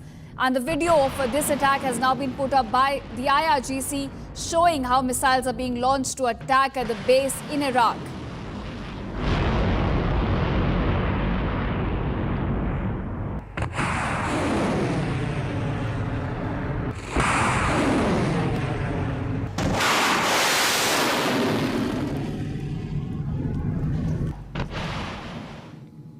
All right, viewers, now Qatar's foreign ministry spokesperson said we have a different supply lines, but closing our Strait of Hormuz and threatening its security negatively impacts everyone. Now, the statement says that no one can dictate to us with whom we deal and with whom we take a diplomatic call. That's a call that will be taken, in fact, by Qatar itself. That's the latest statement which has been released by the Qatar's ministry, saying that they will take a call on with whom they deal and with whom they don't. In fact, also saying that the oil disruptions caused by Iran by blocking a Strait of Hormuz is now impacting everyone around the globe. That's the statement that is coming from Qatar regarding the blockade of the Strait of Hormuz, a crucial economic corridor through which about 1/5 of the global oil passes through, which now essentially stands blocked. That's the big statement coming in from Qatar on the blockade caused by Iran on the Strait of Hormuz, saying that everyone currently is now being, in fact, is now being impacted by this. That's the latest statement released by Qatar on the Strait of Hormuz closure, saying it affects everyone. Now, viewers, have got another breaking news regarding Donald Trump's recent statement made on the war in West Asia. US President now, he says he could talk to Iran. He's in fact informed the US media he could speak to Iran.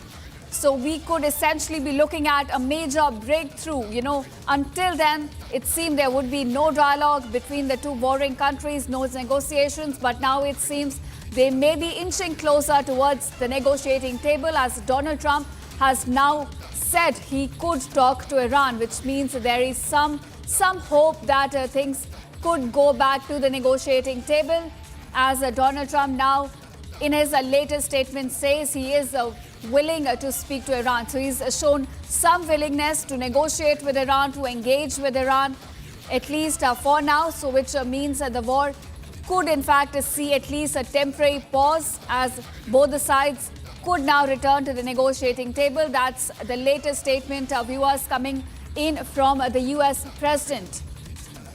He says he will be speaking to Iran. So there is now willingness on the part of the US President, who in fact was hell-bent on bombarding Iran. But now he says he is willing to speak to Iran. So we could be looking at some engagement between the warring parties, some, in fact, climbing down some negotiation, some dialogue between the two warring parties. It is day 11 of the war in West Asia, and now we could be looking at both the sides returning to the negotiating table. This, as the US President Donald Trump now says he's willing to speak to Iran. Now, of course, the terms and the conditions regarding the conversation have not been released yet, but he's expressed a willingness to engage with the other side, to engage with the warring party. He says he is willing to now speak to Iran. That's the latest statement, viewers, coming in from the US President Donald Trump regarding the war in West Asia. On day 11, Donald Trump now says he is willing to speak to Iran. So, in fact, we'll have to see when that conversation will take place and the terms and the conditions of it. Will there be a third-party mediation that could help bring both the sides on the table? All right, Major General G.D. Bakshi now joins us on the broadcast. Thank you, Major General G.D. Bakshi, for joining us on Republic. I want to ask you, sir, the latest statement by Donald Trump says he's willing to talk to Iran. He's now expressed willingness to negotiate with Iran. How do you read this statement, sir? Thank God some sense has prevailed. It was a most ill thought through operation. They grossly underestimated Iran's military power, readiness to fight its ballistic missile stockpile, and its technological effectiveness and accuracy, which has enhanced manifold with the Bidyao cluster of Chinese satellites, right? And as part of this, they have had to run to make their aircraft carrier Abraham Lincoln withdraw 1,000 miles to get out of the range, of Iranian missiles, right? They have paid a price already. A huge price has been paid, and all that talk, highfalutin talk of regime change, nation state destruction, has all come to absolute naught. Right. They have had to General Bakshi beta. Vijay Singh saab kahan baithe? So what do you think has triggered this statement or this decision by Donald Trump? Do you think it's the pressure coming in due to the energy crisis that the world over is now witnessing? Do you think it's a domestic pressure? What do you think has triggered this decision? The closure of the Straits of Hormuz has raised the price of oil, has touched over $110 per barrel yesterday. You know, there are so many tankers stuck in the Straits of Hormuz. There was bloodbath on the stock markets in the United States, right? And then Donald Trump decided that, you know, wisdom is the better part of valor, and he has decided to call it off. There was hubris on the part of America and Israel, you know, which has turned out to be absolutely misplaced, and it will cause a lot of reputational damage to the United States as a military power. This is a crucial battle as far as the future of the world is concerned, whether it will be a unipolar world again or it is fully multipolar now. American empire is on the decline. That is now clearly evident, clearly evident. And they have hastened their own decline by this foolish, ill-thought-through venture. Right, sir. And sir, hoping that hostilities will now come to an end, we could be looking at a pause.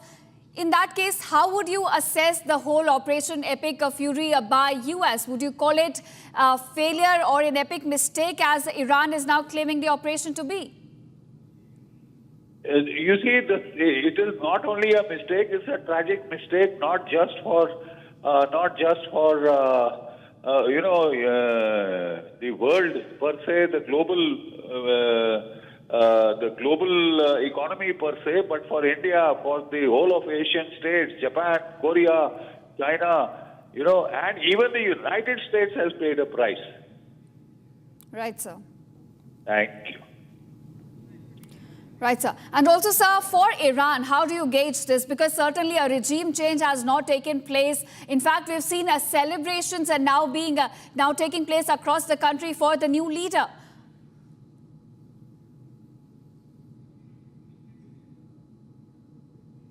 All right, we'll try to connect with Major General G.D. Bakshi there. But viewers, that's the big takeaway at this hour. Donald Trump now saying he is willing to speak to Iran to try and bring both the warring parties to some negotiating table. So we could be looking at a breakthrough in the war in West Asia, which in fact has been going through for the past 11 days and is a now triggered energy crisis world over. But now we could be looking at a pause with Donald Trump now saying he is willing to speak to Iran. All right, viewers, that's what we're looking at. He's already spoken to the Russian president before, and now he says he could also be engaging with the Iranian leadership. Now, we're certainly looking at a major breakthrough. But the question is it the energy crisis? Is it the blockade of the Strait of Hormuz which triggered the decision by Donald Trump, which made him dial down his rhetoric? Because even yesterday, Donald Trump was saying he will be hitting Iran hard. But today, he's shifted his stance to saying he's willing to now speak to the leadership in Iran. So what exactly triggered that change? And is it the pressure by the energy crisis or the domestic pressure coming in from the US for Trump? Of course, that will have to be seen. But that's the big takeaway at this point. Donald Trump saying he's willing to engage with the leaders of Iran. What in fact, when in fact the conversation will take place is not known yet. But we're certainly looking at some breakthrough, some dialogue that could take place now between Iran and the US, as Trump now says he's willing to speak to Iran. All right, viewers, that's all we could pack in this edition of Live and Breaking. Thank you so much for watching. And on the other side, we discuss how the government of India has now invoked the Essential Commodities Act to ensure LPG supply and has also ordered refineries to divert their key streams.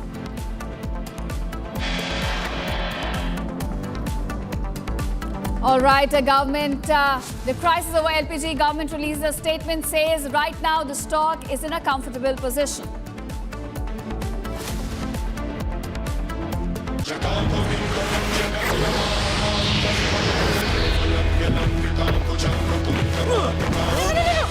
मेरी chimney टूट जाएगी। What are you doing? रानी, इस घर में कुछ है जो टूटता नहीं। ये पिलर कभी नहीं टूटेगा। रुंगटा स्टील TMT से बना। रुंगटा नहीं तो घर स्ट्रॉन्ग नहीं। रुंगटा स्टील TMT बार एकदम सॉलिड।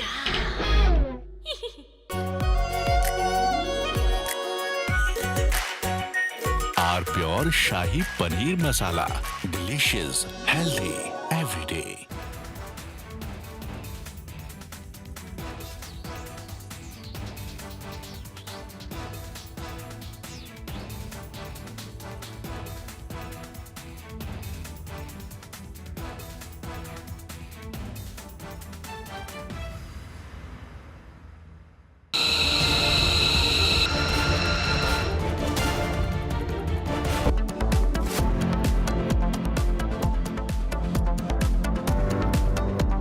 चमकी चाट से क्या बना है? सैंडविच, लस्सी और छाछ और हर घूंट में चमकी चाट। अब बताओ, स्वाद आया?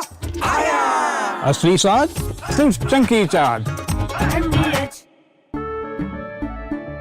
केसरिया से मन जोगी हुआ रे, दिल झूमे देखो मतवारा हुआ रे। केसरिया से मन जोगी हर पल मनाओ केसरी त्योहार।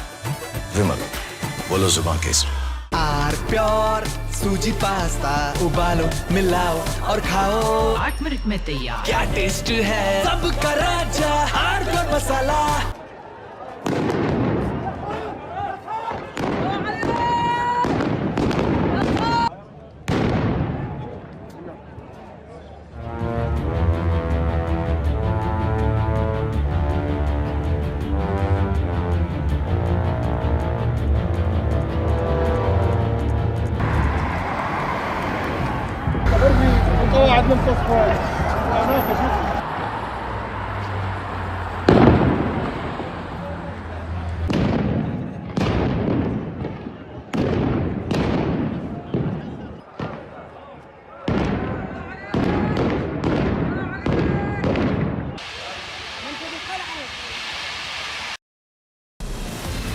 From Asia's largest news headquarters, setting the agenda for Bharat.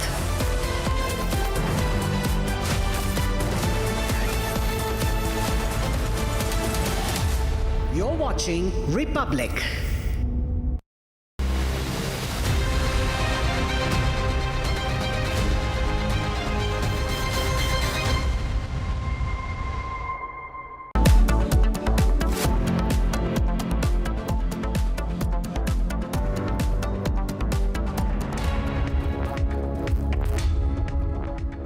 Very good evening, viewers. You're watching Live and Breaking, and I am Rakshita Mishra with you, getting into all the latest from the war in West Asia and the impact, of course, that it's happening on the world across. But first, a quick check of the headlines at 5.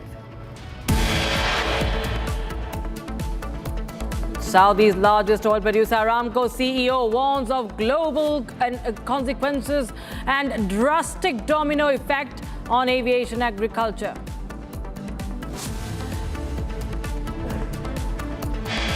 Government invokes the Essential Commodities Act, the ECA, to ensure LPG supply, orders refineries to divert key streams. LPG committee constituted to review representations, panel to review representations for supplies to hotels and industries.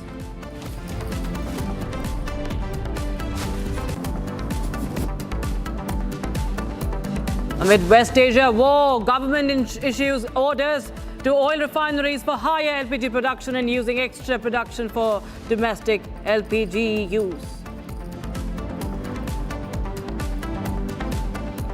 Crude oil prices fall 13% in 24 hours globally after crossing $110 per barrel. Crude oil eases to $88.9. Heated debate in Lok Sabha as opposition brings the motion against Speaker, even raises Epstein files and General Narvane's issue.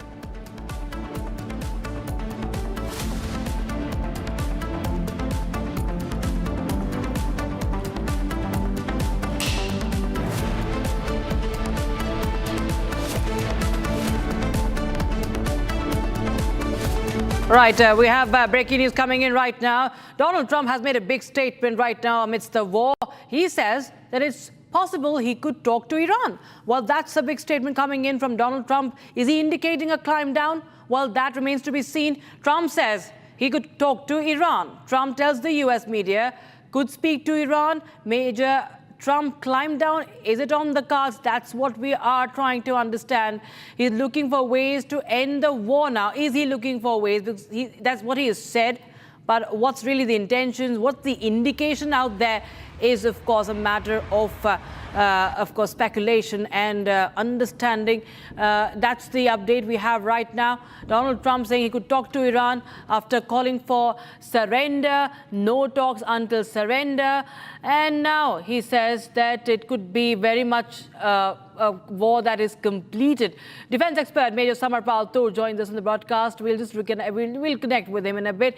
But that's the big update. Iran, Trump says Iran has no navy, no communications, no air force. We are pretty much end of the war, he says. And he said that the missiles of Iran are down to a scatter. But most importantly, he's saying that he could be talking to Iran. And that's the update. In fact, earlier there was a phone call between Donald Trump and Vladimir Putin, an hour-long phone call as well. And we do not know what really transpired. Kremlin had said that there were no new talk state or anything, but there is some sort of indication being given by the President of the United States himself when he says that he could be talking to Iran. On what basis and how is he looking for those talks? We do not know yet. He says the Iran war will end very soon. That's what he has said.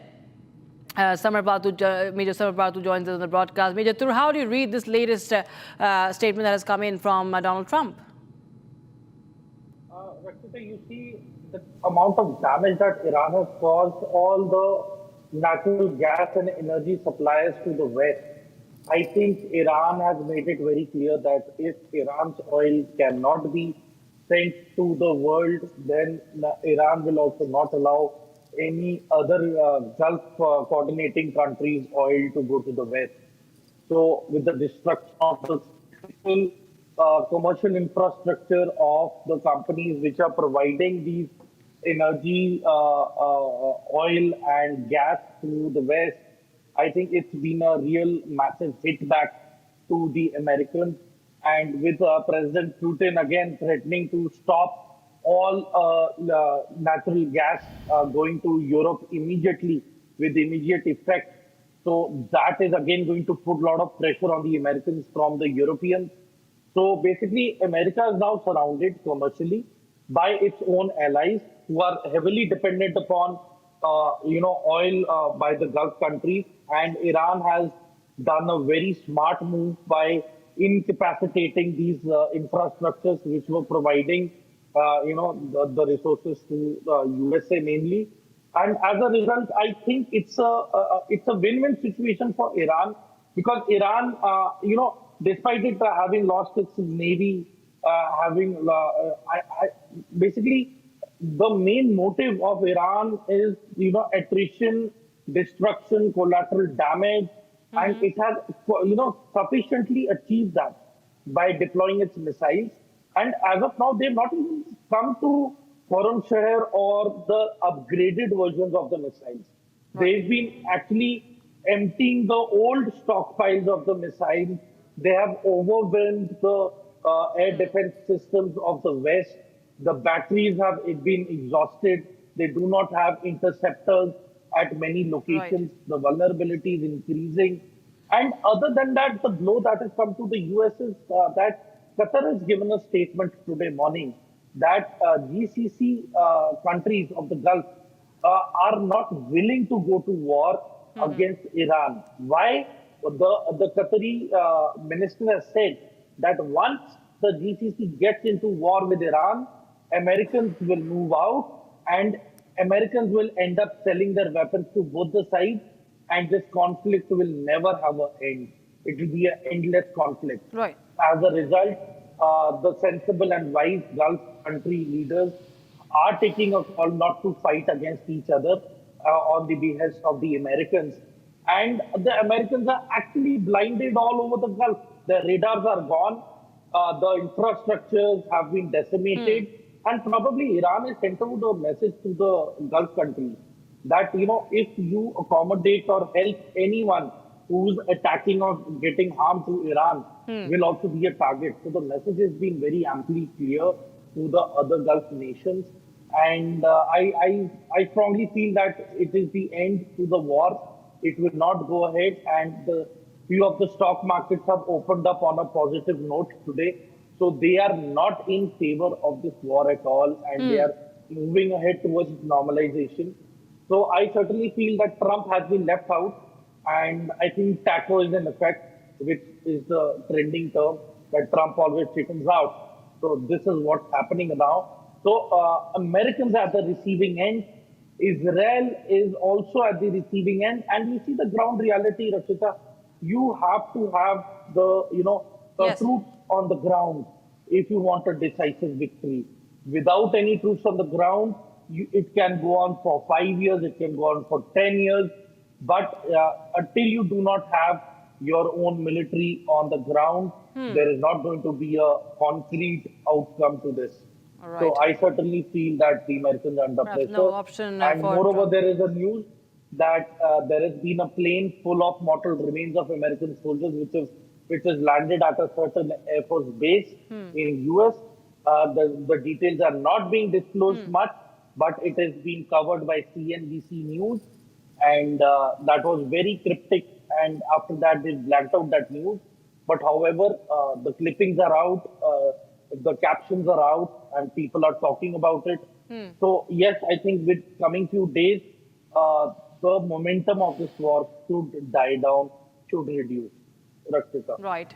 Major Samar Pathur, many thanks for joining us, giving us an understanding of that situation that's unfolding right now. We're closely tracking what Trump has said. Viewers, Trump, in the latest, for all those tuning in, has said that it's possible that there could be talks with Iran. That's what he has told the American media, which indicates at sort of a climb down. Of course, remains to be seen what really happens.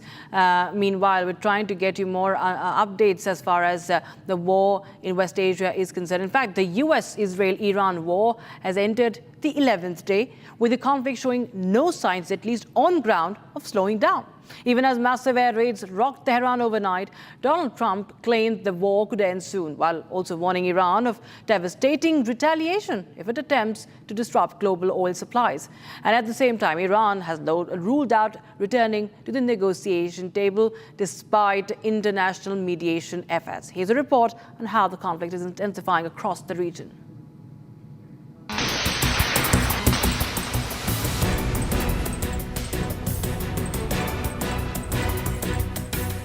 Day 11 of the US-Iran war, and Tehran is once again under fire. Dozens of explosions rocked the Iranian capital in what is being described as the heaviest air raids since the war began. Israeli air forces say the strikes targeted military infrastructure, drone facilities, including sites linked to the Revolutionary Guard. But even as the bombing intensifies, US President Donald Trump insists the war may not last very long. I think you'll see it's going to be a short-term excursion. How good is our military, right? Amazing. How good. Short-term. Short-term. Thank you. They're great. You know, we all together, in my first term, we rebuilt our military. And I didn't know I'd be using it so much in the second term, but we have a military like no other. It's not even close. But Iran has made its position clear. It will not return to the negotiating table unless guarantees are provided that attacks against the country will stop. ما داریم انجام میدیم توقف جنگ دست جمهوری اسلامی ایران هست. یعنی هر وقت جمهوری اسلامی ایران تصمیم بگیرد، حتی اونها متوقف بشوند، تصمیم نهایی با جمهوری اسلامی ایران هست در این زمینه، چون اونها تجاوز کردن، اونها عملیات مسلحانه انجام دادن. ما باید در واقع موقعی متوقف بشویم که بتونیم احساس بکنیم یا تضمینی داشته باشیم که این اقدامات تجاوزکارانه مجددا روی نمیده و اونها مسئولیت اقدامات خودشون رو باید بپذیرن. At the same time, Trump issued a sharp warning to Tehran, saying it would strike Iran 20 times harder if it attempts to block oil shipments through the Strait of Hormuz. We're in a very good position, but very unfair to other parts of the world, like China as an example. I mean, we're doing this for the other parts of the world, including countries like China. They get a lot of their oil through the straits. So we're doing this. We have a very good relationship with President Xi in China. I'm going there in a short period of time. And we're protecting the world from what these lunatics are trying to do. Meanwhile, Iran is not backing down. The Islamic Revolutionary Guard has now launched the 33rd wave of retaliatory attacks, promising to deploy its heaviest missiles against Israel and US targets. As Tehran burns under heavy bombardment and retaliation intensifies, the question now is whether the end of war is near. All right, and we have some breaking news coming in right now from the war zone. What we understand is that the IRGC has intercepted the Heron drone, and it has intercepted this drone in the Markazi province. You have the remains of that intercepted drone on the ground in that picture we are running right now, first on Republic TV. Now, the Heron is a UAV, medium altitude, long endurance UAV that is used by Israel, and it's capable of medium altitude, long endurance. And this is one of the important drones for Israel, but this is now intercepted by the Israeli forces. I beg your pardon, the Iranian forces, as the picture now shows. And that's the breaking news we are getting in right now. Earlier as well, we've seen IRGC claiming to have downed Israel's Heron drone. In fact, there's some more breaking news coming in right now. The Qatari Foreign Ministry spokesperson says that there are different supply lines, but closing the Strait of Hormuz and threatening its security negatively impacts everyone.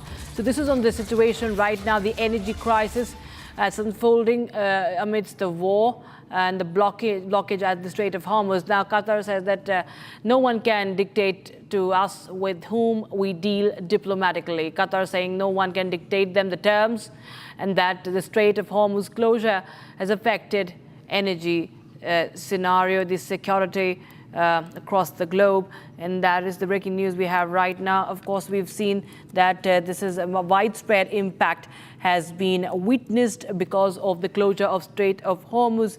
And now Qatar says that no one can dictate it, the diplomatic policy, who it engages with or he doesn't engage with. And that's coming in amidst the war that continues to unfold, and many the supplies remain paralyzed. And now we was just getting you more updates. Donald Trump is now facing intense scrutiny following the reports and videos of the evidence. In fact, there have been video evidence of a U.S. Tomahawk cruise missile striking a girls' school in Minab of Iran. Now, the footage appears to show the missile hitting an Islamic Revolutionary Guard Corps, that is IRGC's naval base, followed moments later by massive plumes of smoke rising from the nearby Shajara Tayyaba school. Now, the video contradicts earlier claims that Iran itself was responsible for this attack. An incident has, of course, become a flashpoint for the administration as it is being accused of war crimes. We have this report.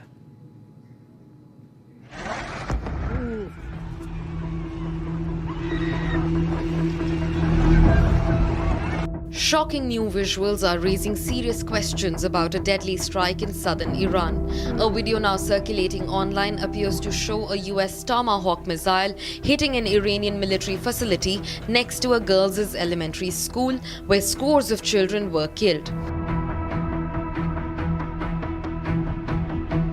US President Donald Trump has denied the allegations, saying he does not know enough about the reports. Because I just don't know enough about it. I think it's something that I was told is under investigation. But Tomahawks are used by others, as you know. Numerous other nations have Tomahawks. They buy them from us. But I will certainly, whatever the report shows, I'm willing to live with that report. Trump argued that the cruise missile, which is made by the American defense contractor Raytheon, is sold and used by other countries, and that Iran also has some Tomahawks. The president also claimed that Iran has access to the American Tomahawk cruise missile, which was likely used to strike a girls' school in Iran, killing over 165 people. While Raytheon sells the missile to allied countries like Japan and Australia, there is no evidence to suggest that Iran has gotten its hands on the cruise missile. International condemnation has grown over the incident, accusing the Trump-led administration of committing war crimes. We continue to raise the alarm over the humanitarian impact of escalating violence across parts of the Middle East, which is driving rising civilian casualties, damage to civilian infrastructure, and growing displacement of people. While Iran has denounced the attack as a war crime, the United Nations expressed serious concern over the deadly missile strike on a girls' school and escalating civilian casualties in the region. Meanwhile, Bahrain says that 105 missiles, 176 drones have been intercepted. In a statement, the General Command of the Bahrain Defense Force says it intercepted and destroyed 105 missiles and 176 drones since Iran's retaliatory strikes on nations hosting U.S. forces and assets engulfed the region. That's the breaking news we have right now. So in total, ever since the war has broken out, we've seen that it has been full-on game of drones, of course, and ballistic missiles from the Iranian side. If we talk about Bahrain now says that 105 missiles and 170 drones have been intercepted from the Iranian side, that have been fired from the Iranian side. And that's the update on the 11th day of the war. And Bahrain now updating the figures as to the interception of the ballistic missiles and drones are concerned.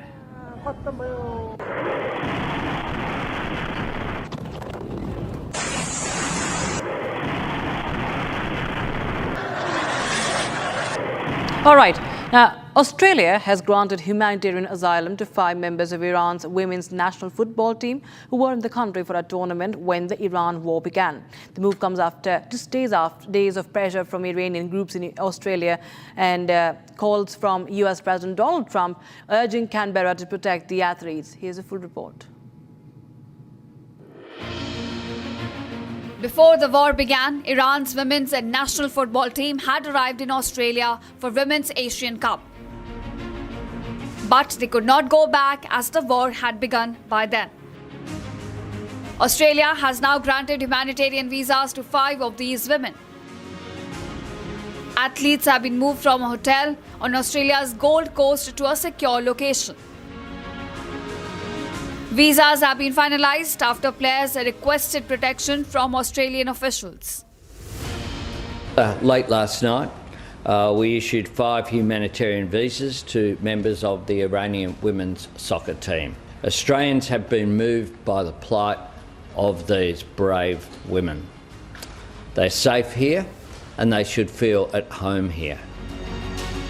Officials are now assessing requests from other members of the team.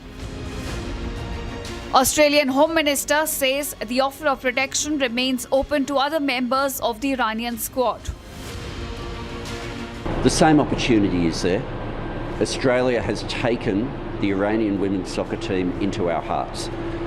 These women are tremendously popular in Australia, but we realise they are in a terribly difficult situation with the decisions that they're making.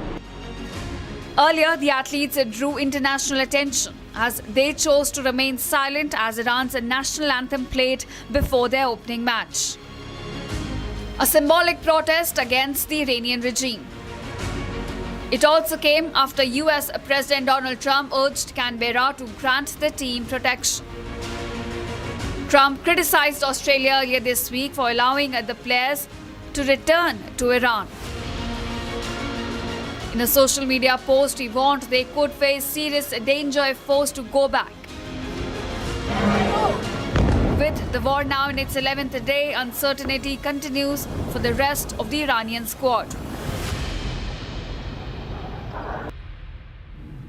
Meanwhile, President Donald Trump boasts about his administration's achievements now. While he delivered several striking foreign policy statements, Trump expressed a desire to build a new country, claimed he had a good talk with Vladimir Putin, alleging that he had a target on his back, and insisted Iran would have attacked first had he not acted decisively. Trump voiced disappointment with Iran's new supreme leader, Mojtaba Khamenei, suggesting he was not well informed about the situation, and jokingly remarked that it was more fun to sink Iranian ships. Well, that was not really a joke, but of course, it's a tragedy that he's joking on. It's the sad part. He has also announced plans to waive oil-related sanctions and proudly highlighted lower oil prices, seemingly unaware or unconcerned clearly that his ongoing war has severely disrupted global oil trade routes. Top of the line. I said, why didn't we just capture the ship? We could have used it. Why did we sink them? They said, it's more fun to sink them. I said, that's not.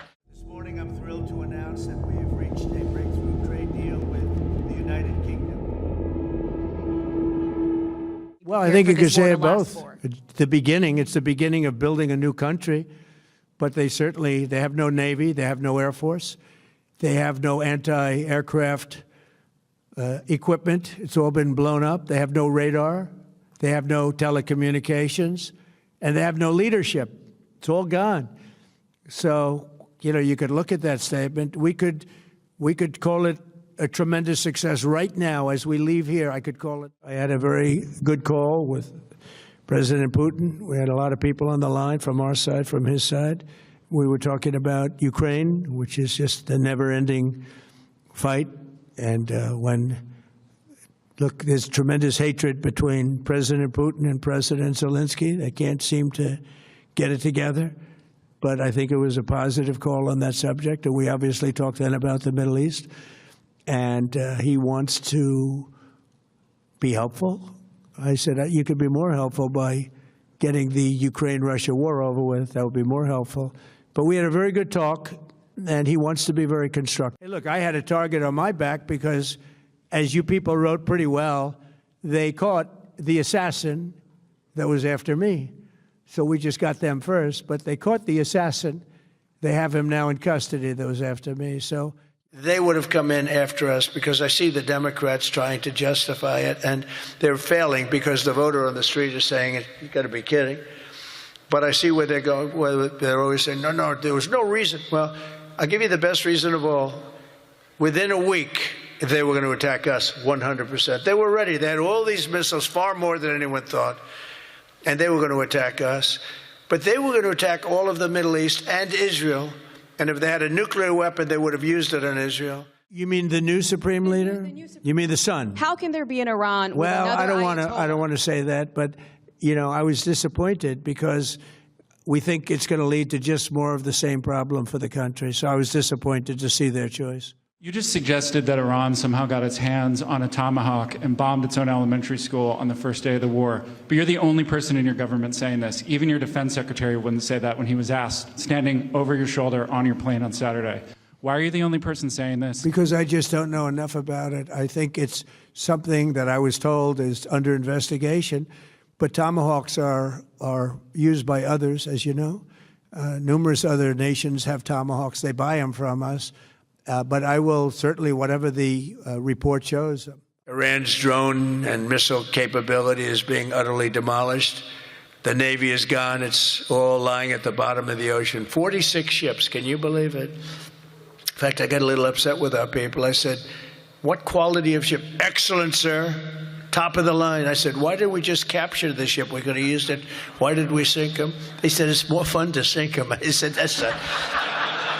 They like sinking them better. They say it's safer to sink them. I guess it's probably true. But think of it. We knocked out 46. It actually took 3.5 days. Waiving certain oil-related sanctions to reduce prices. So we have sanctions on some countries. We're going to take those sanctions off till this straightens out. Then who knows, maybe we won't have to put them on. There'll be so much peace. But when the time comes, the U.S. Navy and its partners will escort tankers through the strait if needed. I hope it's not going to be needed, but if it's needed, we'll escort them right on keeping energy and oil flowing to the world. And I will not allow a terrorist regime to hold the world hostage and attempt to stop the globe's oil supply. And if Iran does anything to do that, they'll get hit at a much, much harder level. I will take out those targets that were easy and that I mentioned just before. We'll take them out so quickly, they'll never be able to recover. Well, we're looking to keep the oil prices down. We went artificially up because of this excursion into a very positive thing. I mean, this was an excursion that a lot of people wouldn't have done. I knew oil prices would go up if I did this, and they've gone up probably less than I thought they'd go up. But I don't think anybody thought we were going to be this quickly successful. All right, with that, so wrap up this edition. But on the other side of this very, very short break, we're going to tell you about the energy crisis that's being reported. But the government of India says that the Essential Commodities Act has been invoked to ensure LPG supply, orders refineries to divert key streams.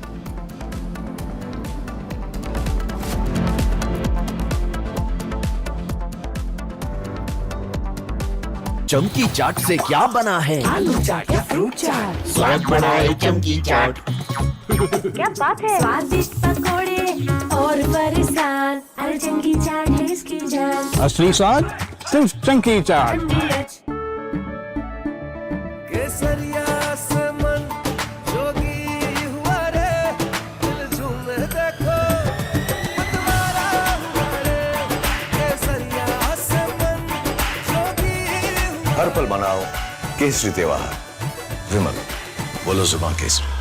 थोड़े में ज्यादा स्वाद, यही तो है इसकी खास बात। वाओ मामा, क्या स्वाद है? अरे मेरे राजा, सबका राजा और pure masala.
Good evening, viewers. You're watching Live and Breaking. I'm Rakshita Mishra with you. Let's get started with all the top stories that we've been tracking for you, and then we'll have breaking news.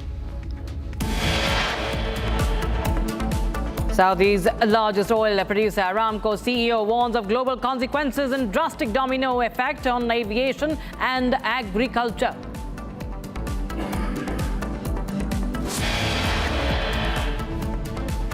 Government invokes Essential Commodities Act to ensure LPG supply, orders refineries to divert key streams.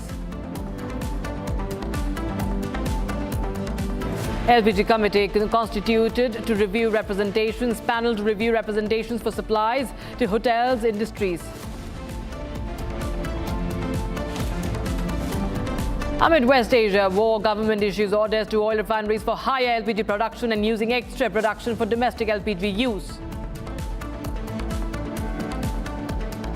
Crude oil prices fall 13% in 24 hours globally after crossing $110 per barrel. Crude oil eases to $88.9. Heated debate in Lok Sabha as opposition brings motion against Speaker, even raises Epstein files and General Narvane issue.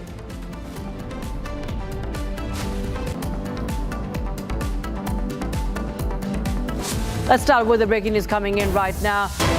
Hungary has banned fuel exports and soar amid the soaring prices. Hungary's government is banning the export of crude oil, diesel and 95-octane petrol amid the soaring prices. That's an update coming in from Europe. Hungary taking a step, every country taking its own measures. Hungary also now saying that it is banning the fuel exports amid soaring prices. And this is the breaking news we have right now. There is an update coming in. In fact, earlier as well. Okay, this is Hungary now announcing that it is banning its fuel supply, exports rather. It's of course facing a major energy crisis as well because of the suspended Russian oil flows via the Druzhba pipeline through Ukraine.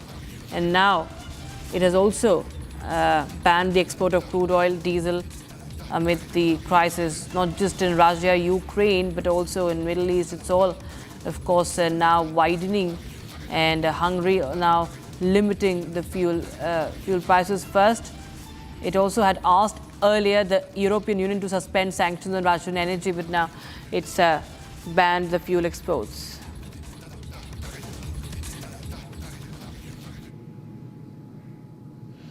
All right, shifting focus to the news from Australia. It has granted a humanitarian asylum to 5 members of Iran's women's national football team who were in the country for a tournament when the Iran war began. The move comes after days of pressure from Iranian groups in Australia and calls from US President Donald Trump urging Canberra to protect the athletes. Here's more. Before the war began, Iran's women's national football team had arrived in Australia for Women's Asian Cup. But they could not go back as the war had begun by then. Australia has now granted humanitarian... Hezbollah, the Houthis and Hamas, either broken, ineffective, or on the sidelines. Iran stands alone, and they are badly losing. On day 10 of Operation Epic Fury, we are winning with an overwhelming and unrelenting focus on our objectives, which are the same as the day I gave my first briefing here on Operation Epic Fury. They're straightforward, and we are executing them with ruthless precision. 1, destroy their missile stockpiles, their missile launchers, and their defense industrial base, missiles and their ability to make them. 2, destroy their navy. And 3, permanently deny Iran nuclear weapons forever. It's a laser-focused, maximum authority mission delivered with overwhelming and unrelenting precision. No hesitation, no half measures. As President Trump declared yesterday, we're crushing the enemy in an overwhelming display of technical skill and military force. We will not relent until the enemy is totally and decisively defeated. But we do so on our timeline and at our choosing. For example, today will be yet again our most intense day of strikes inside Iran. The most fighters, the most bombers, the most strikes. Intelligence more refined and better than ever. So that's on one hand. On the other hand, the last 24 hours have seen Iran fire the lowest number of missiles they've been capable of firing yet. Just the bifurcation, just the trend lines that we talked about on our first briefing. You see, this is not 2003. This is not endless nation building under those types of quagmires we saw under Bush or Obama. It's not even close. Our generation of soldier will not let that happen again, and nor will this president, who very clearly ran against those kinds of never-ending, nebulously scoped missions. Those days are dead. Instead, we're winning decisively with brutal efficiency, total air dominance, and an unbreakable will to accomplish the president's objectives on our timeline. We stay locked on the target because here at the Department of War, that's our job. Now, the chairman and I, having just returned from Dover last night, our troops and their families and the enormous sacrifice that they make is certainly heavy on my mind. So I'll close with scripture, drawing strength from Psalm 144. Blessed be the Lord, my rock, who trains my hands for war and my fingers for battle. He is my loving God and my fortress, my stronghold and my deliverer, my shield, in whom I take refuge. May the Lord grant unyielding strength and refuge to our warriors, unbreakable protection to them and our homeland, and total victory over those who seek to harm them. And amen. God bless our troops and this mission. Mr. Chairman, over to you. Thank you, Mr. Secretary, and good morning, everyone, and thank you for being here. I'm here today to continue the updates to the American people and to those in the room on Operation Epic Fury. First, let me start with honoring our fallen. As the Secretary said, on Saturday and again last night at Dover Air Force Base in Delaware, our nation's leaders honored our returning fallen as they arrived home for their final time. Last week, I shared a few of the names, and today I want to share the rest. Major Jeffrey O'Brien and Chief Warrant Officer 3 Robert Marzan were the final two fallen to return home and members of the U.S. Army Reserve's 103rd Sustainment Command out of Des Moines, Iowa. Last night, as the news has been reporting, we honored the return of Staff Sergeant Benjamin Pennington of the U.S. Army's 1st Space Brigade from Fort Carson, Colorado. When I met Ben's family last night, his mom, his dad, and his sister, they showed me a picture, a drawing that Ben had made when he was in kindergarten. It was clear all the way back then that Ben wanted to do one thing in his life, and he wanted to serve his country and be a soldier. And to the Penningtons, just know how Ben was absolutely a great one. And finally, Major Sorfleet Davies, who returned home this weekend after sadly passing away from a medical condition while on duty in Kuwait. We welcome him home as well and mourn with his family. To the families and the families of all of our fallen, we share in your profound grief. The Joint Force remains eternally grateful for your sacrifice and the gift of a great example that your service members have given all of us. I want you to know that their names will never be forgotten, and you and your family are part of our Joint Force family forever. Let me talk a little bit about the progress thus far, acknowledging that Admiral Cooper will likely continue to give updates from CENTCOM. As the Secretary said, we're in the 10th, moving into the 11th day of Operation Epic Fury. The Joint Force remains focused on 3 military objectives. Continue to destroy Iranian ballistic missiles and drone capability in order to prevent attacks on the U.S. and others throughout the region. And this means attacking launch sites, command and control nodes, stockpiles before they can threaten our personnel, our facilities, and our partners. Second, we continue to strike the Iranian Navy and their capabilities in order to do things like sustain movement through the Straits of Hormuz. And third, we continue to start working on and going deeper into Iran's military and industrial base in order to prevent the regime from being able to attack Americans, our interests, and our partners for years to come and project power outside their borders. This means servicing production facilities, research and development sites, and infrastructure. Let me turn to the map. We're going to try digital today to prevent laser injury. Since our last update, CENTCOM continues to make progress across the southern flank. To date, they've struck more than 5,000 targets. U.S. Strategic Command bombers recently dropped dozens of 2,000-pound GPS penetrating weapons on deeply buried missile launchers across the southern flank. We also have struck several one-way drone factories to get at the heart of their autonomous capability. And of course, alongside our regional partners along the southern flank, continue to execute intercepts against one-way attack drones using fighters and attack helicopters.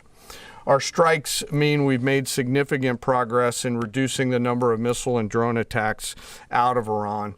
Ballistic missile attacks continue to trend downward, 90% from where they've started, and one-way attack drones have decreased 83% since the beginning of the operation.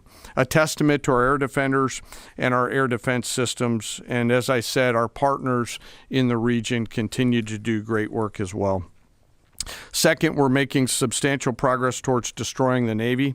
In the first 10 days of the conflict, we're more than 50 Iranian naval ships into the campaign using a combination of artillery, fighters, bombers, and sea-launched missiles.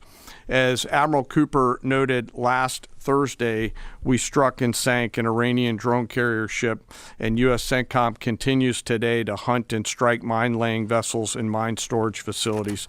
This work will continue. Third, against our objectives, we've begun to target Iran's military and industrial complex, again, focusing on centers of gravity to get upstream of the shooters out in the field in order to deny them the ability to continue to generate those one-way attack drones. Let me spend a minute talking about the joint force. Across the area of responsibility, this is gritty and tireless work, and I cannot begin to explain how incredibly proud I am of the extraordinary courage, tenacity, and grit and professionalism within the joint force. Last time I had a chance to talk about the Army's incredible logisticians who are out there sustaining the fight. Today I want to highlight a few groups of sailors.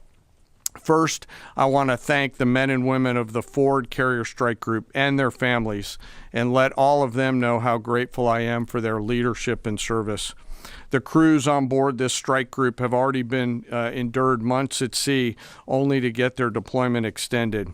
These exceptional Americans, rogered up, all supported by their families, continue to stand the watch, taking the fight to the enemy over and over again, night after night.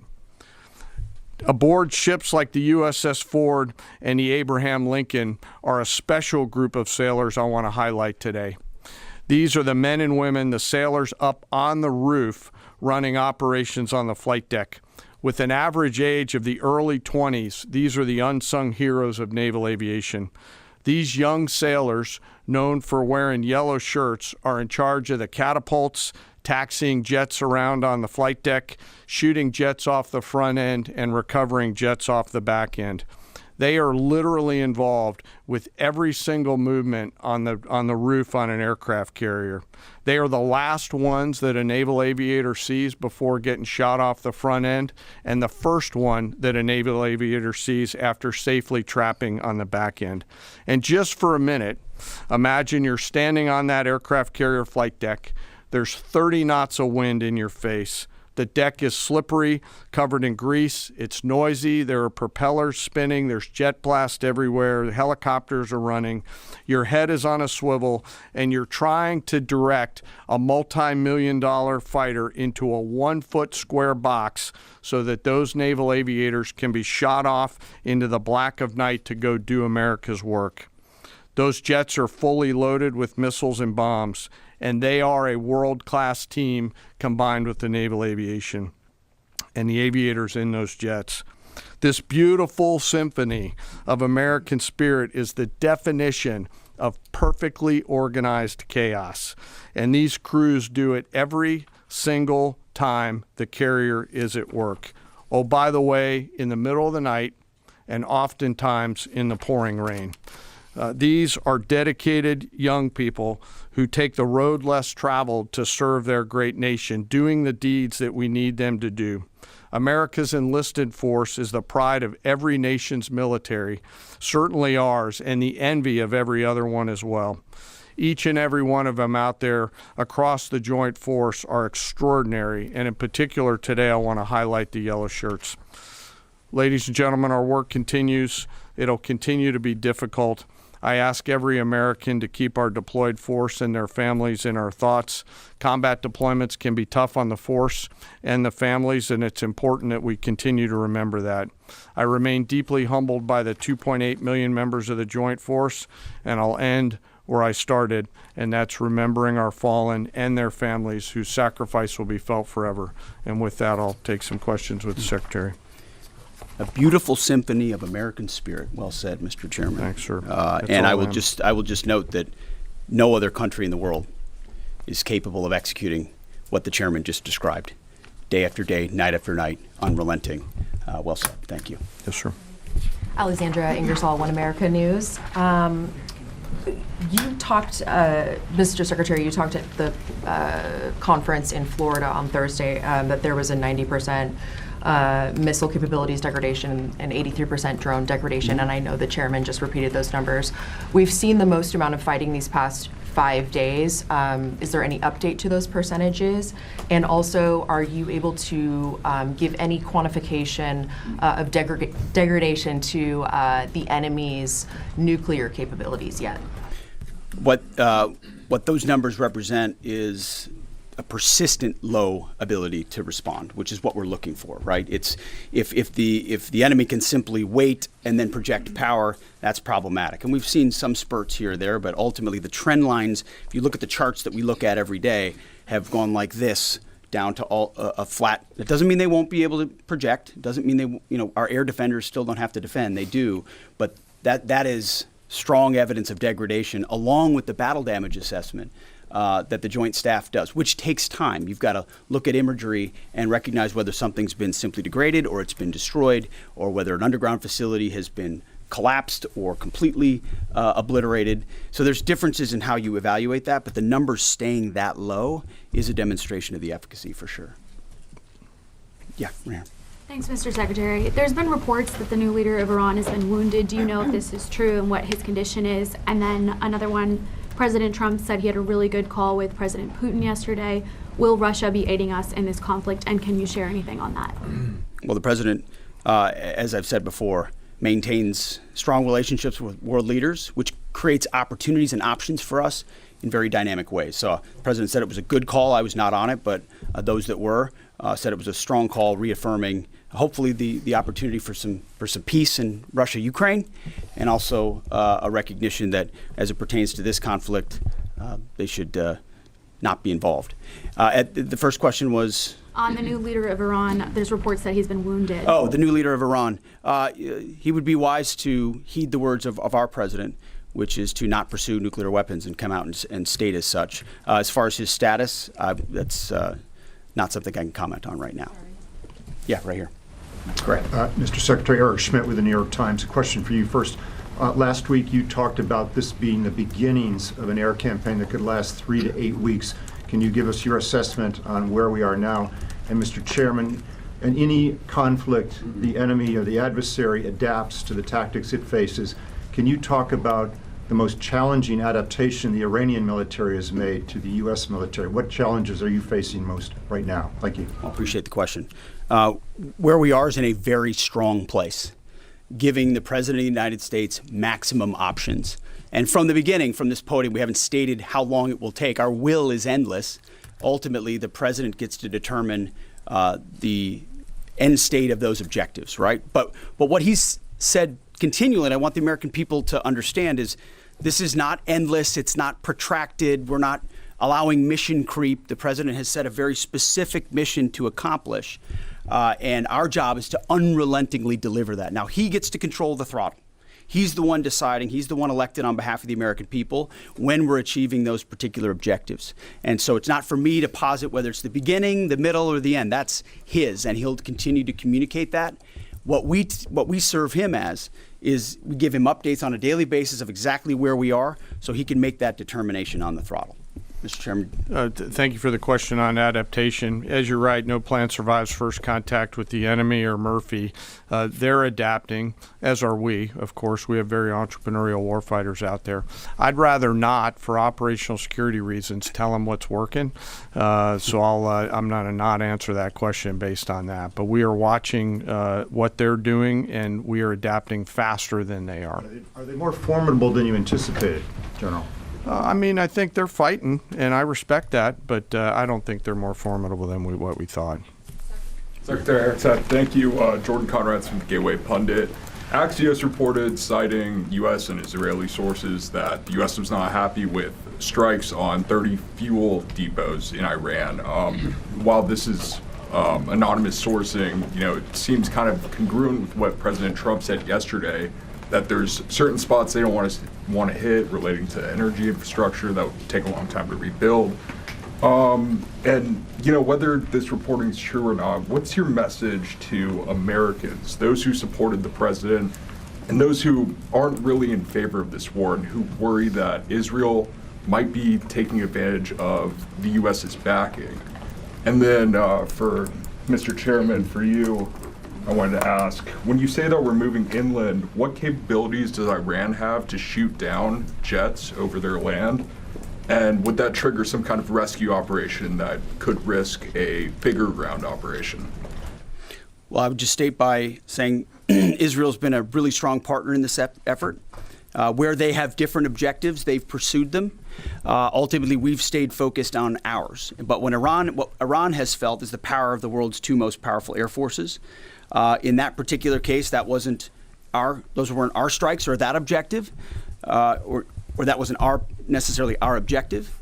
But the president has made it clear to those concerns that we're not getting pulled in any direction. We're leading. The president is leading. He's determining where we want to go, what the outcome will be, what the end state is, with a very keen eye. And I understand those concerns because I've heard from a lot of people who I went through 20 years of those wars myself. Worried about getting dragged in, worried about mission creep, worried about nation building or democracy expansion. That's never the perspective the president has pursued on this. Just because previous presidents and previous secretaries have decided to just pour more resources and more people in toward some unguided end state doesn't mean that's the way the world needs to look today. In fact, the American people voted for a different approach. But what the president also stated from the beginning was Iran can't have a nuclear weapon. And it's one thing to say it. It's easy to say. Anybody can say that. I mean, Barack Obama said that. But to do something about it takes courage and resolve. But in that courage and in that resolve, you can also be very scoped in what you're trying to execute to ensure that the sacrifice of Americans, American treasure, American lives, all of those properly meet the objective that you're trying to accomplish. And certainly, as someone I talked out front about what the Iranians have done to our generation, yes, we're clear-eyed about it. But my job is to keep it scoped, given the directive to the president to accomplish the mission. Thank you for the question. Most of their higher-end surface-to-air missile systems are not factors at this point in time. We're able to move around fighters that are moving deeper with relative impunity. Always some risk out there. I don't want to say that there isn't, and we'll always maintain and retain capability of doing search and rescue type of things. But I don't want to get into the details. But thank you for the question. Shelley. Thanks, Mr. Secretary. President Trump told our team on the ground early this morning that the thing that has surprised him the most during the course of this operation so far has been the Iranian regime attacking countries that are not attacking them. I'm curious if that surprised you as well. And General, curious if you were open to the possibility of escorting vessels through the Strait of Hormuz, and if you could describe some of the challenges of doing so.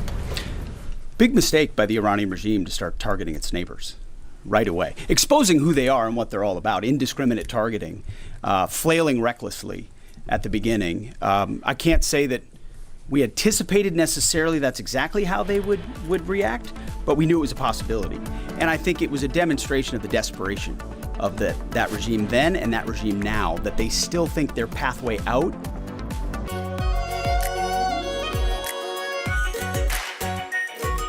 और शाही paneer masala, delicious, healthy everyday.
يا نعش يشيل الشيعة سرتنا طاح المرتفع.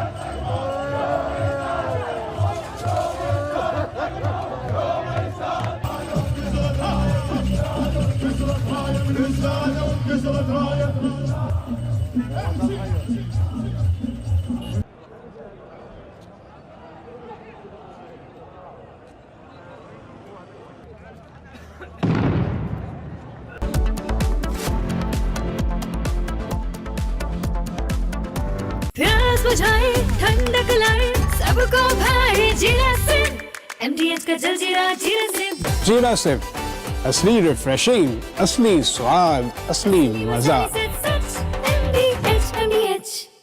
रानी, इस घर में कुछ है जो टूटता नहीं। ये पिलर कभी नहीं टूटेगा। रुंगटा स्टील TMT से बना। रुंगटा नहीं तो घर स्ट्रॉन्ग नहीं। रुंगटा स्टील TMT बार एकदम सॉलिड। आर प्योर सूजी पास्ता उबालो मिलाओ और खाओ 8 मिनट में तैयार। क्या टेस्ट है सबका राजा R pure masala.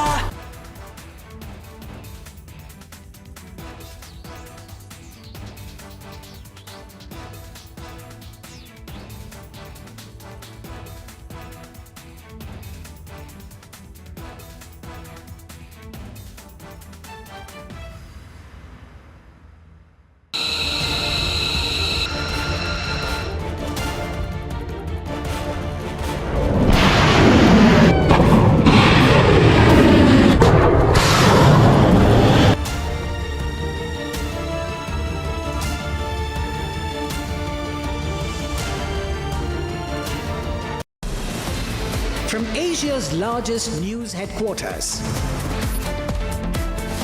setting the agenda for Bharat.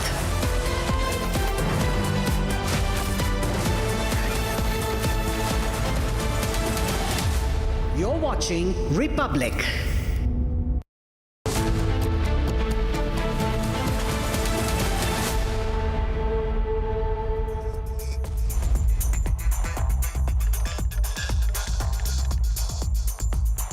Ladies and gentlemen, you're watching Live and Breaking. I'm Rakshita Mishra with you. This is, of course, getting you the big stories of the day. But first, a quick check of the headlines at 6 p.m. You see, this is not 2003.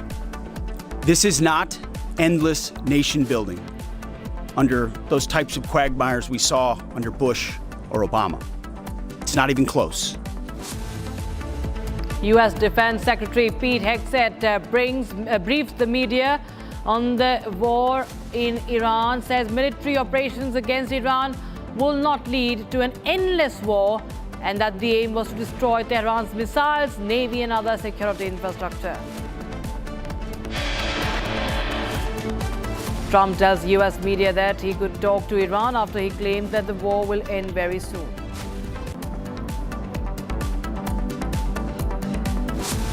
Government invokes Essentials Commodities Act to ensure LPG supply, orders refineries to divert key streams.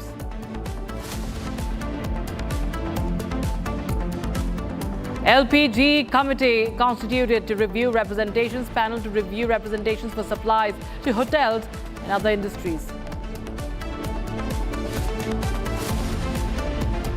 Amid West Asia war, government issues orders to oil refineries for higher LPG production and using extra production for domestic LPG use. Crude oil prices fall 13% in 24 hours globally after crossing $110 per barrel.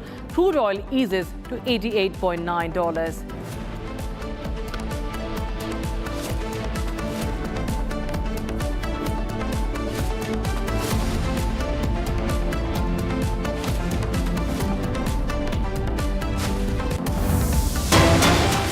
Viewers, we are now getting you the live briefing.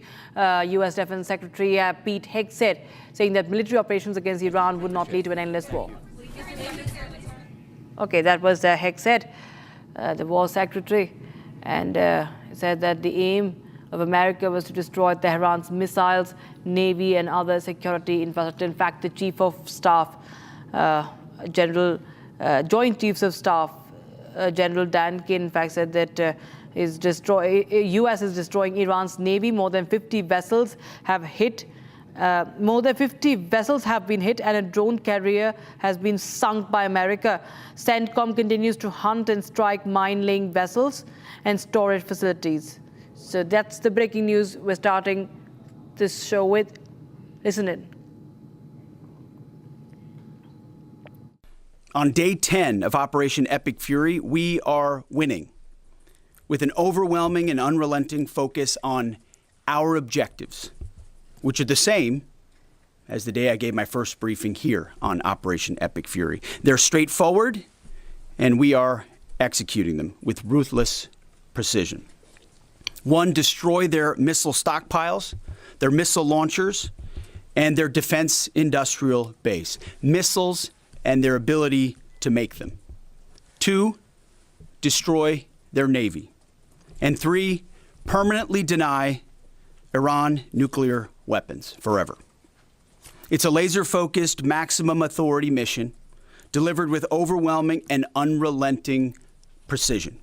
No hesitation, no half measures. As President Trump declared yesterday, we're crushing the enemy in an overwhelming display of technical skill and military force. We will not relent until the enemy is totally and decisively defeated. But we do so on our timeline and at our choosing. For example, today will be yet again our most intense day of strikes inside Iran. The most fighters, the most bombers, the most strikes, intelligence more refined and better than ever. So that's on one hand. On the other hand, the last 24 hours have seen Iran fire the lowest number of missiles they've been capable of firing yet. Just the bifurcation, just the trend lines that we talked about on our first briefing. You see, this is not 2003. This is not endless nation building under those types of quagmires we saw under Bush or Obama. It's not even close.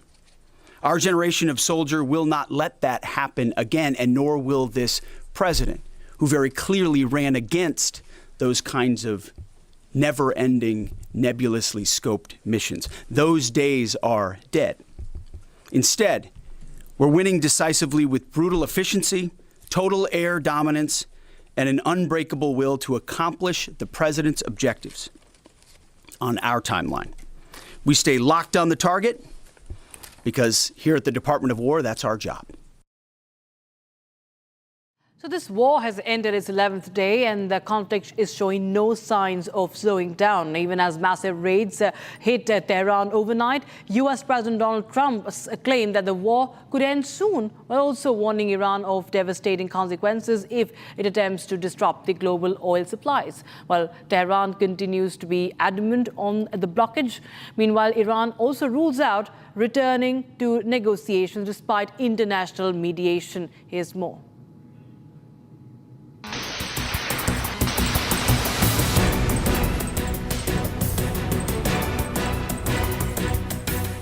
Day 11 of the US-Iran war, and Tehran is once again under fire. Dozens of explosions rocked the Iranian capital in what is being described as the heaviest air raids since the war began. Israeli air forces say the strikes targeted military infrastructure, drone facilities, including sites linked to the Revolutionary Guard.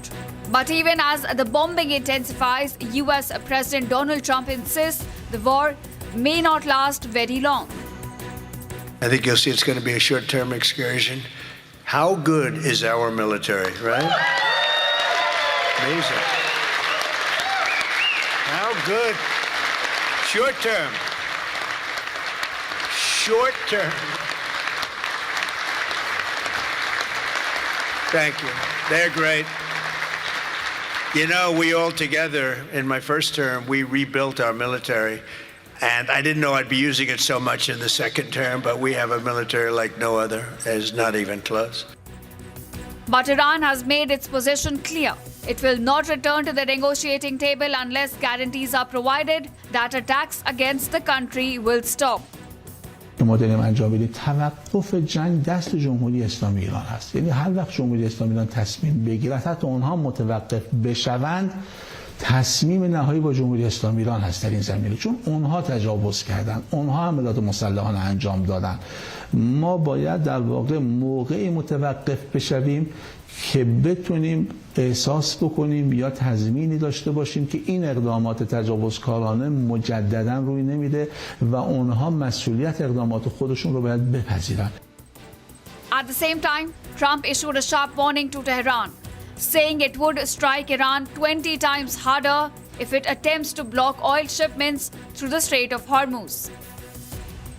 We're in a very good position, but very unfair to other parts of the world, like China as an example. I mean, we're doing this for the other parts of the world, including countries like China. They get a lot of their oil through the straits. So we're doing this. We have a very good relationship with President Xi in China. I'm going there in a short period of time. And we're protecting the world from what these lunatics are trying to do. Meanwhile, Iran is not backing down. The Islamic Revolutionary Guard has now launched the 33rd wave of retaliatory attacks, promising to deploy its heaviest missiles against Israel and US targets. As Tehran burns under heavy bombardment and retaliation intensifies, the question now is whether the end of war is near. Coming in right now, the War Secretary of the United States, Pete Hegseth, has said that if Iran does anything to stop the flow of oil within the Strait of Hormuz, they will be hit harder than ever. So US issuing a warning to Iran yet again over the Strait of Hormuz blockade, as Tehran remains adamant, refuses to budge. And now we have Pete Hegseth warning Tehran. Listen in. All right, so that's Defense Secretary of the United States claiming that war with Iran is not endless, and at the same time he warns Iran against the blockade that has, of course, caused this energy crisis across the globe and impact, the repercussions being witnessed in several parts of the world, including India. And Pete Hegseth now warning in this latest press briefing, warning Iran of against the blockade.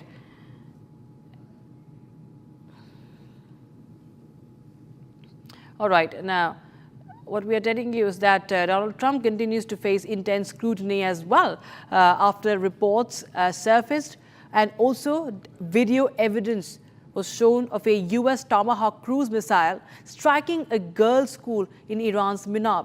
The footage appears to show the missile hitting an IRGC naval base, followed moments later by massive plumes of smoke rising from the nearby Shah Jarrah Tayyaba school. The video now contradicts earlier claims that Iran itself was responsible for its attack. Incident becomes the flashpoint for the administration that is being accused of war crimes. Here's more.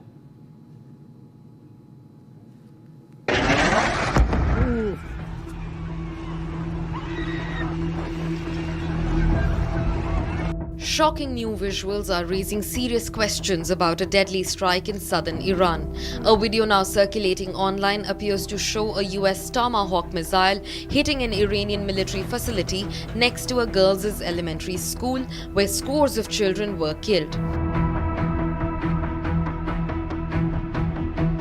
US President Donald Trump has denied the allegations, saying he does not know enough about the reports. Because I just don't know enough about it. I think it's something that I was told is under investigation, but Tomahawks are used by others, as you know. Numerous other nations have Tomahawks. They buy them from us. But I will certainly, whatever the report shows, I'm willing to live with that report. Trump argued that the cruise missile, which is made by the American defense contractor Raytheon, is sold and used by other countries, and that Iran also has some Tomahawks. The president also claimed that Iran has access to the American Tomahawk cruise missile, which was likely used to strike a girls' school in Iran, killing over 165 people. While Raytheon sells the missile to allied countries like Japan and Australia, there is no evidence to suggest that Iran has gotten its hands on the cruise missile.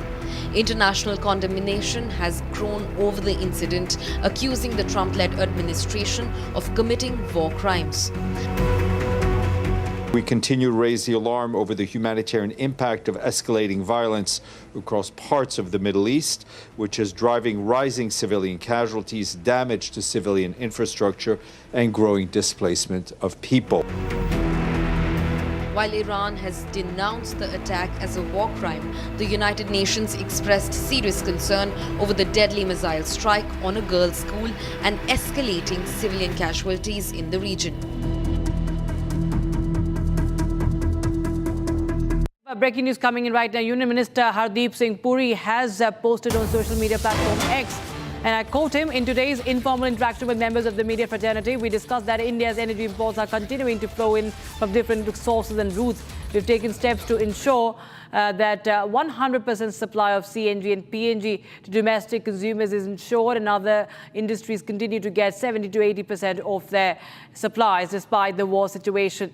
We are committed to ensure uninterrupted supply of affordable energy to our domestic consumers. There is no shortage for domestic consumers and no reason to panic." So that's the assurance coming in from Union Minister Hardeep Singh Puri as he reviews the LPG crisis. And he has said that 100% CNG and PNG supply to domestic industries to get 70 to 80% of normal supplies as the war escalates. And Hardeep Singh Puri, the Union Minister, saying that the government has taken steps to ensure that 100% supply of CNG and PNG to domestic consumers is ensured. Now, Pakistan, meanwhile, is rolling out sweeping austerity measures as the West Asian conflict triggers a global fuel crisis. Prime Minister of Pakistan, Shehbaz Sharif, has announced a 4-day work week for government offices, 2-week closure of schools, and salary cuts for ministers. Here's a full report. Long queues at fuel stations across Pakistan. The country now grapples with sudden energy shock triggered by escalating conflict in West Asia. Prime Minister Shehbaz Sharif announces sweeping austerity measures as war continues to disrupt global fuel supplies. आइंदा 2 माह के लिए सरकारी महकमों की गाड़ियों को मिलने वाले तेल में 50% फिल फॉर कटौती की जा रही है, मगर इसमें एम्बुलेंसेस और अवामी इस्तेमाल वाली बसें शामिल नहीं हैं। तमाम सरकारी महकमों के तनख्वाहों के अलावा किए जाने वाले अखराजात में 20% कमी की जा रही है। सरकारी महकमों में गाड़ियों, फर्नीचर, एयर कंडीशनर्स और दीगर अशिया की खरीदारी पर मुकम्मल पाबंदी आयद कर दी गई है। Pakistan increases petrol and diesel prices by 20%. This as global crude prices surge from around $60 to over $90 per barrel. Schools to remain shut for 2 weeks. Pakistani universities will switch to online classes. Shehbaz Sharif also ordered a 50% cut in fuel allocations for official vehicles for the next 2 months. Government departments in Pakistan will also slash 20% of their operational expenditure, while 60% of official vehicles will remain off the roads. There is also a ban on foreign visits by ministers and government officials. 50% of staff in both public and private sectors will be working remotely, as government offices will be operating only 4 days a week. The crisis was triggered after disruptions in the Strait of Hormuz, one of the world's most critical oil transit routes.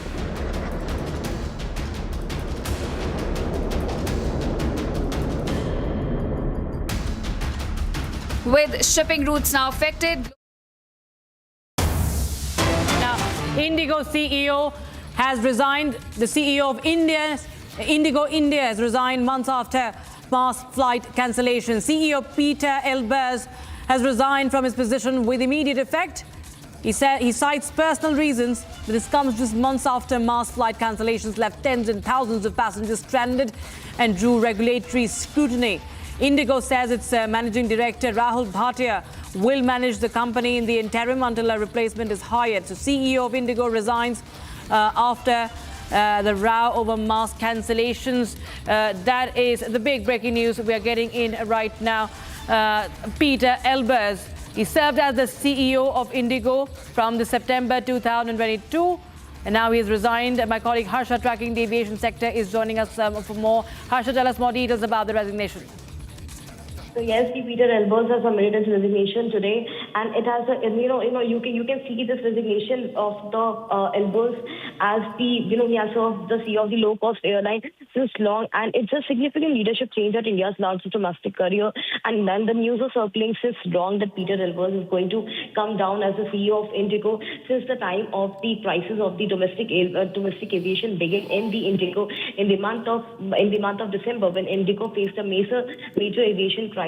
From that time to till now, it was being stated, and the government was also very upset with the management of the Indigo, with the way they have been handling the aviation crisis. And it has now come to notice that today Peter Elbers has submitted his resignation. The resignation right now, it's not confirmed that it has been accepted by the board or not, but there is a significant leadership change which is being seen in the Indigo, and also there will be a major leadership change also at Indigo. It is also being stated that there are several names which are being mounting, which will be now the CEO of Indigo. Everyone is expecting that the executive officer will be lifted to the position of the CEO in the Indigo airline. But for now, Peter Elbers has submitted his resignation. The current status remains that Elbers has formally tendered his resignation from the position of Chief Executive Officer. Today only, airlines have also confirmed this, that yes, he has resigned today. But we have seen that in the tenure of Peter Elbers, how the Indigo has been facing major crisis last year when the Indigo went through the aviation crisis, and how several passengers were affected because of this particular domestic airline, which because of the new flight duty timings the passenger had to face. From that time to till now, the government was very upset with the management and board of the Indigo, and today Peter Elbers has finally submitted his resignation, and it has been accepted also by the board. The conditions, of course, remain case in point here, Harsha, because there has been a probe into what happened as far as that crisis is concerned, and there were reports also suggesting that the airline might face an antitrust investigation as well. These were reports during the rounds, in December itself, and there was this major operational disruption that led to thousands of flight cancellations, and there are allegations of how this was an entirely manufactured problem that affected thousands of passengers. There was a sword hanging on his job already, is what we gather, and the timing of it is interesting because it happens now, if you could just shed some light on the investigation that was ongoing. Yes, you rightly point out the investigation was really going on, And the DGC also stated, and also this was the worst ever flight crisis which happened in the month of December. Not only this, Rahul Bhatia, right now he has assumed position of the management after the resignation of the CEO Peter Elbers, and also since 2022 in September, when Peter Elbers took on this position of CEO, Indigo has crossed $10 billion revenue mark and also expanded its fleet to over 440 aircraft. And there was a historic order for over 500 Airbus of A320 family in the tenure of Peter Elbers. But no one can forget what passengers had to go, what the struggle passengers had to go, the flight crisis which was triggered by Indigo in the month of December 2025, and how between December 3rd and 5th, when Indigo cancelled 2,500 flights, 1,900 more after that, more than 3 lakh passengers, faced massive aviation crisis and issue because of the Indigo. DGC also imposed a record fine of 22.20 crore, and show cause notice was issued directly to Elbers and the DGCA, Ministry of Civil Aviation. Everyone has raised up this issue of Peter Elbers, that how come this man who has been functioning in the Indigo since 2022 has been ignoring the new flight duty timing, and how he has been not overlooking the crew issues, the passenger issue. The Indigo has failed to implement the new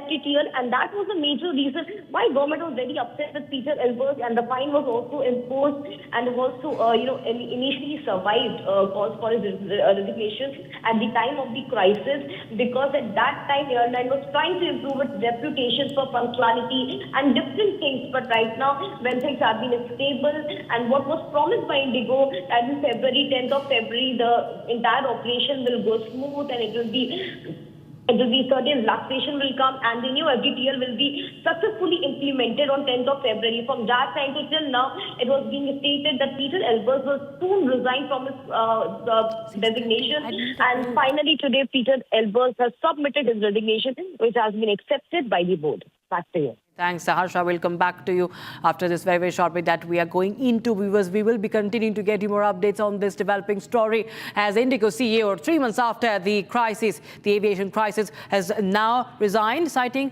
personal reasons. But we're going to delve into what really has gone in behind, as the investigation was also conducted against the company, and what has happened in December. We'll be right back with more.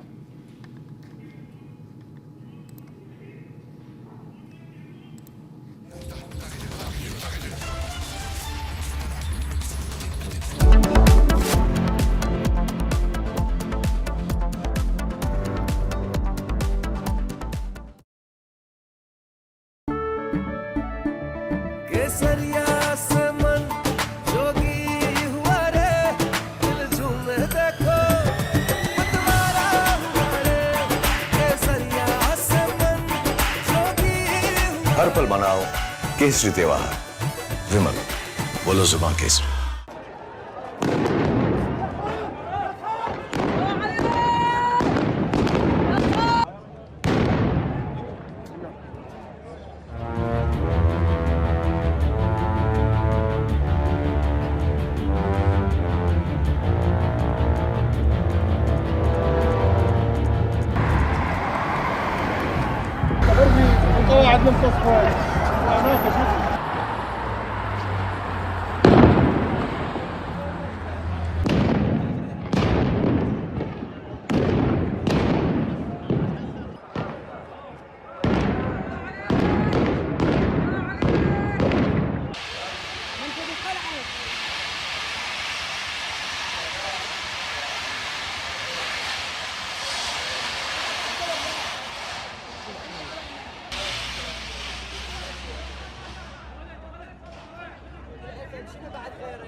يا نعش اللي يشيل الشيعة سرجنا طاح المرتفع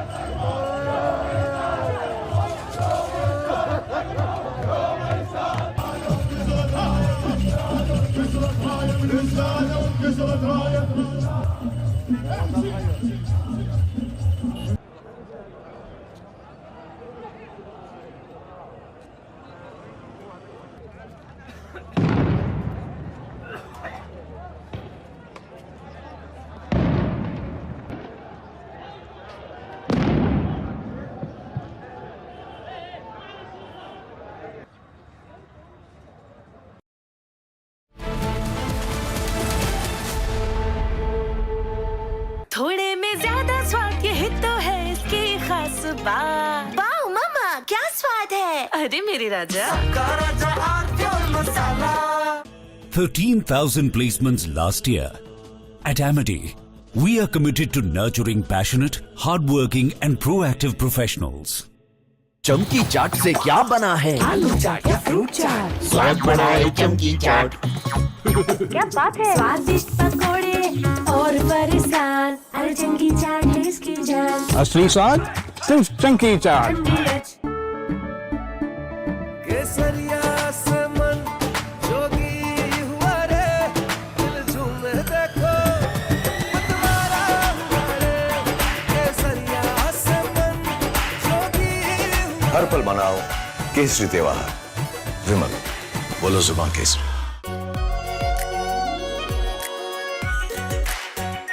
are pure shahi paneer masala, delicious, healthy every day.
You see, this is not 2003.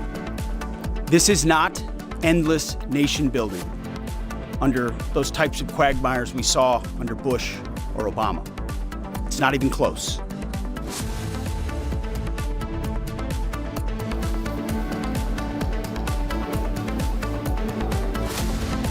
U.S. Defense Secretary Pete Hegseth briefs media on 10th day of U.S.-Iran war, says military operations against Iran would not lead to an endless war situation, and that the aim was to destroy Tehran's missiles, navy and other security infrastructure.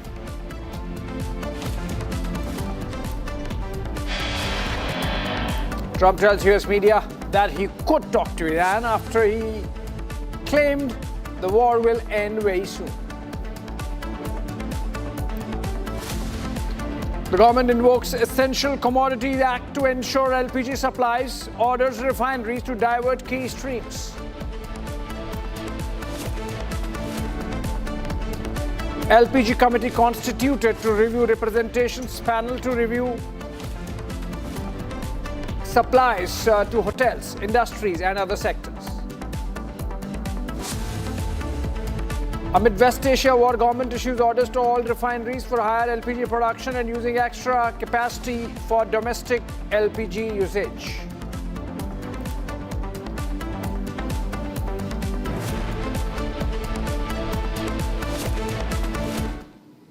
All right, friends, let's begin the 6:30 p.m. live and breaking with a breaking news development coming in on civil aviation front. The Chief Executive Officer of India's biggest airline by traffic share, Indigo, has resigned. This is months after mass flight cancellations. Remember what happened in the months of November and December with Indigo not agreeing to the FDTL norms.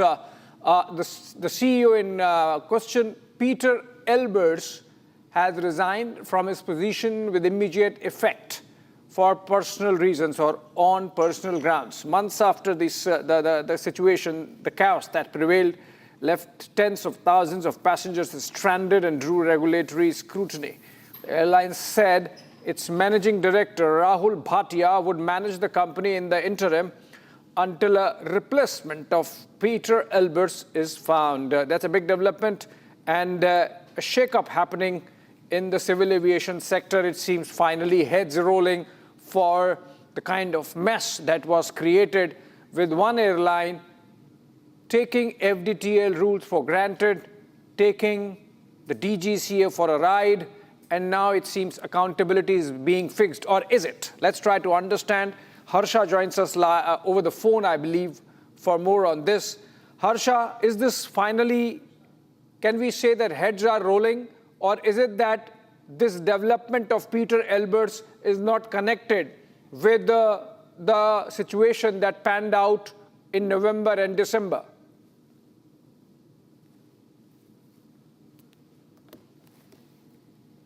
Okay, I think some issue there. We have not got Harsha online yet, but we have Mr. Vipul Saxena, in fact, aviation expert, joining us over the phone for more on this. Mr. Saxena, we heard, and you also heard, CEO Peter Elbers of Indigo has resigned from his position. You think finally heads are rolling for the mess that was created in the months of November and December with the airline almost taking the FDTL guidelines by the DGCA for granted? Yeah, I think this was the least should have been done. And I would also go further ahead. I've been raising the issue about the CEO of Air India also, who also I believe has resigned and probably on his way out. Because what is happening is the CEOs coming from other countries, they are just money-making tools being used by the airlines. They have got no concern, they have got no emotional connect with the people of India, so they really don't care what's happening to the passengers. And that is where they flout all the kind of rules, they compromise all kind of regulatory compliances, and make profit for the company, earn good commission, earn good increment and incentives, and just go away from there. So I think this should be taken as a beginning of prohibiting the foreigner CEOs for Indian aviation sector, which I've been raising this issue for quite some time. I've been writing to various senior people that this trend has to stop if we really want the sector to be safer and regulatory compliant. Right. Absolutely. This is the barest minimum. But the question is why now? Yeah, the question is why now, but better late than never, because accountability needs to be fixed and an example needs to be set. I think that should be a good beginning, and more should, of course, happen to mop up the mess that was created by those in positions of responsibility, CEO of Indigo making way. Thank you so much, Mr. Saxena, for joining us. Okay, we have one more aviation expert, Mr. Kabir Malik, joining us. Mr. Malik, the question is, what made the Indigo CEO resign now, almost 3.5, 4 months after the crisis panned out because of their mismanagement?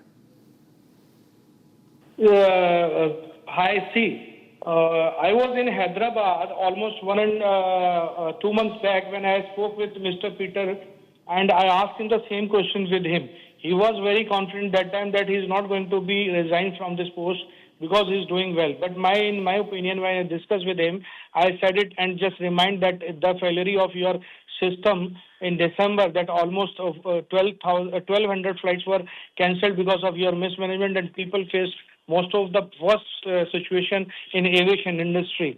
You people were never didn't help them, not provide any relief for them. So he said it was not that. Everything spread by the news in the media, and they just ruined our image. So I said that it's not true, whatever you're saying. Absolutely, the people face so much. And he was loose confident in front of me that time when I had his interview in the Hyderabad Air Show. So he was not as much confident, and I just assumed that definitely he is going to be resigned shortly in March or maybe in April. But it came, the news came in March on this today, and it's really surprising for us. Why we people are not appoint our Indian people. They have caliber, and they work in the Indian atmosphere. They know the taste of our aviation people also. And it should not be like that. We should hire international or foreign CEO in our country airline.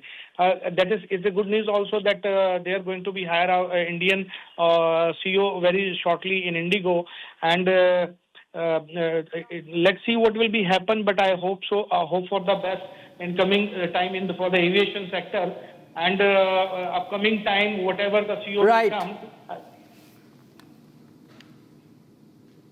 Oh, all right. I think we lost the line there again. Thank you so much, Mr. Bhatia there, aviation experts. And moving on for now, and on to the situation in the West Asia War Theatre, and U.S. Secretary of War Pete Hegseth coming out along with Joint Chiefs of Staff General Kane, and giving an update on the situation. But posturing continuing. Hegseth has said if Iran does anything to stop flow of oil within the Strait of Hormuz, they will be hit harder than ever. Okay, let's listen to Hegseth, then we decipher. To stop the flow of oil within the Strait of Hormuz, they will be hit by the United States of America 20 times harder than they have been hit thus far.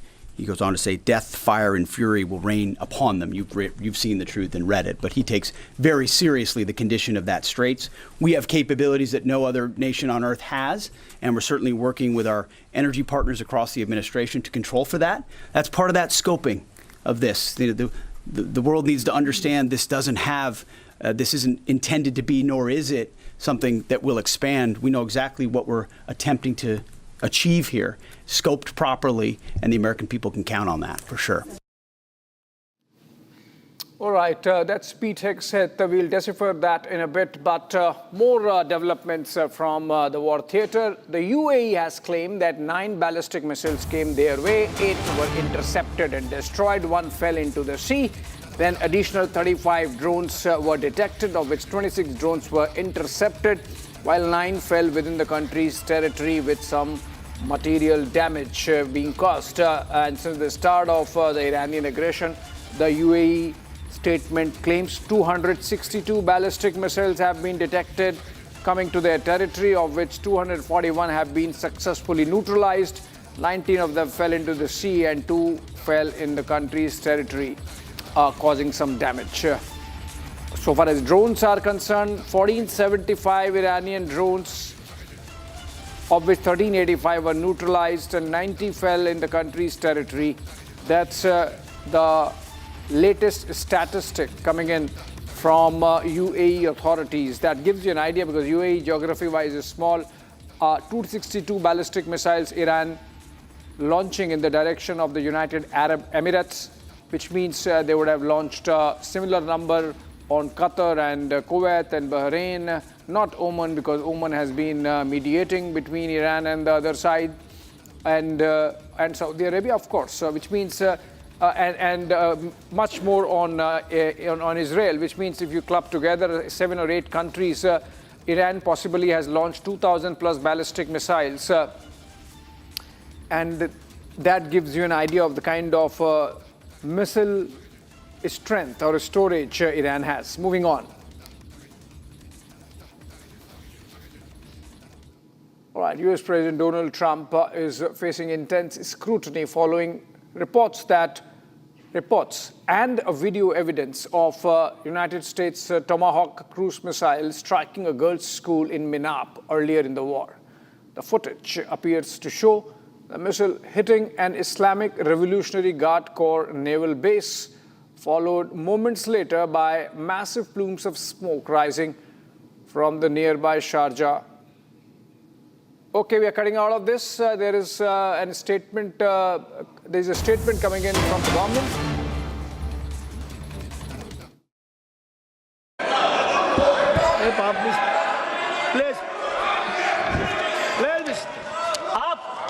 आप देश बेचने की बात कर रहे हो?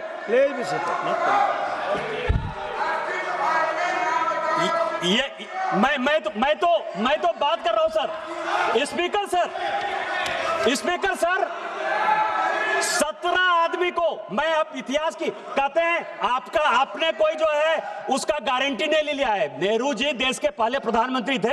राहुल गांधी और प्रियंका गांधी का रिश्तेदार होंगे, लेकिन देश के पहले प्रधानमंत्री को कोर्ट करने का अधिकार, उनके गलतियों को बताने का अधिकार मेरा है। वो देश के पहले प्रधानमंत्री थे। आपकी कोई यूएसपी नहीं है। 47 से लेकर 52 तक वो कांग्रेस के प्रधानमंत्री नहीं थे, वो इस देश के प्रधानमंत्री थे। और हमारे पहले राष्ट्रीय अध्यक्ष श्यामा प्रसाद मुखर्जी भी उनके मंत्रिमंडल के सदस्य थे सर। अंबेडकर साहब, जिनको कि कांग्रेस ने हराने का काम किया, वो भी लॉ मिनिस्टर थे सर। तो मैं ये कह रहा हूं कि यदि अमेरिका से पैसा लेकर अपने नॉन अलाइंड मूवमेंट बनाया, बांडुंग सम्मेलन 1959 से लेकर 1960 तक किया, यदि CIA के इस कागज में लिखा हुआ है तो मैं नहीं बताऊंगा कि आप अमेरिका के दलाल थे। यदि अनटोल्ड स्टोरी जो जनरल कॉल ने की, जहां से जिस राज्य से आप आते हैं स्पीकर सर, कि 1962 में ऑल इंडिया रेडियो से नेहरू जी ने कह दिया कि असम चीन के कब्जे में चला गया। अनटोल्ड स्टोरी जो जनरल कॉल, जो उनके रिश्तेदार थे, 17 लोगों को बाईपास करके जिनको कि जनरल बनाया था, यदि वो अपनी किताब में लिखते हैं कि अमेरिका के साथ मिलकर मैं लड़ाई लड़ रहा था, मतलब चाइना के साथ भारत नहीं लड़ रहा था, अमेरिका लड़ रहा था, यदि आप अमेरिका के गुलाम थे, मैं ये बात नहीं कहूंगा। अभी खुद वॉशिंगटन पोस्ट में सर 4 पेज का न्यूज छपा कि 1962 में नंदा देवी में न्यूक्लियर डिवाइस लगाया गया। यहाँ त्रिवेंद्र सिंह रावत और यहाँ ये अजय भट्ट बैठे हुए हैं, और जिसके कारण गंगा में जो वो न्यूक्लियर डिवाइस के कारण जो विकिरण हो रहा है, उसके कारण गंगा के क्षेत्र में जो कैंसर फैल रहा है, उसके कारण नेहरू हैं। क्या ये बात मैं नहीं कहूंगा? 1962 में यदि उड़ीसा का चरवटिया एयरपोर्ट आप अमेरिका को बेस यूज करने के लिए दे देते हैं, तो क्या अमेरिका की आप दलाली कर रहे थे? ये बात मैं नहीं कहूंगा। ये सब तो इतिहास है, मैं तो इतिहास की बात कर रहा हूं।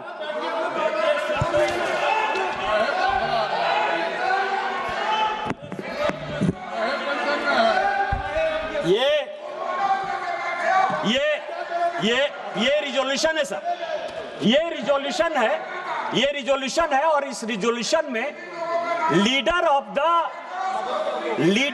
प्रोपगंडा, LOP का जो मतलब मैं समझता हूं सर, क्योंकि इसमें काफी क्लियर नहीं है। लीडर ऑफ द प्रोपगंडा, जब एक इग्नोरेंट आदमी एरोगेंस का शिकार हो जाए, तो हमारे हिंदी में एक कहावत है कि फटा पोस्टर निकला hero.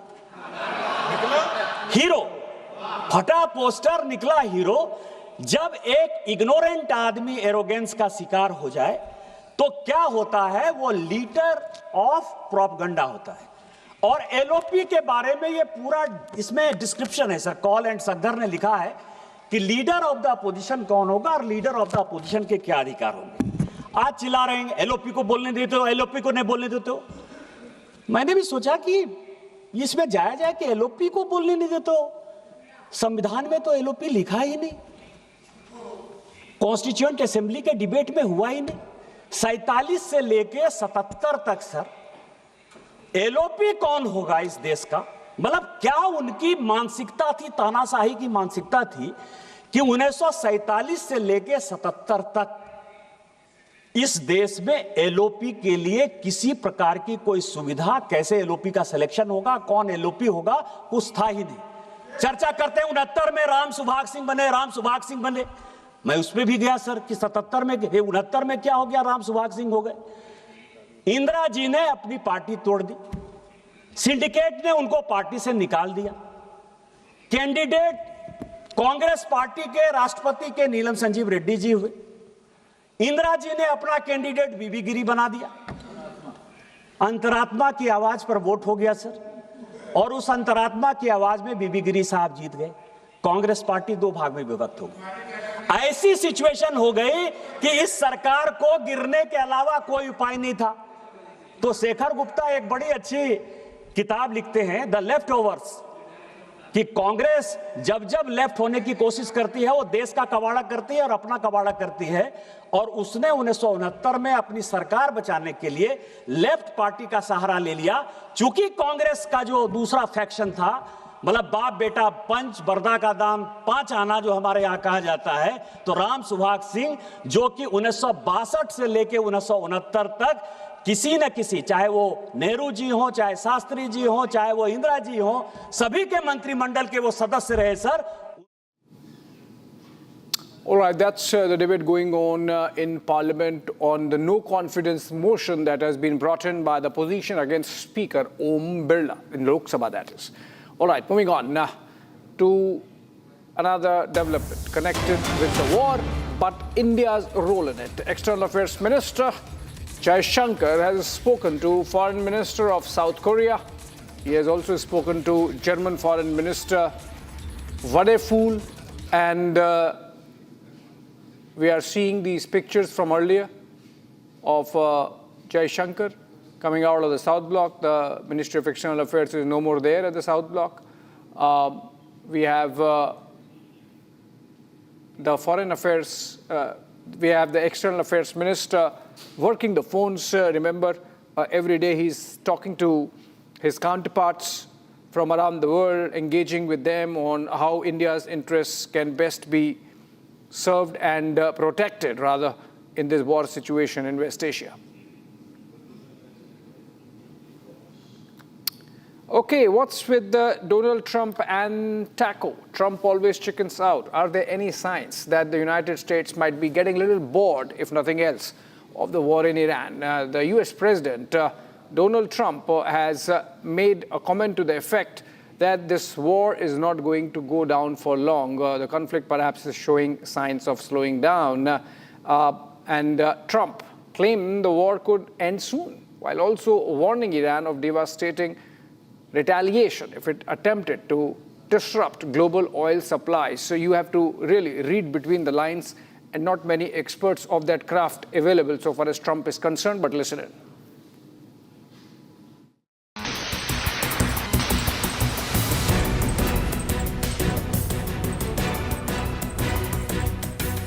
Day 11 of the US-Iran war, and Tehran is once again under fire. Dozens of explosions rocked the Iranian capital in what is being described as the heaviest air raids since the war began. Israeli air forces say the strikes targeted military infrastructure, drone facilities, including sites linked to the Revolutionary Guard. But even as the bombing intensifies, US President Donald Trump insists the war may not last very long. I think you'll see it's going to be a short-term excursion. How good is our military, right? Amazing. How good. Short-term. Short-term. Thank you. They're great. You know, we all together, in my first term, we rebuilt our military. And I didn't know I'd be using it so much in the second term, but we have a military like no other. It's not even close. But Iran has made its position clear.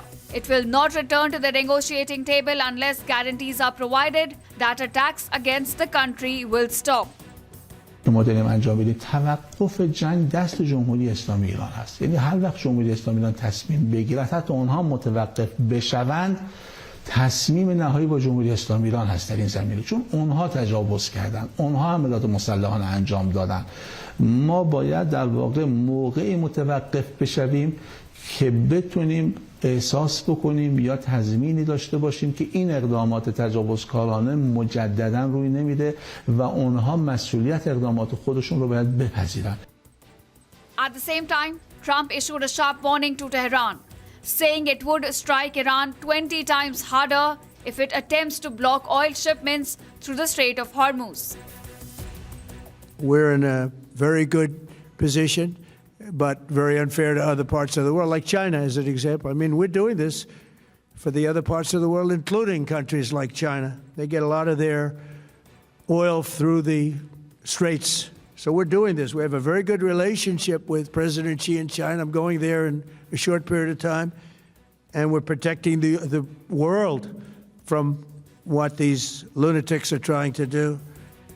Meanwhile, Iran is not backing down. The Islamic Revolutionary Guard has now launched the 33rd wave of retaliatory attacks, promising to deploy its heaviest missiles against Israel and US targets.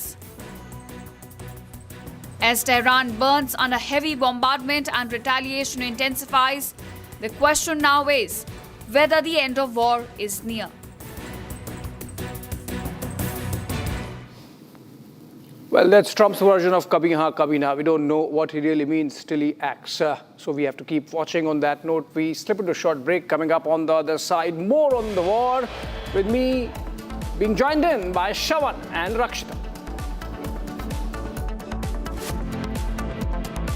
Are pure सूजी pasta उबालो मिलाओ और खाओ 8 minute में तैयार। क्या taste है सबका राजा आर प्योर मसाला। रानी इस घर में कुछ है जो टूटता नहीं। ये पिलर कभी नहीं टूटेगा। रुंगटा स्टील TMT से बना। रुंगटा नहीं तो घर स्ट्रॉन्ग नहीं। रुंगटा स्टील TMT बार एकदम सॉलिड। प्यास बुझाए ठंडक लाए सबको भाए जीरा से MDH का जलजीरा जीरा से जीरा से असली रिफ्रेशिंग, असली स्वाद, असली मजा। MDH केसरिया से मन जोगी हुआ रे दिल झूमे देखो मतवारा हुआ रे केसरिया से मन जोगी हर पल मनाओ केसरी त्योहार। विमल बोलो जुबान केसरी। थोड़े में ज्यादा स्वाद यही तो है इसकी खास बात। वाओ मामा क्या स्वाद है। अरे मेरे राजा राजा R pure masala.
يا نعش اللي يشيل الشيعة سرتنا طاح المر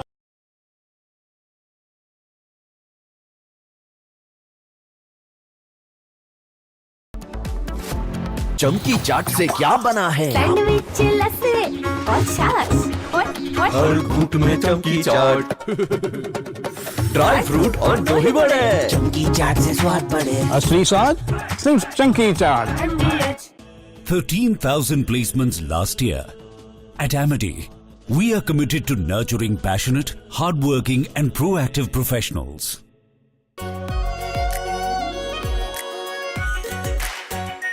are pure shahi paneer masala, delicious, healthy everyday. केसरिया से मन जोगी हुआ रे, दिल झूमे देखो मतवारा हुआ रे। केसरिया से मन जोगी हुआ। हर पल मनाओ केसरी त्योहार, विमल बोलो जुबान केसरी। चमकी चाट से क्या बना है? सैंडविच लस्सी और छाछ हर घूंट में चमकी चाट। अब बताओ स्वाद आया? असली स्वाद सिर्फ चंकी चाट।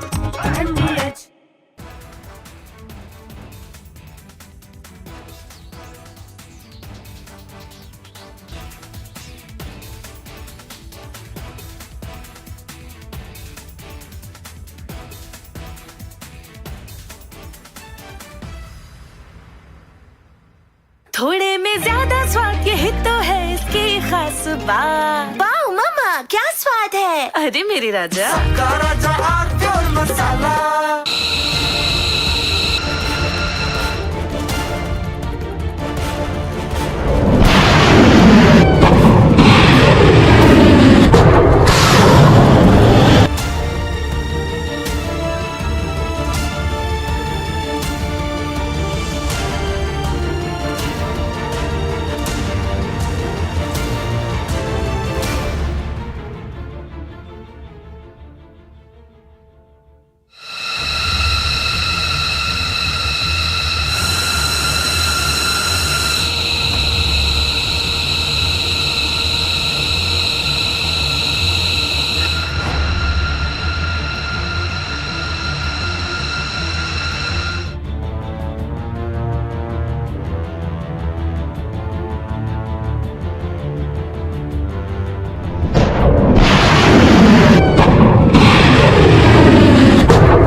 Asia's largest news headquarters,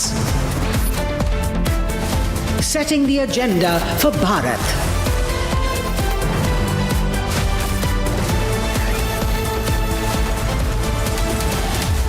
You're watching Republic.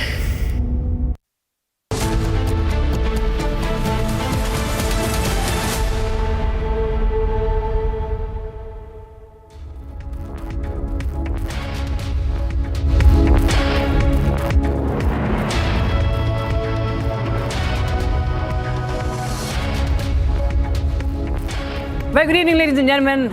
We are watching Republic TV, and our exclusive coverage on the war in West Asia continues. It's day 11, and of course, the developments don't seem to slow down. I have with me Abhishek Kapoor and Shavan Sen here in the studios as we continue to get you all the latest updates.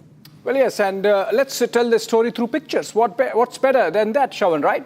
Over the next 30 minutes, we take you through the most defining images of the day 10 of the war. Where does it stand? But first up, let's take you through the headlines we're tracking at this hour.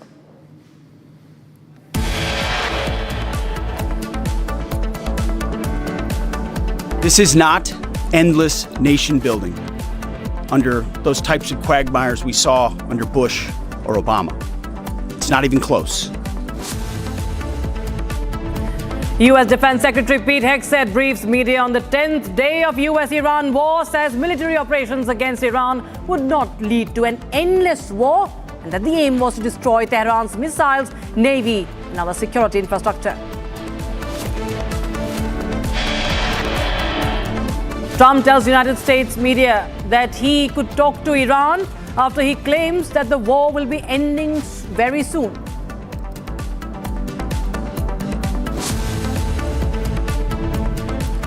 Government of India invokes Essential Commodities Act to ensure LPG supply, orders refineries to divert key streams.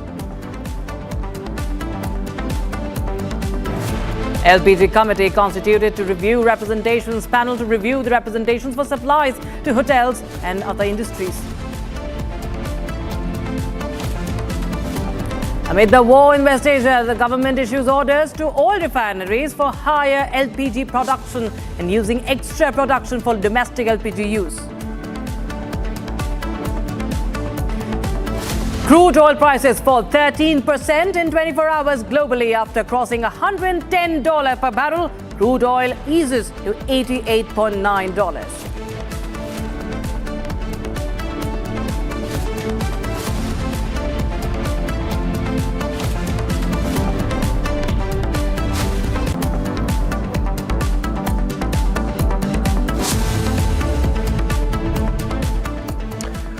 Starting this edition with the top news coming in at this hour, as Australia has granted humanitarian asylum to the 5 members of Iran's women's football team who were in the country for a tournament when the Iran war began. In fact, the move comes after days of pressure from the Iranian groups in Australia and calls from the United States of America President Donald Trump urging Australia to protect the athletes. Here's a full report. Before the war began, Iran's women's national football team had arrived in Australia for Women's Asian Cup. But they could not go back as the war had begun by then. Australia has now granted humanitarian visas to 5 of these women. Athletes have been moved from a hotel on Australia's Gold Coast to a secure location. Visas have been finalised after players requested protection from Australian officials. Late last night, we issued 5 humanitarian visas to members of the Iranian women's soccer team. Australians have been moved by the plight of these brave women. They're safe here and they should feel at home here.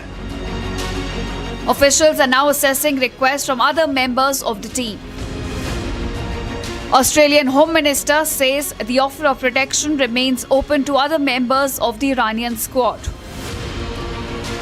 The same opportunity is there. Australia has taken the Iranian women's soccer team into our hearts. These women are tremendously popular in Australia, but we realise they are in a terribly difficult situation with the decisions that they're making. Earlier, the athletes drew international attention as they chose to remain silent as Iran's national anthem played before their opening match. A symbolic protest against the Iranian regime. It also came after US President Donald Trump urged Canberra to grant the team protection. Trump criticised Australia earlier this week for allowing the players to return to Iran. In a social media post, he warned they could face serious danger if forced to go back. With the war now in its 11th day, uncertainty continues for the rest of the Iranian squad.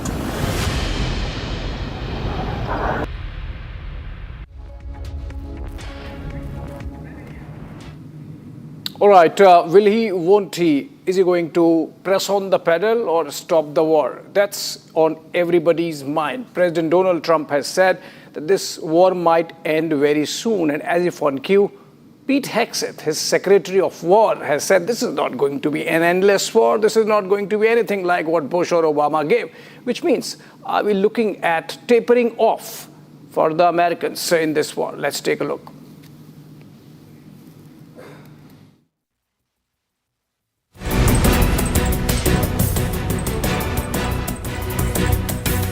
Day 11 of the US-Iran war, and Tehran is once again under fire.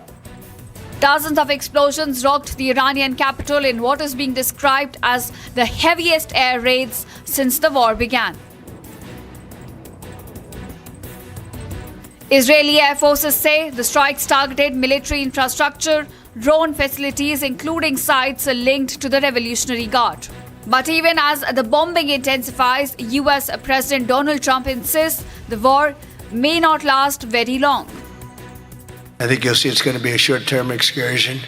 How good is our military, right? Amazing. How good. Short term. Short term. Thank you. They're great. You know, we all together, in my first term, we rebuilt our military. And I didn't know I'd be using it so much in the second term, but we have a military like no other. It's not even close. But Iran has made its position clear. It will not return to the negotiating table unless guarantees are provided that attacks against the country will stop. که ما داریم انجام بدیم توقف جنگ دست جمهوری اسلامی ایران هست. یعنی هر وقت جمهوری اسلامی ایران تصمیم بگیرد حتی اونها متوقف بشوند تصمیم نهایی با جمهوری اسلامی ایران هست در این زمینه، چون اونها تجاوز کردن، اونها عملیات مسلحانه انجام دادن. ما باید در واقع موقعی متوقف بشویم که بتونیم احساس بکنیم یا تضمینی داشته باشیم که این اقدامات تجاوزکارانه مجددا روی نمیده و اونها مسئولیت اقدامات خودشون رو باید بپذیرن. At the same time, Trump issued a sharp warning to Tehran, saying it would strike Iran 20 times harder if it attempts to block oil shipments through the Strait of Hormuz. We're in a very good position, but very unfair to other parts of the world, like China as an example. I mean, we're doing this for the other parts of the world, including countries like China. They get a lot of their oil through the straits. So we're doing this. We have a very good relationship with President Xi in China. I'm going there in a short period of time. And we're protecting the world from what these lunatics are trying to do. Meanwhile, Iran is not backing down. The Islamic Revolutionary Guard has now launched the 33rd wave of retaliatory attacks, promising to deploy its heaviest missiles against Israel and US targets. As Tehran burns under heavy bombardment and retaliation intensifies, the question now is whether the end of war is near.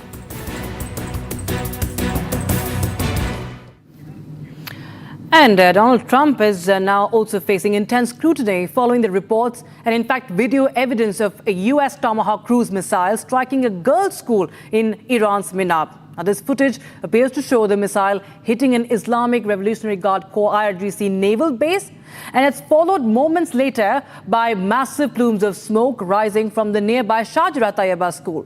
The video now contradicts earlier claims that Iran itself was responsible for the attack. In fact, this has become a major flashpoint for the administration, Trump administration, as it's being accused of war crimes. Take a listen into what Trump had to say on this.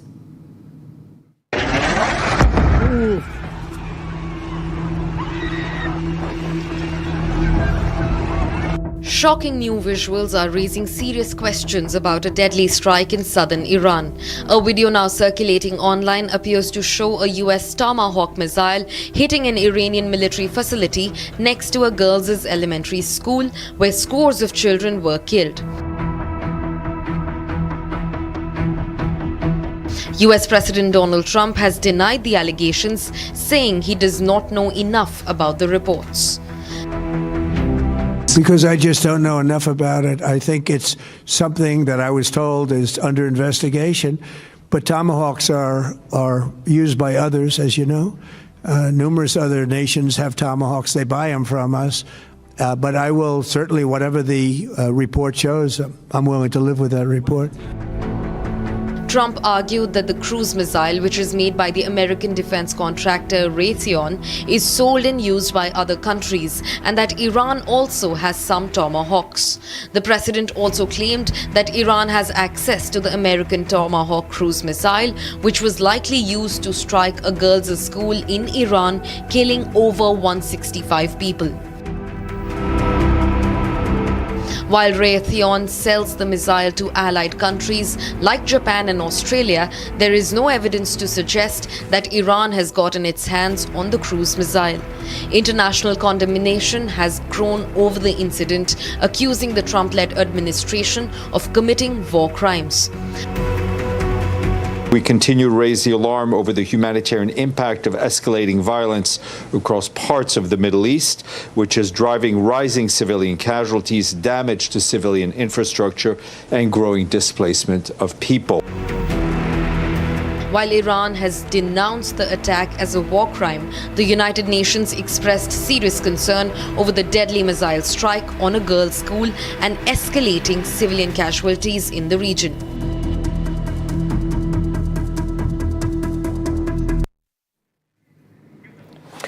Well, in fact, they say the objective of the war was a regime change. In fact, after the strikes that were carried out by United States of America and Israel, with military institutions being targeted, it seems that the objectives are far from over. In fact, it has only united people in Iran. With Mujtaba now taking over the reins of the Islamic Republic, it seems things are far different than what the Western world wants us to believe.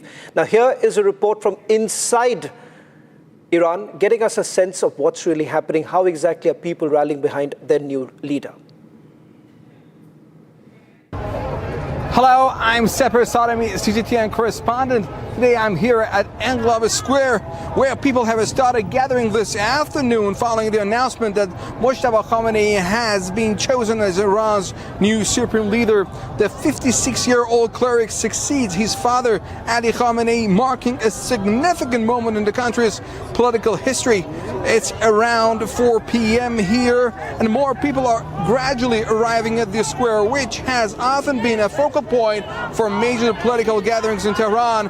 We are speaking with people here to get a sense of how the public is reacting to Iran's new leadership. بسیار عالی، بسیار عالی. یکی از بهترین انتخاب‌های بعد از انقلاب ما این انتخاب بود که مایه افتخار برای تمام مسلمین و تمام ایرانیان هستش. همونطوری که تا الان پشت رهبر شهیدمون بودیم و فرامین ایشون رو اطاعت کردیم، از این به بعد هم فرامین رهبر جدیدمون رو امام سید مجتبی خامنه‌ای رو قطعاً پیروی می‌کنیم. اینجا هستیم که با رهبر جدید بیعت بکنیم. خیلی خوشحالیم از اینکه آقای سید مجتبی حسینی خامنه‌ای انتخاب شد. کل جهان فکر کنم الان سورپرایز شدن، متعجب شدن از این انتخاب. و یه مشت محکمیه تو دهن اون صهیونیستا و استکبار جهانی. As the gathering continues here in Englava Square, reactions here reflect the importance of this moment in Iran's political landscape. People are closely watching how this leadership transition may shape the country's future.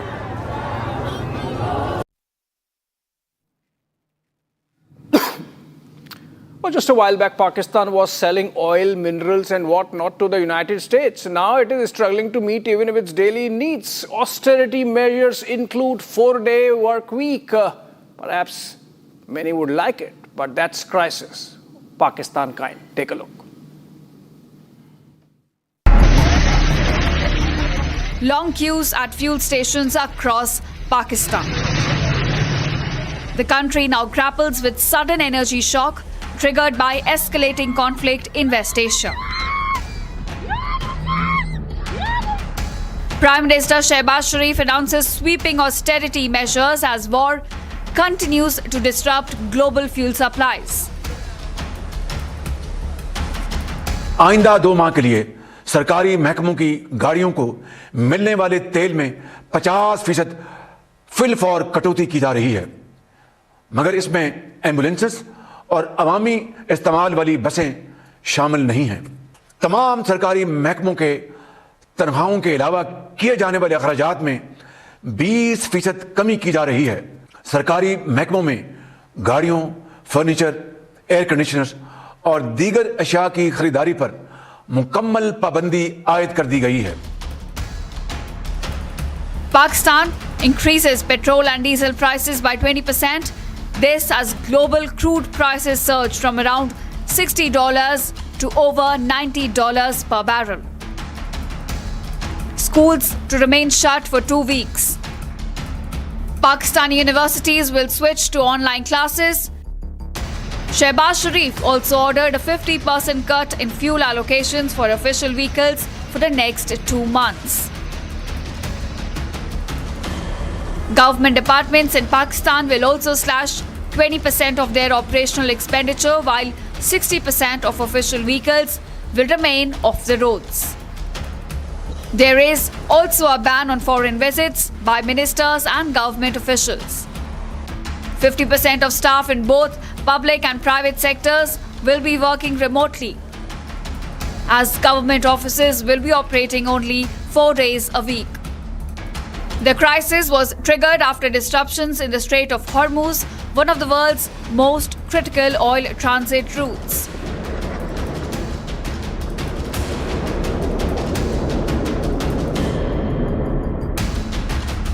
With shipping routes now affected, global oil markets reacting sharply, pushing prices higher and squeezing fuel import-dependent economies like Pakistan. War has entered its 11th day, with fears looming of wider regional instability and serious disruptions to global energy supplies.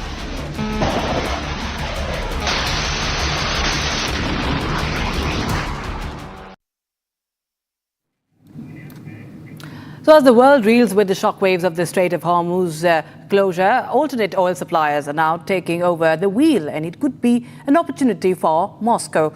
Russian President Vladimir Putin has said that Moscow is ready to supply oil to Europe, given that such cooperation was long-term and free of political pressure. Here's more.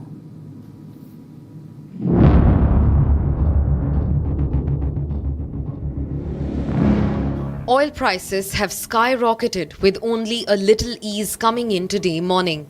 As the Strait of Hormuz, one of the largest global choke points for oil, remains at diminished capacity, the world is now eyeing alternate oil supply routes. Meanwhile, Russian President Vladimir Putin says he's ready to conditionally supply oil to Europe. Подчеркну, Россия выступает, еще раз скажу об этом, надежным поставщиком энергоносителей. Так было всегда. Мы, безусловно, продолжим поставлять нефть и газ в те страны, которые сами являются надежными контрагентами. Имею в виду не только наших партнеров в Азиатско-Тихоокеанском регионе, но и в государствах Восточной Европе, таких как Словакия и Венгрия, с высокими политическими рисками, которые никуда. Проинформировали меня о том, что мы увеличиваем поставки нашим надежным партнерам, причем сразу в нескольких регионах мира. Europe had earlier largely stopped buying Russian oil over Kremlin's Ukraine offensive, which began back in 2022. Calling Moscow a reliable partner, Putin emphasized on restarting pipeline exports to Hungary and Slovakia that were halted since January due to damage to the Druzhba oil pipeline via Ukraine.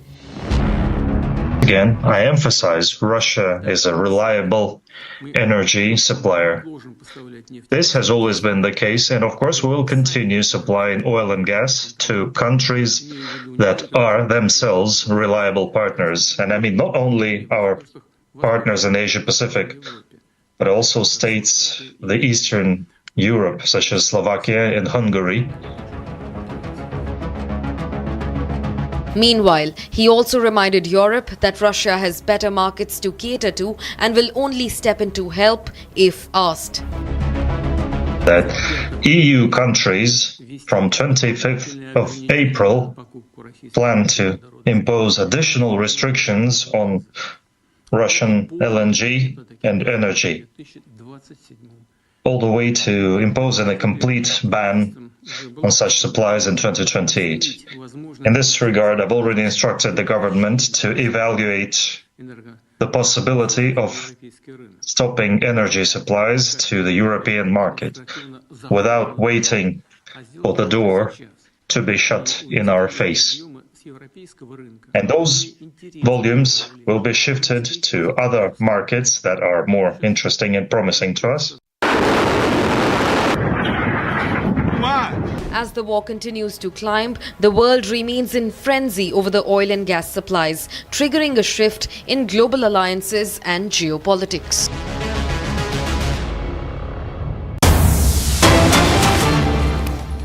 Well, multiple explosions have now been reported from the capital city of Lebanon in Beirut, where this is the latest strikes that have been carried out by the Israeli Defense Forces. In fact, the IDF, Abhishek, categorically pointed out that even if the war ends with Iran, as far as their direct assault on Lebanon is concerned, that is going to continue because they believe that Iran's proxy, Hezbollah, has once again been rearmed, and that is the reason why multiple attacks are being carried out, Rakshita and Abhishek. Right. So the targets, the Hezbollah targets continue to be pounded by the Israeli Defense Forces, and we see another visual of that skyline of Beirut from Lebanon. With that, we have some more breaking news, I think, also coming in. Chavan, Abhishek, we have more breaking news coming in. That's on Russia's role. And what we are getting to know now is that after Vladimir Putin spoke to Trump, Russia speaks to Iran. Russia-Iran's hotline now is what is being talked about after Putin spoke to Trump. Abhishek. Well, yes. So obviously Russia now getting into the picture. They have been behind the scenes always given the kind of strategic coordination that's always existed between Iran, Russia and China. Or Russia, Iran and China, RIC. It's not Russia, India, China, it's Russia, Iran, China. And Putin now, after having condemned the killing of Ayatollah Khamenei, getting active, he spoke to President Trump last evening and now speaking to the Iranian leadership. It seems that some behind-the-scenes moves are happening, Shawan, on the diplomatic front to get the war rolled back. Well, in fact, as you speak about the Russian position, we'll also get you going back to the latest visuals coming in from Beirut, because it seems that it has only intensified through the day. In fact, this is for the first time that we're looking at an escalation coming in from the capital city of Beirut, with the idea of making it very clear that the target happens to be Iran's proxy, that's the Hezbollah. Lebanon government, on the other hand, has pointed out that they do not want to be dragged into this war. In fact, Israeli government has said that this is not against the people of Lebanon, or for that matter, even the Lebanon government, but essentially the target happens to be the Hezbollah.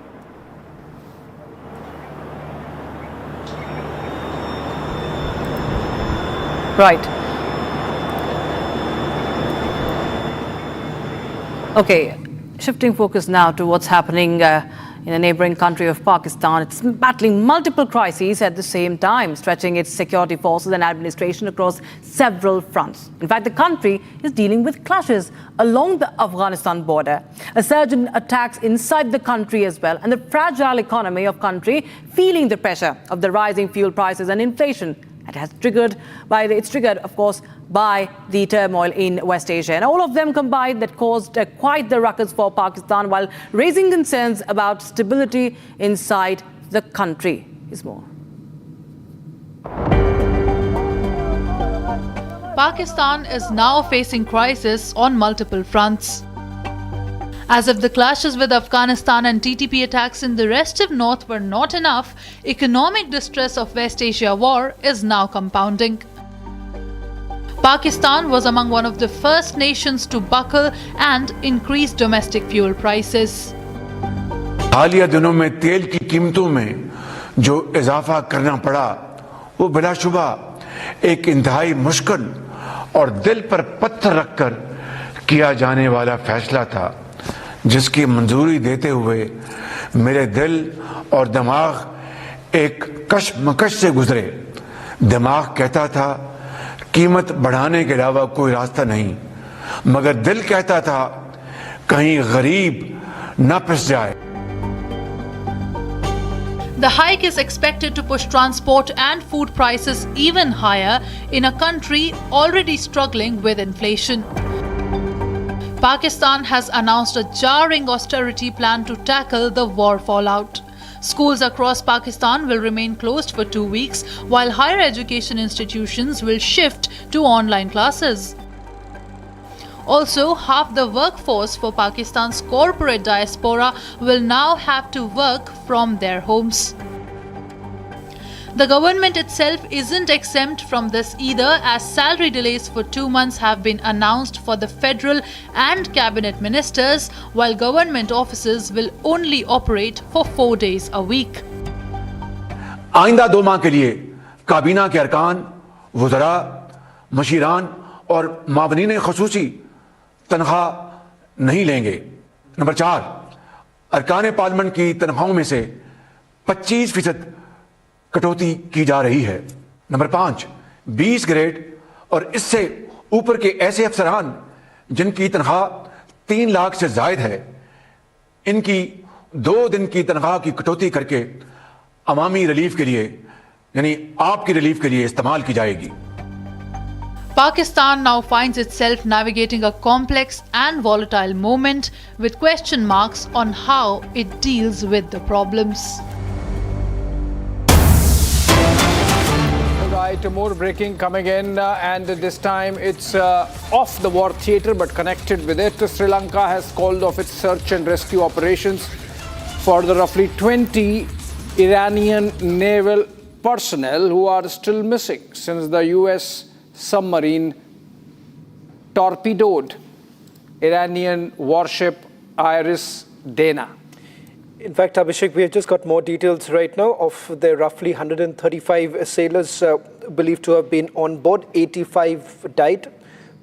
I believe 32 have survived, and as we speak, the Sri Lankan vessels are still on the lookout, but they are saying that the official operation is over. In fact, along with the Sri Lankan Navy, Indian Navy was also carrying out the rescue operation. In fact, they've also been provided treatment in a nearby hospital.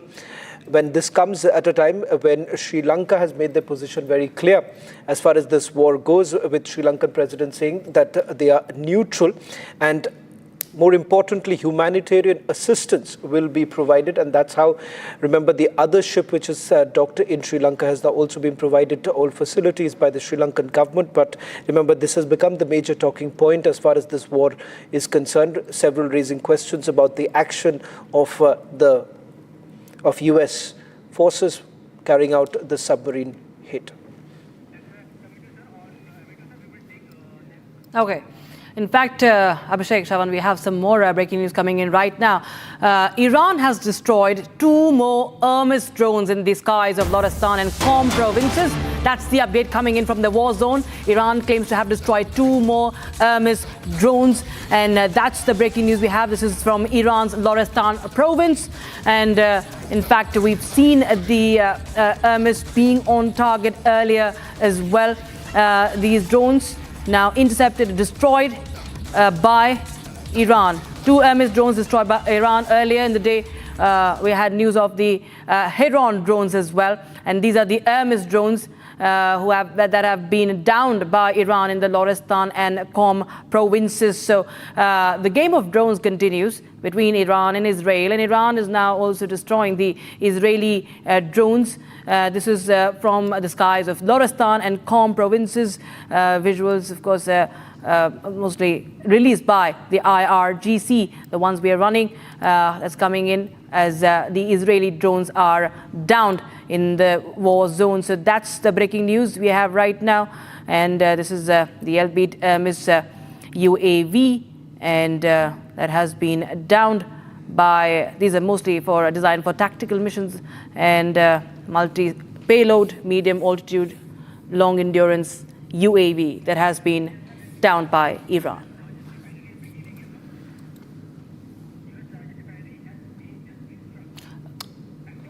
Well, in fact, let's also take you through another breaking news now coming in. This happens to be the world's largest refinery, which has also been struck. In fact, we're now given to understand that Saudi Arabia has just a short while back, in fact, has confirmed, I beg your pardon, not Saudi Arabia, that's Abu Dhabi has confirmed that their oil company, that's Ruwais Industrial Complex, has been hit, and it's caused a massive fire at the facilities in the Abu Dhabi National Oil Company. In fact, they're also saying that, in fact, the visuals that you see, these are not the latest images coming in, but this is the second time that Ruwais Industrial Complex has been hit. And as per the statement that has been issued a short while back, they've confirmed that no one has been hurt, but the strike was the latest Iranian attack against the energy infrastructure of a US ally. This comes at a time, Abhishek, when the Iranian president had essentially assured that Arab countries will not be targeted and energy infrastructure will not be targeted. But it seems that the Iranian president, who does not have much of a control as far as the military operation is concerned, and these promises that have been made by the Iranians, particularly coming in from the president itself, seems to be quite hollow, given the fact that it's one of the world's largest petrochemical hub that has been targeted right now. The energy infrastructure being the biggest casualty, Abhishek. Yeah, absolutely. And staying with more on war, Republican Senator Lindsey Graham, someone who claims to be close to President Trump, and seems he's actually close because we have seen a lot of pictures of him standing next to the president, has now said that Saudi Arabia should join military operations. And this is the second time he has said so. Earlier he had said all Gulf countries should join in the military ops. Now he's specifically asking Saudi Arabia. Lindsey, if he's speaking on behalf of the president, is yet another indication that the Americans are perhaps getting bored, if not really losing the war. Maybe they are not just interested enough anymore, having eliminated Ayatollah Khamenei, second rung of leadership of Iran, having destroyed much of it with 5,000 bombings, as claimed by Joint Chiefs of Staff General Kane just a while back. And that's why it seems Donald Trump is saying it's not going to be lasting very long. Hegseth is saying maybe it will end very soon.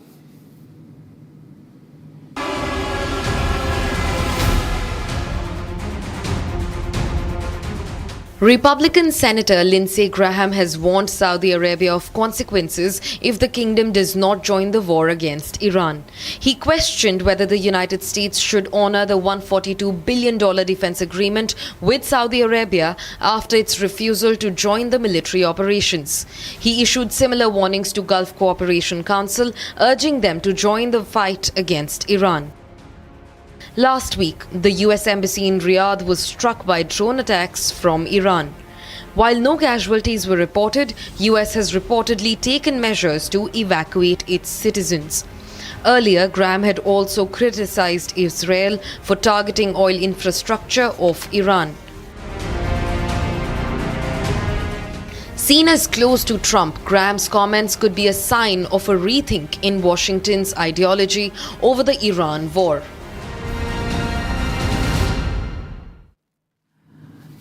All right, we have some more breaking news coming in, Shavan and Abhishek. We have reactions coming in from Israeli Foreign Minister now.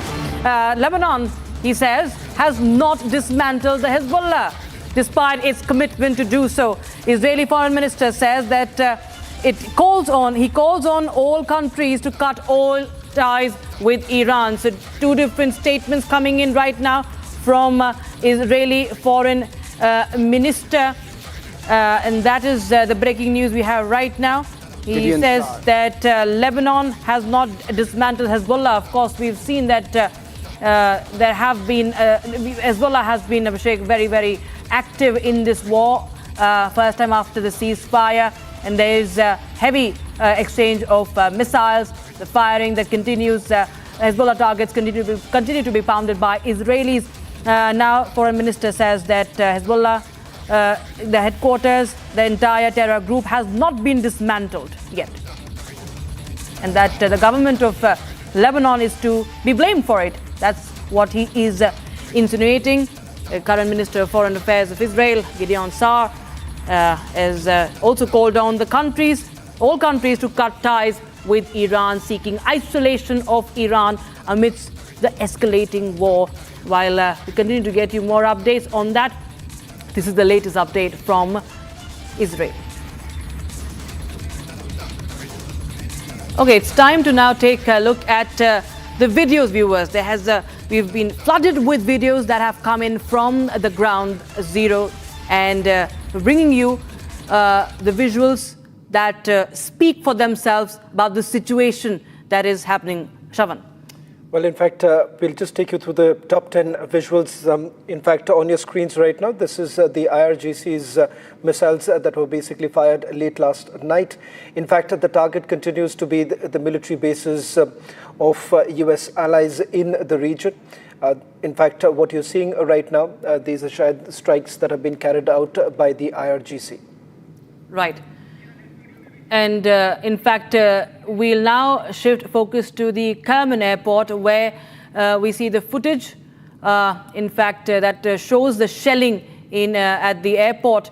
This is a video coming in from Iran and the huge thick black plume of smoke that is billowing from the airport. Of course, all the major infrastructure continues to be on target on different parts of the Gulf. Iran and Israel, of course, being in focus, the two warring countries, along with the United States, of course. So this is one video that has come in from another important site that continues to be targeted in Iran. And this is the update we have from Ground Zero, Iran. And you can see this is the Ayatollah Hashemi, this is the Kerman International Airport in the Kerman province of Iran. It's also used for military purposes. So this is, of course, part of the military infrastructure of the IRGC. Abhishek. Well, yes, another video. This time, Israelis hitting an IRGC base in central Iran, the Abdanan district of Elam province. And Israel claims to have destroyed this entire base. And pictures show how IRGC infrastructure is being dismantled by the Israeli and US joint forces.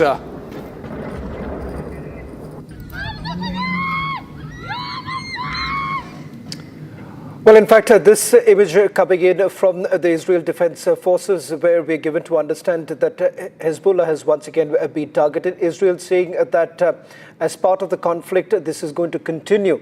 Even if the war with Iran ends, proxies of Iran's will still be targeted.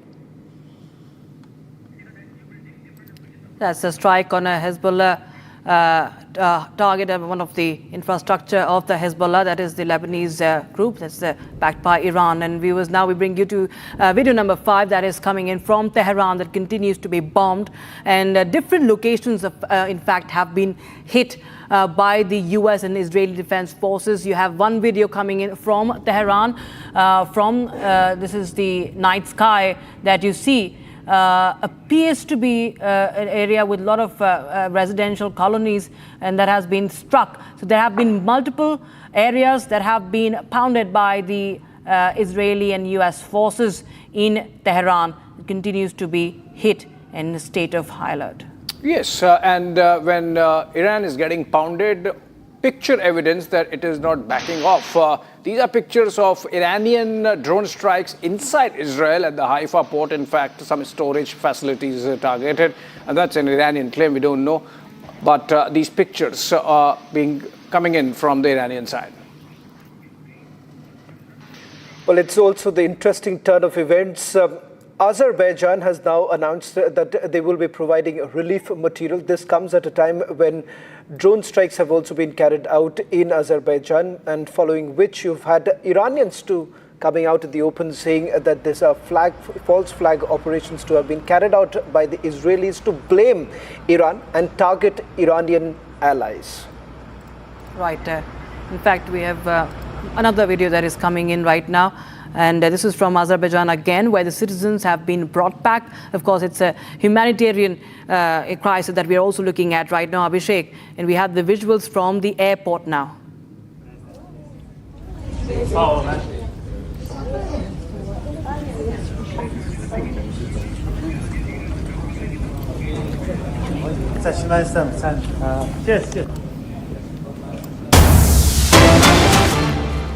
Okay, breaking news, Kulveer. Well, in fact, we're just getting in the breaking news with the state agency now confirming that the funerals for several top Iranian commanders who have been killed in the US-Israeli strikes will be held on Wednesday. They've just made an announcement that among those who will be buried are Mohammad Pakpor, who headed the Islamic Revolutionary Guard Corps, Lieutenant General Mousavi, who was the chief of the staff of Iran's armed forces, Admiral Ali Shamkhani, who led the National Defense Council, former Defense Minister Major General Aziz Nazirzadeh, and Mohammad Shirazi, who head the Military Bureau. It has now been confirmed by the state news agency that all the top Iranian commanders will be Their funerals will take place on Wednesday. In fact, this at a time when we have seen the number of strikes that have been carried out by the IRGC, and also it does seem from the military operation that has been carried out by the Iranians that they have been able to consolidate once again. And as far as the operational commanders of the IRGC are concerned, they've still been able to hold their fort. In fact, on your screens right now, these are the latest images that came in from the IRGC of the strikes that were carried out targeting coastal city of Haifa in Israel. Their preliminary targets have essentially been Israel's military infrastructure, but thereafter, remember, it has also spread across the Gulf countries where they've said that there is absolutely no red line, and the fact that US allies will also be targeted, Abhishek. Well, yes, and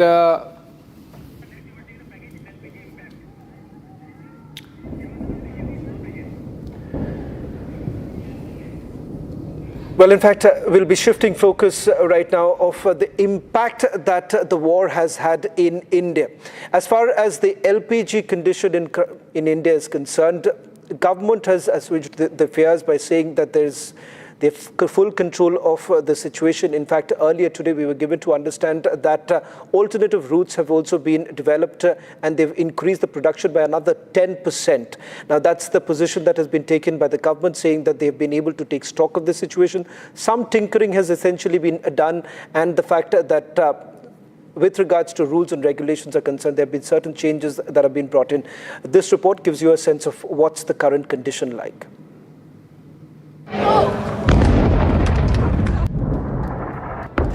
As war prolongs in West Asia, an LPG crunch is unfolding here in India.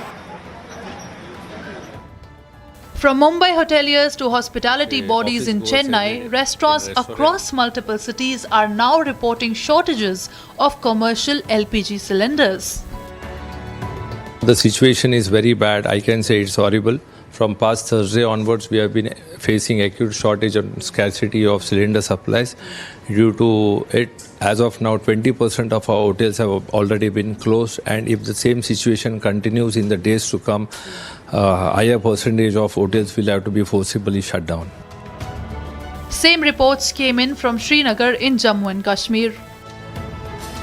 जब से ये Iran Israel का ये जंग start हुई है तब से तो असर बढ़ ही रहे हैं. अब रिसेंटली अब गैस का इशू, तो हमारा काम तो सारा as a restaurant, as a hotelier, हमारा गैस तो बेसिक कम्युनिटी है, इसमें ज़रूरी हमें गैस होती है. और महंगाई की तरफ तो हर चीज़ जा रही है और गैस भी जा रहा है, ऊपर से शॉर्टेज का भी मसला आ रहा है अब. Meanwhile, in Chennai, the South Indian Hotel and Restaurant Association has said the hospitality industry needs to be treated as an essential service. The most of the hospitals are outsourcing food from catering institutions and hotels. So if hotels doesn't get the gas supply, even a patient in the hospital getting a food also will be a challenge. So it's a chain effect, and nobody can blame anybody. I think this is the time that we should be with the government and use our energy resources very judicially and work with the government. And we have to request the government to prioritize, the hospitality sector into essential services so that the public will not get disturbed out of this. How much of this panic is just that unfounded panic? Here's what one gas agency operator had to say in Hyderabad. Due to the social media, I cannot say, but whatsoever may be the sources, several sources are coming, and due to which there is an anxiety for booking, and the people uncertainty, insecurity, whatsoever may be. But the people are start booking in a very, very big way. So that is the reason, even for sometimes my mobiles they could not able to get. My office staff is also very much tensed, and they could not able to satisfy. Earlier, wherever there is a requirement, genuine requirement is there, we used to supply.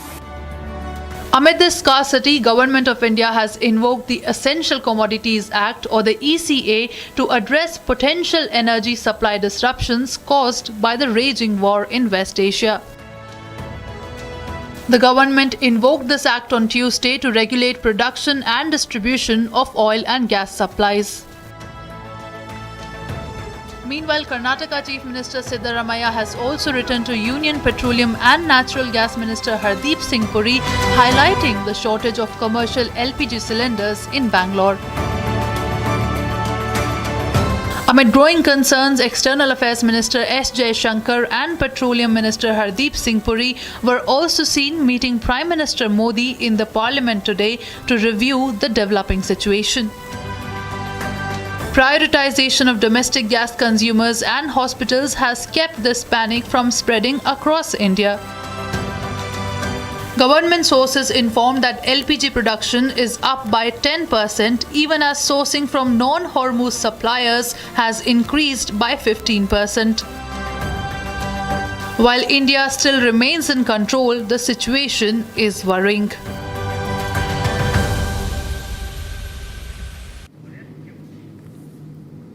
And with that, it's a wrap on this edition, viewers. As we continue to get you all the latest as far as the war investigation is concerned, we'll be right back with the Super Prime Time debate with Arnab Goswami at 8.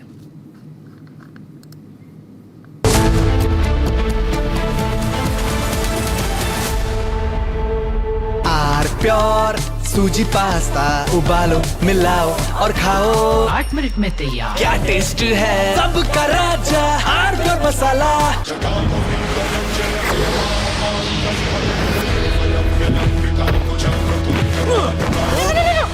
मेरी chimney टूट जाएगी what are you doing रानी इस घर में कुछ है जो टूटता नहीं ये पिलर कभी नहीं टूटेगा रुंगटा स्टील टीएमटी से बना रुंगटा नहीं तो घर स्ट्रॉन्ग नहीं रुंगटा स्टील टीएमटी बार एकदम सॉलिड चमकी चाट से क्या बना है आलू चाट या फ्रूट चाट स्वाद बनाए चमकी चाट क्या बात है स्वादिष्ट पकोड़े और फरसान अरे चमकी चाट है इसकी जान असली स्वाद सिर्फ चमकी चाट केसरिया से मन जोगी हुआ रे दिल झूमे देखो मतवारा हुआ रे केसरिया से मन जोगी हुआ हर पल मनाओ केसरी त्योहार विमल बोलो जुबान केसरी थोड़े में ज्यादा स्वाद यही तो है इसकी खास बात वाओ मामा क्या स्वाद है अरे मेरे राजा राजा R pure masala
Co-powered by Century Ply Club Prime. Raho befikar.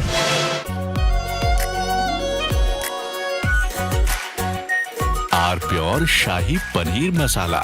Delicious, healthy, every day. 13,000 placements last year. At Amity, we are committed to nurturing passionate, hardworking and proactive professionals. प्यास बुझाए ठंडक लाए सबको भाए जीरा से MTH का जल जीरा जीरा से जीरा से असली रिफ्रेशिंग असली स्वाद असली मजा MTH मुस्कुराए लड़खड़ाए जिंदगी चाहे जो भी हो सर पेशेंट के लिए कौन सा रूम प्रेफर करेंगे आप जिंदगी भर के प्यार का कोई रेट कार्ड नहीं होता। Tata AIG health insurance, with you like family, with you always. R pure सूजी पास्ता उबालो मिलाओ और खाओ 8 मिनट में तैयार। क्या टेस्ट है सबका राजा आर प्योर मसाला। केसरिया से मन जोगी हुआ रे, दिल झूमे देखो मतवारा हुआ रे। केसरिया से मन जोगी हुआ। हर पल मनाओ केसरी त्योहार। विमल, बोलो जुबान केसरी। चमकी चाट से क्या बना है? सैंडविच, लस्सी और छाछ। हर घूंट में चमकी चाट, ड्राई फ्रूट और दही बड़े। चमकी चाट से स्वाद बढ़े। असली स्वाद सिर्फ चंकी चाट। मुस्कुराए लड़खड़ाए जिंदगी, चाहे जो भी हो। सर, पेशेंट के लिए कौन सा रूम प्रेफर करेंगे आप? जिंदगी भर के प्यार का कोई रेट कार्ड नहीं होता। Tata AIG health insurance, with you like family, with you always. थोड़े में ज्यादा स्वाद, यही तो है इसकी खास बात। वाओ मामा, क्या स्वाद है। अरे मेरे राजा, सबका राजा आर प्योर मसाला।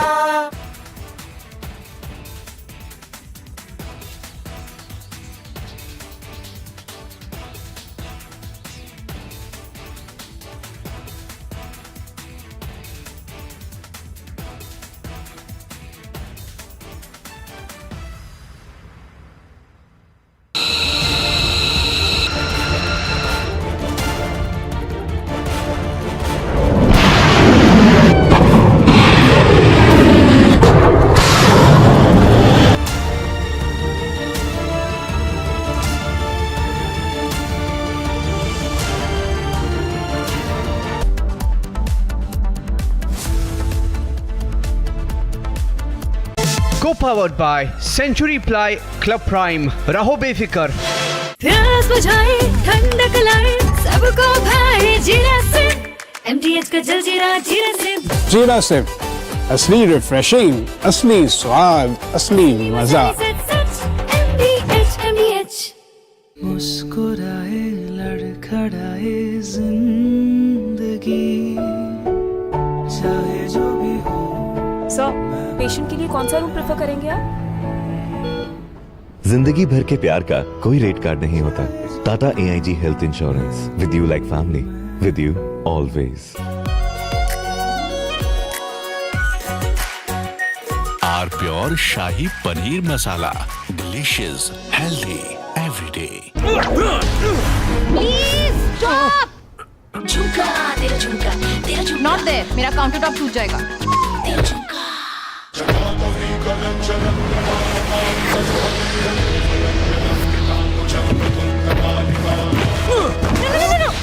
मेरी चिमनी टूट जाएगी। What are you doing? रानी, इस घर में कुछ है जो टूटता नहीं। ये पिलर कभी नहीं टूटेगा। रुंगटा स्टील TMT से बना। रुंगटा नहीं तो घर स्ट्रॉन्ग नहीं। रुंगटा स्टील TMT बार एकदम सॉलिड। चमकी चाट से क्या बना है? सैंडविच, लस्सी और छाछ। हर घूंट में चमकी चाट। अब बताओ, स्वाद आया? आया। असली स्वाद सिर्फ चंकी चाट। मुस्कुराए लड़खड़ाए जिंदगी, चाहे जो भी हो। सर, पेशेंट के लिए कौन सा रूम प्रेफर करेंगे आप? जिंदगी भर के प्यार का कोई रेट कार्ड नहीं होता। Tata AIG health insurance, with you like family, with you always. R pure सूजी पास्ता उबालो मिलाओ और खाओ 8 मिनट में तैयार। क्या टेस्ट है सबका राजा R pure masala.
Co-powered by Century Ply Club Prime. Raho befikar. 13,000 placements last year. At Amity, we are committed to nurturing passionate, hardworking and proactive professionals. थोड़े में ज्यादा स्वाद यही तो है इसकी खास बात। वाओ मामा क्या स्वाद है। अरे मेरे राजा सबका राजा और मसाला। मुस्कुराए लड़खड़ाए जिंदगी चाहे जो भी हो। सर, पेशेंट के लिए कौन सा रूम प्रेफर करेंगे आप? जिंदगी भर के प्यार का कोई रेट कार्ड नहीं होता। Tata AIG health insurance, with you like family, with you always. प्यास बुझाए ठंडक लाए सबको भाई जीरा से MTH का जलजीरा जीरा से। जीरा से असली रिफ्रेशिंग, असली स्वाद, असली मजा। रानी, इस घर में कुछ है जो टूटता नहीं। ये पिलर कभी नहीं टूटेगा। रुंगटा स्टील TMT से बना। रुंगटा नहीं तो घर स्ट्रॉन्ग नहीं। रुंगटा स्टील TMT बार एकदम सॉलिड।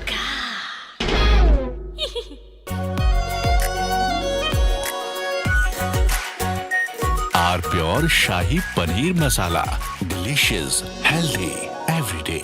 मुस्कुराए लड़खड़ाए जिंदगी।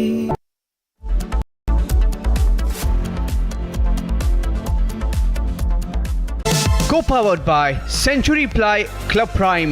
Raho befikar. आर प्योर सूजी पास्ता उबालो मिलाओ और खाओ 8 मिनट में तैयार। क्या टेस्ट है सबका राजा आर प्योर मसाला। मुस्कुराए लड़खड़ाए जिंदगी चाहे जो भी हो। सर, पेशेंट के लिए कौन सा रूम प्रेफर करेंगे आप? जिंदगी भर के प्यार का कोई रेट कार्ड नहीं होता। Tata AIG health insurance, with you like family, with you always. चमकी चाट से क्या बना है? आलू चाट या फ्रूट चाट। स्वाद बढ़ाए चमकी चाट। क्या बात है। स्वादिष्ट पकोड़े और फरसान। अरे चमकी चाट है इसकी जान। असली स्वाद सिर्फ चमकी चाट। रानी, इस घर में कुछ है जो टूटता नहीं। ये पिलर कभी नहीं टूटेगा। रुंगटा स्टील TMT से बना। रुंगटा नहीं तो घर स्ट्रॉन्ग नहीं। रुंगटा स्टील TMT बार एकदम solid.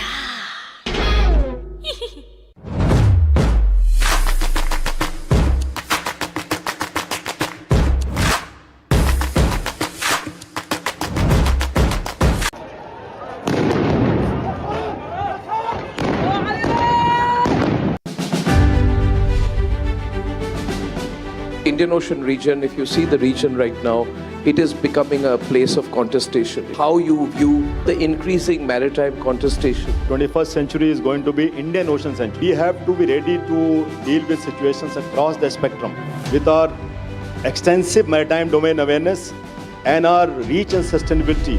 And if we were to call to do certain things in any level of spectrum, we are ready to do that.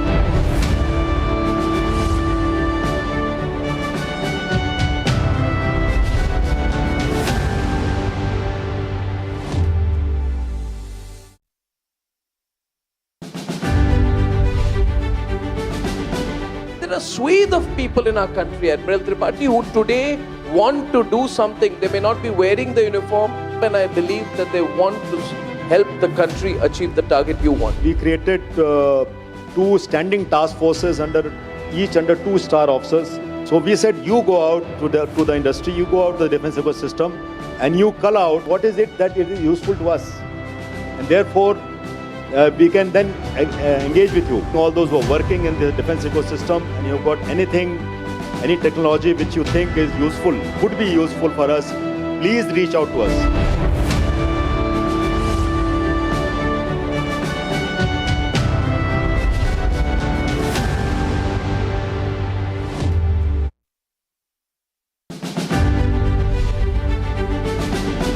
Between the mid 18th century to 19th century, India built 170 ships for the Royal Navy, the European Navy and US.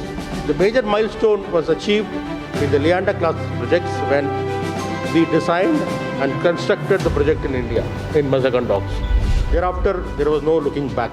We made the Godavari class, we made the Delhi class, we made the Brahmaputra class, we made the Kolkata class and the Nilgiri classes here to see. Today, every component, most of the component I would say, in move or float is made in India. And I can assure you, all balance, whatever is balance, there is work in progress. Next to 6 to 10 years, everything will be made in India. Everything that goes into a ship will be made in India.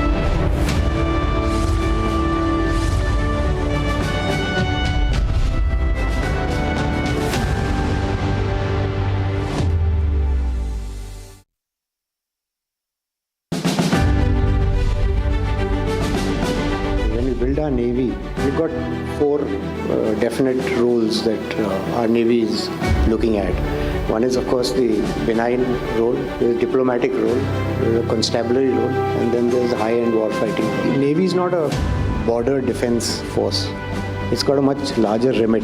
The maritime security forms a very important structure, and it has become India's foreign policy that for the first time in last about 10 years, that the maritime security has occupied a very central role in our foreign policy. We have mission-based deployment. There's always a ship in the Gulf of Aden.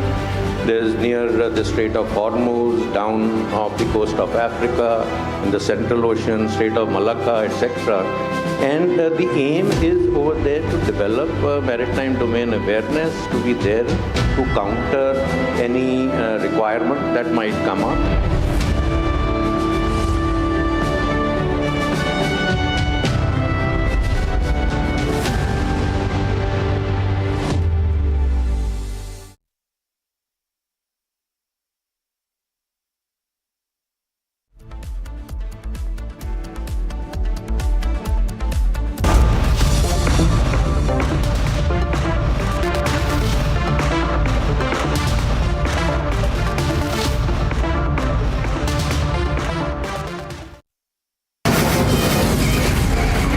From the Republic Media Network headquarters, it's time for Arnab Goswami on the debate.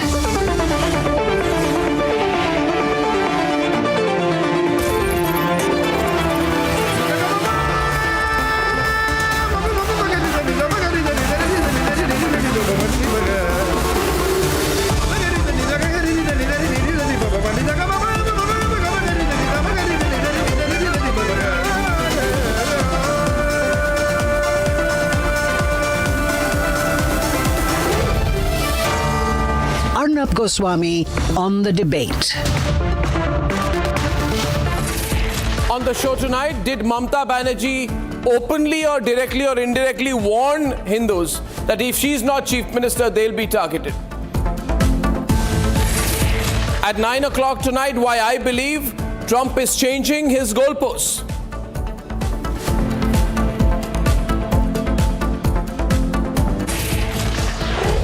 The biggest political controversy is over what Mamata Banerjee has said or not said, or warned or not warned.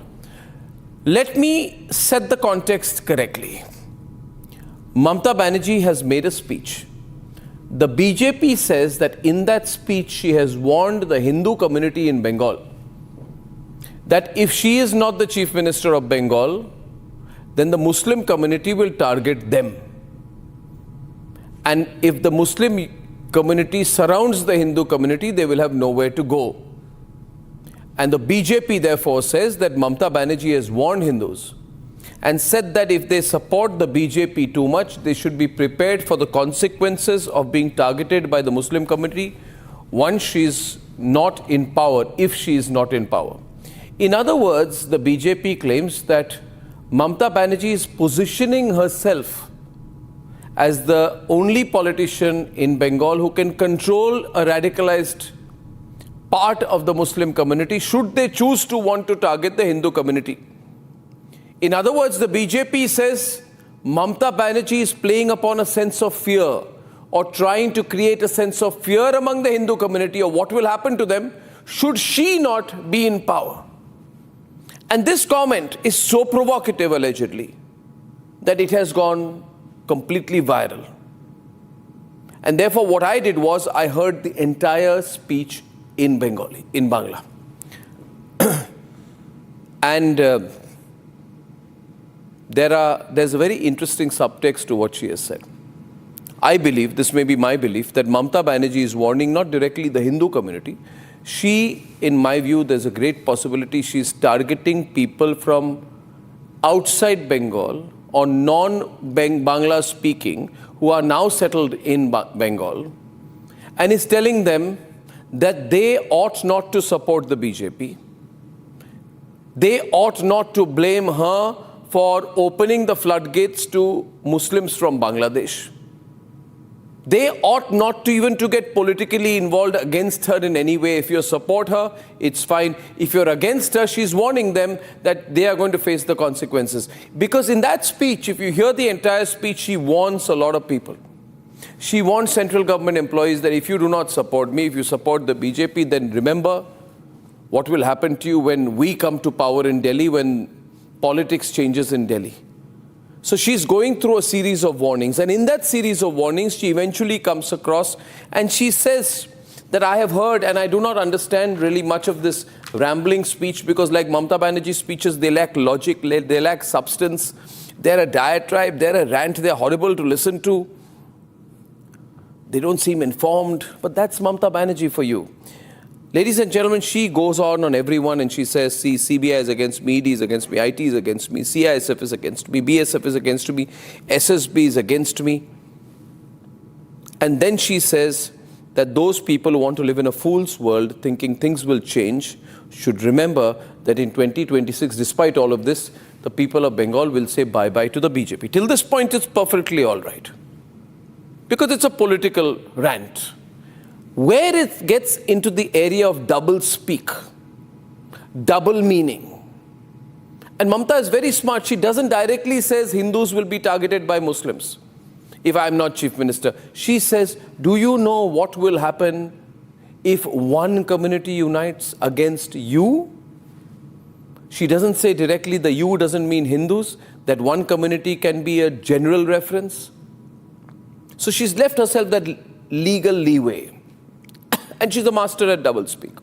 Earlier once, recently, addressing a Muslim gathering on the issue of Waqf in Kolkata, she said, do these people know what will happen if all your friends from the villages, which means all the Muslims in rural Bengal, were to come to have muri, or just to sit down for a protest in Kolkata peacefully? She indirectly said there are so many Muslims that if they were to come to Kolkata, the streets would be jam-packed.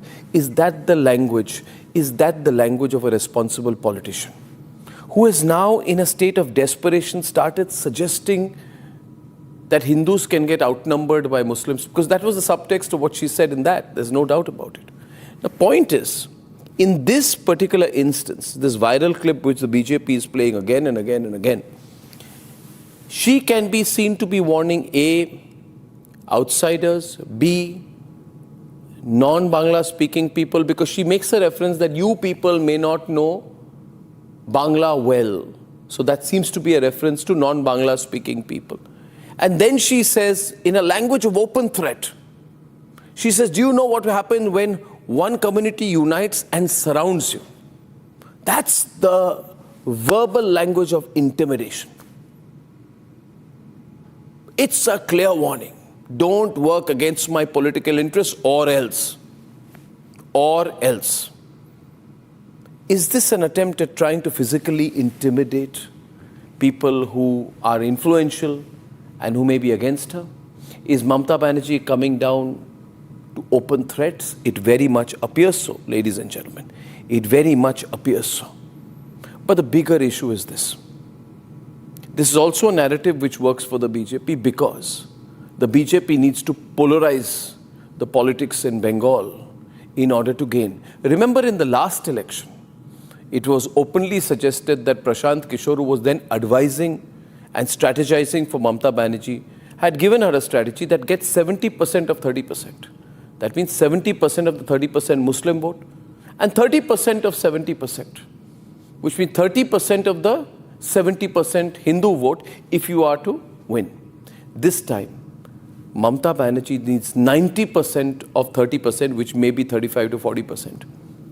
And the BJP needs 100% or near 100% or 90% of the Hindu vote, and they have to get the Hindus to vote. So have no doubt about it, this is a polarized and polarizing election. But even if she is now in that 2-month term before the election, Mamata Banerjee has chosen the wrong words. I personally think this politics of intimidation, this attempt at warning people, is a sign of her political desperation.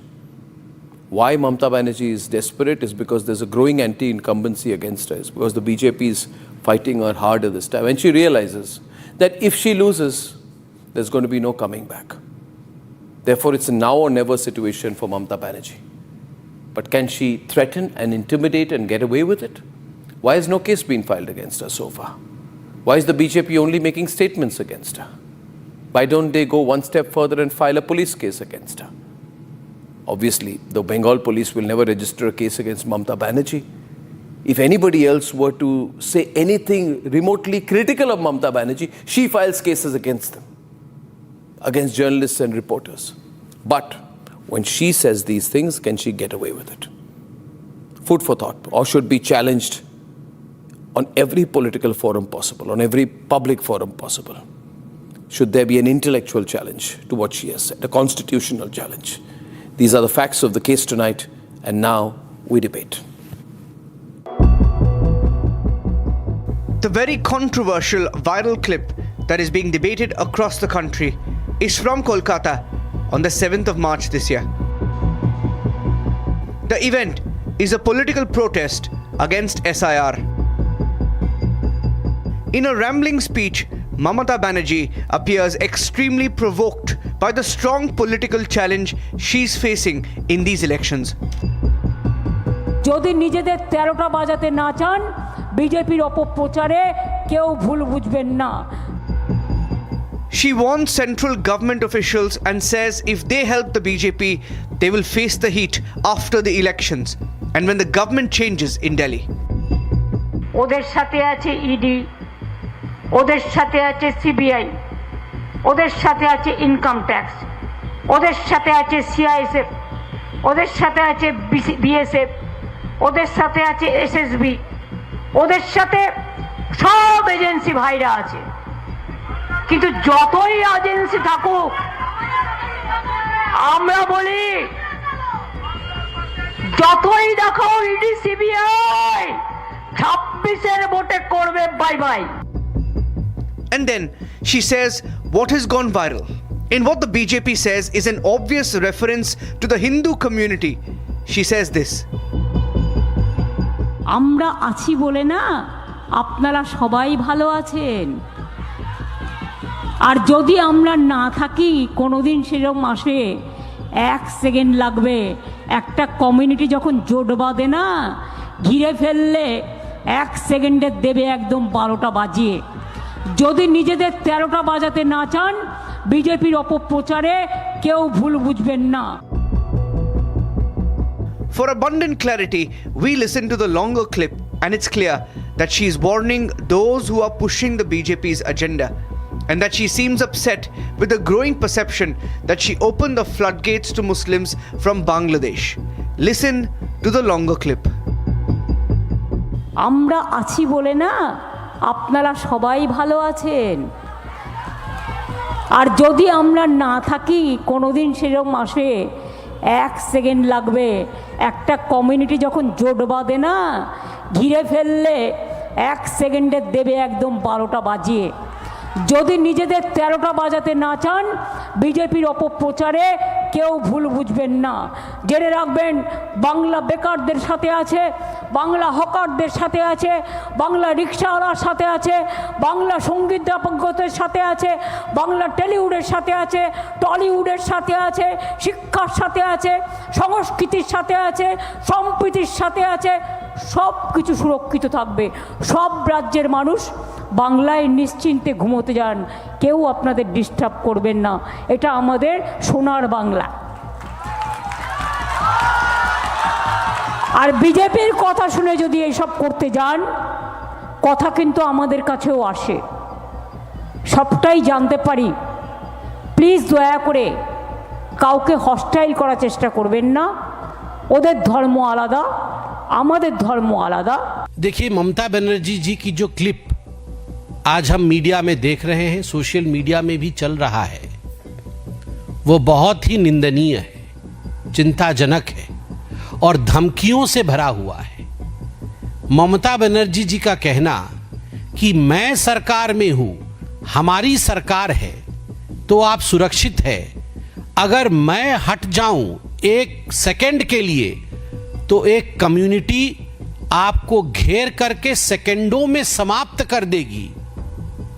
आप सोचिए ममता बनर्जी क्या कहना चाहती है। Mamata has done a fair amount of doublespeak if you hear her speech, in a way that can be interpreted by some as a warning to BJP supporters, by others as a warning to those from outside Bengal now settled in the state.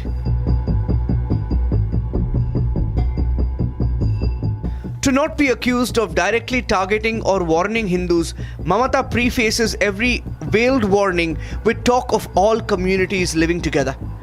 But she's clearly worried about Hindu political unity, which is the BJP's #1 political strategy. In the last election, the reported political strategy of Prashant Kishore, then advising Mamata, was to get 70% of the 30% Muslim vote and 30% of the 70% Muslim vote. This time, with the BJP fighting harder, she needs to get 90% of the Muslim vote, and the BJP needs to get Hindus to vote and capture 90% of the Hindu vote as well.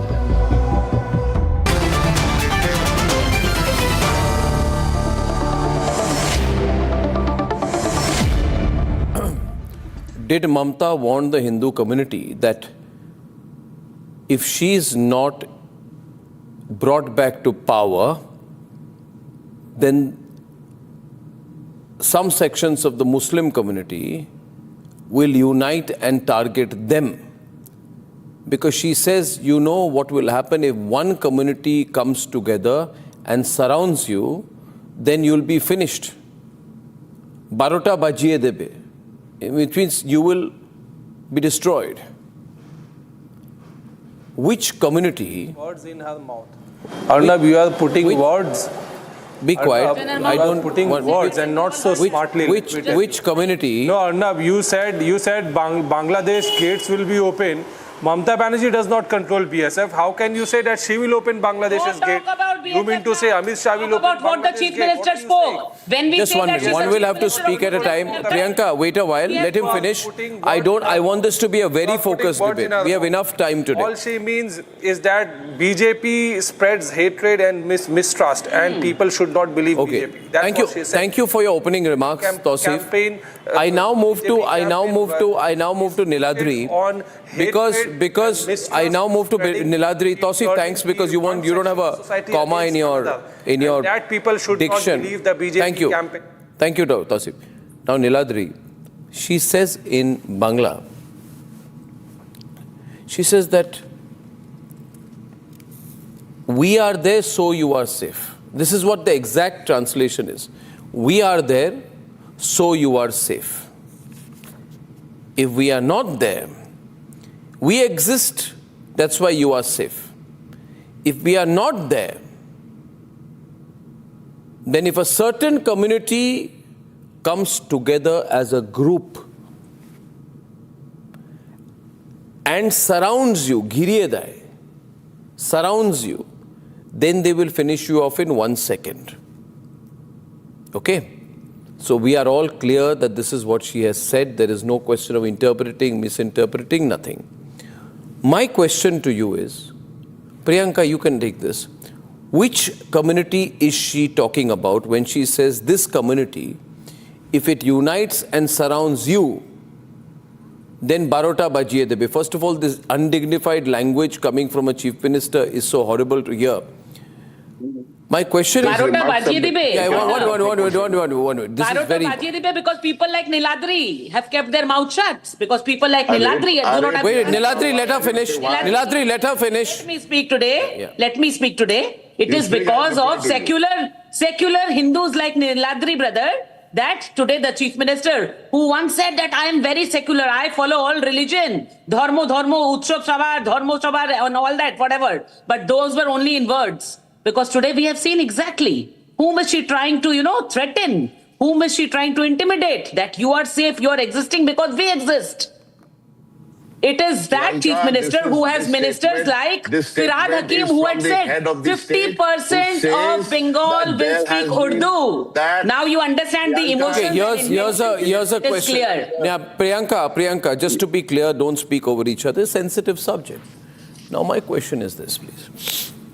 And please understand, she is warning someone about someone. She's warning someone saying that you are safe as long as I am safe. Is she warning Hindus? Who is this? She's delivering a message to the people of Bengal that don't be polarized and be there because Bengal has existed to Hindus of Bengal since long time. No. Not Hindus of Bengal. Not people of Bengal, to Hindus of Bengal. Don't interrupt. Niladri, only speak to me. See, Niladri, I understand Bangla. We run the biggest Bangla news network there. And I understand English, I understand Hindi. There is no scope. And I've seen the entire speech. I've not seen the part which has been tweeted by BJP. I'm saying she's selling someone, Niladri, that be very careful. As long as I am there, you are safe. She's selling if I'm not there, 1 minute, as long as if we are not in power, then one community will come together and surround you and finish you. Now, my question is, Niladri, who is she saying will surround whom? And which community is she warning? This is a message to the people of Bengal, and which community will surround and which community will be there. It is a question you should ask the CM. But she has, in my opinion, she has sent a message to the people of Bengal that don't fall into the trap of BJP, which tries to polarize the country. No. Yeah, that's not the question. You have every right to say, 1 minute. See, now I'll bring Priyanka in. Everyone calm down. You have every right to say that don't fall for the political rhetoric of the BJP. Tausif, I don't want your background music, which is very irritating. 1 out of 10. Please remember, Tausif, I'm getting everyone. Your translation skills are horrible, and I'm telling you, I'm giving you 0 out of 10. Okay. You don't deserve to come to translate Bengali into English. You are saying Barota bajiye debe means finish off. What is it? Okay, now you tell me. What else does it mean? 1 minute. Barota bajiye debe means what? Dictionary. You tell me. Your translation is skill. Okay, it does not mean finish off. Now tell me. 0 out of 10. Tell me. Your translation, horrible translation. Doesn't matter. Priyanka, what is the meaning of Barota bajiye debe? If I say... yes, it matters. You are angry. What is the meaning of Barota bajiye debe? It does matter. Barota bajiye debe Bengali means first you have to shesh kore dibe. Shesh kore dibe. Shesh kore dibe. Yani everything bad will be done to you. 12 baj jayega. I will tell you. Why do we say ki 12 baje people don't walk out of the house right when it is 12? Because kuch bhi acha nahi hoga. That is what she said, that Barota bajiye dibe puro shesh kore dibe. Tausi, please keep quiet. No, you are putting now, which is this one community? She was talking about which is this one community? Jara ek hoye এরকম attack করবে যে 12টা বাজিয়ে দিবে. This is one community. It is this. It is the Muslims. It is those Dudel Guru. She says that who are the milk giving cows. She said that they will attack the Hindus and then everything will be finished. See, Arnab, we have seen her ministers like Firhad Hakim. What did they say? That 50% of people in Bengal will speak Urdu. Priyanka, your translation did not speak same as about it.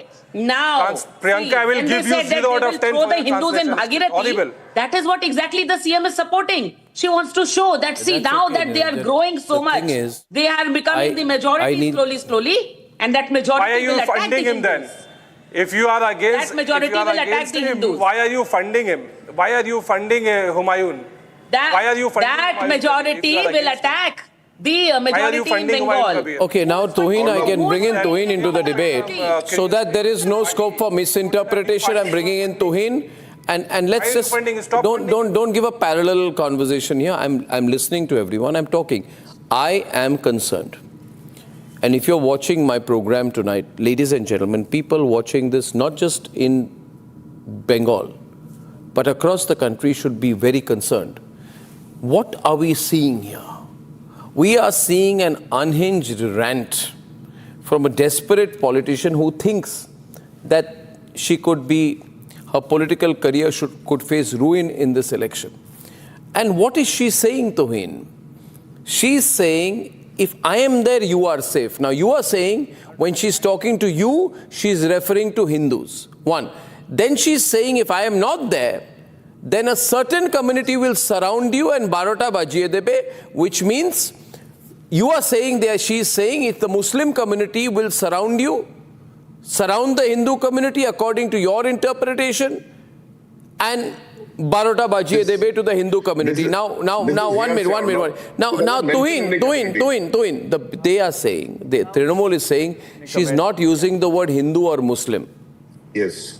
They are saying, so how are you assuming that the community she's threatening is Hindu, and the community she's using to threaten the Hindu community with is Muslim? I really pity the TMC representatives over here, because, you know, if their CM makes such preposterous, ridiculous comments and they don't even have the courage to ask the CM which community is the CM trying to project as a community of bloodthirsty marauders, you know, I mean, what are they really representing on the, who are they representing over here? They should ask the CM, they should take offense, they should, anyway, let me make my larger point over here. Niladri, let him make his opening remark. My larger point. Don't blabber in between. We are all concerned, very concerning. You know, Mamta's language, her talk. Yes. The kind of desperate, the kind of frantic utterances which not just Mamta Banerjee but entire TMC is making only shows that their days in Bengal are numbered. You know, I mean, the comments are very amusing. While on the one hand, Mamta Banerjee has been candid to acknowledge her own sinister motives in nurturing a certain community that can run amok, that can, you know, create havoc when required. She is also being disingenuous in trying to desperately project herself as a protector of Hindus, which she is not. Mamta Banerjee has the blood of 2 Hindus on her hand, the people killed in Murshidabad last year in April, and I will tell you why. Because, you know, the series of incidents that preceded the butchering of those two Hindus, please don't barge in between if you don't have a point to make. The 2 Hindus who were killed in Murshidabad, the father-son duel last April. Arnab, recall the chain of events preceding that. Mamta Banerjee was desperately, you know, selling all kinds of misconceptions about the Waqf Amendment Act, which eventually led a certain group, a certain community, maybe the same community she was referring to kill the father and son. So Mamta Banerjee has blood on her hands. TMC, at the same time, you know, like Firhad Hakim has been fantasizing about 50% population of Bengal one day speaking Urdu. We have seen the post-poll riots in 2021, where the High Court had indicted Mamta Banerjee government. Of course, in every Ram Navami, we have seen how Mamta Banerjee propagates the idea of a Hindu area and a Muslim area. So Mamta Banerjee has revealed her sinister motives today, but at the same time, she's being pretentious and claiming to be a savior of Hindus, which she can never be. Her days are numbered. Her reverse countdown has become. This is what is evident from her speech. Absolutely wishful thinking to him. Absolutely wishful thinking. Mamta Banerjee stands for both the Hindus, Muslims, and all communities in Bengal. We will see. For all communities in Bengal. No, Niladri. That makes her preposterous utterances all the more evil. The worrying fact is, ladies and gentlemen, you must ask her. You must have the courage to ask her. The worrying fact is, ladies and gentlemen, if you don't have the courage to ask her which community she is referring to, we know what I feel sorry for you. Which community is she referring to? The people of India need to ask Mamta Banerjee that, Mamta Banerjee, you are the Home Minister. You are the ineffective and incompetent Home Minister of Bengal. You are the Home Minister of Bengal when there have been clashes and riots in Purba Mendipur, in Murshidabad, in Sandesh Khali, in Bhatpara, in Basirhat, when homes are attacked, when there is communal tension. You, Mamata Banerjee, are the incompetent, inefficient, uncaring Home Minister of Bengal. And now she's saying that if I'm not in power, now she's saying, Omer Junaidi and Subrashta, now she's saying that one community will come together as a group and surround another community and finish it off if she is not in power. Now, I am only asking one question, Subrashta, tonight. Which community is she threatening? And which community is she threatening them with? Or is she trying to give a warning, or is she foreshadowing that if she loses the elections, then there will be communal violence in Bengal? In a way, therefore, it is an attempt to threaten Hindus in Bengal, put fear in them from either not voting, to either not vote, or to vote for her. She seems to be indicating that she and the Trinamool government is the sole standing stalwart shield between the Hindus or whatever community she's threatening and violence. Almost as if she is the hand of God. The moment her hand is lifted, one community will be targeted and Barota Bajiye Debe of that community. Now they are on the run, Subrashta. Now that this comment is going viral, it's being discussed, they are trying to avoid this. But did she say this with deliberation? Or did she say this in a moment of anger? Subrashta. A seasoned politician like Mamata Banerjee, the only female politician in India today who has been able to stand up against this government, will not say and use any word irresponsibly. I'm pretty sure about that. So she is pretty much, in the know-how of what the implications of those words are. And she is very clear in the line of communication that she has adopted and the target audience of those, words. Arnab, it goes on to showcase three things. As a student of politics and as a student of political communication, let me tell you, firstly, it's an acknowledgement that law and order situation in Bengal has gone for a complete toss. That it is only at the mercy of that particular community who Mamata Banerjee tries to shield. It is only at the mercy of that community. So as long as that community is placated, as long as members of that community who regularly appear on television with almost a Gundaik approach, as long as they are shielded from being criticized, from hearing voices of dissent, people in this country, people in the state of West Bengal are safe. I use the word country because even if people like us come down to just show our voice of dissent, look at the kind of comments we get on social media. So one is that acknowledgement. The second is she's actually threatening both the communities. She's actually saying that it is only because of me, it is only because of the kind of policies, appeasement policies that I have adopted, that this community has the kind of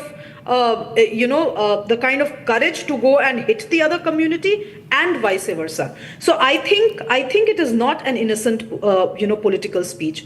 Also, I know I'm a nobody. I'm not a politician. I'm neither somebody who has a massive influential voice who is going to say something and people are going to run to the streets. But I think this is actually time for the youngsters of West Bengal to actually hit the streets. Ensure that Mamata Banerjee is gheraued from everywhere. And this question must be asked of that, a woman chief minister. What exactly did she mean? Which community was she referring to? Who was she threatening? And who is she? Is she Jagat Dhatri? That today she can make a claim about मैं नहीं रहूंगी तो क्या होगा? ऐसी भविष्यवाणियां तो ईश्वर ने नहीं की. ऐसी भविष्यवाणियां तो कृष्ण ने नहीं की. समझती क्या है ये अपने आप को? And it has to be said in no uncertain terms. Speeches like this have no space in a democracy.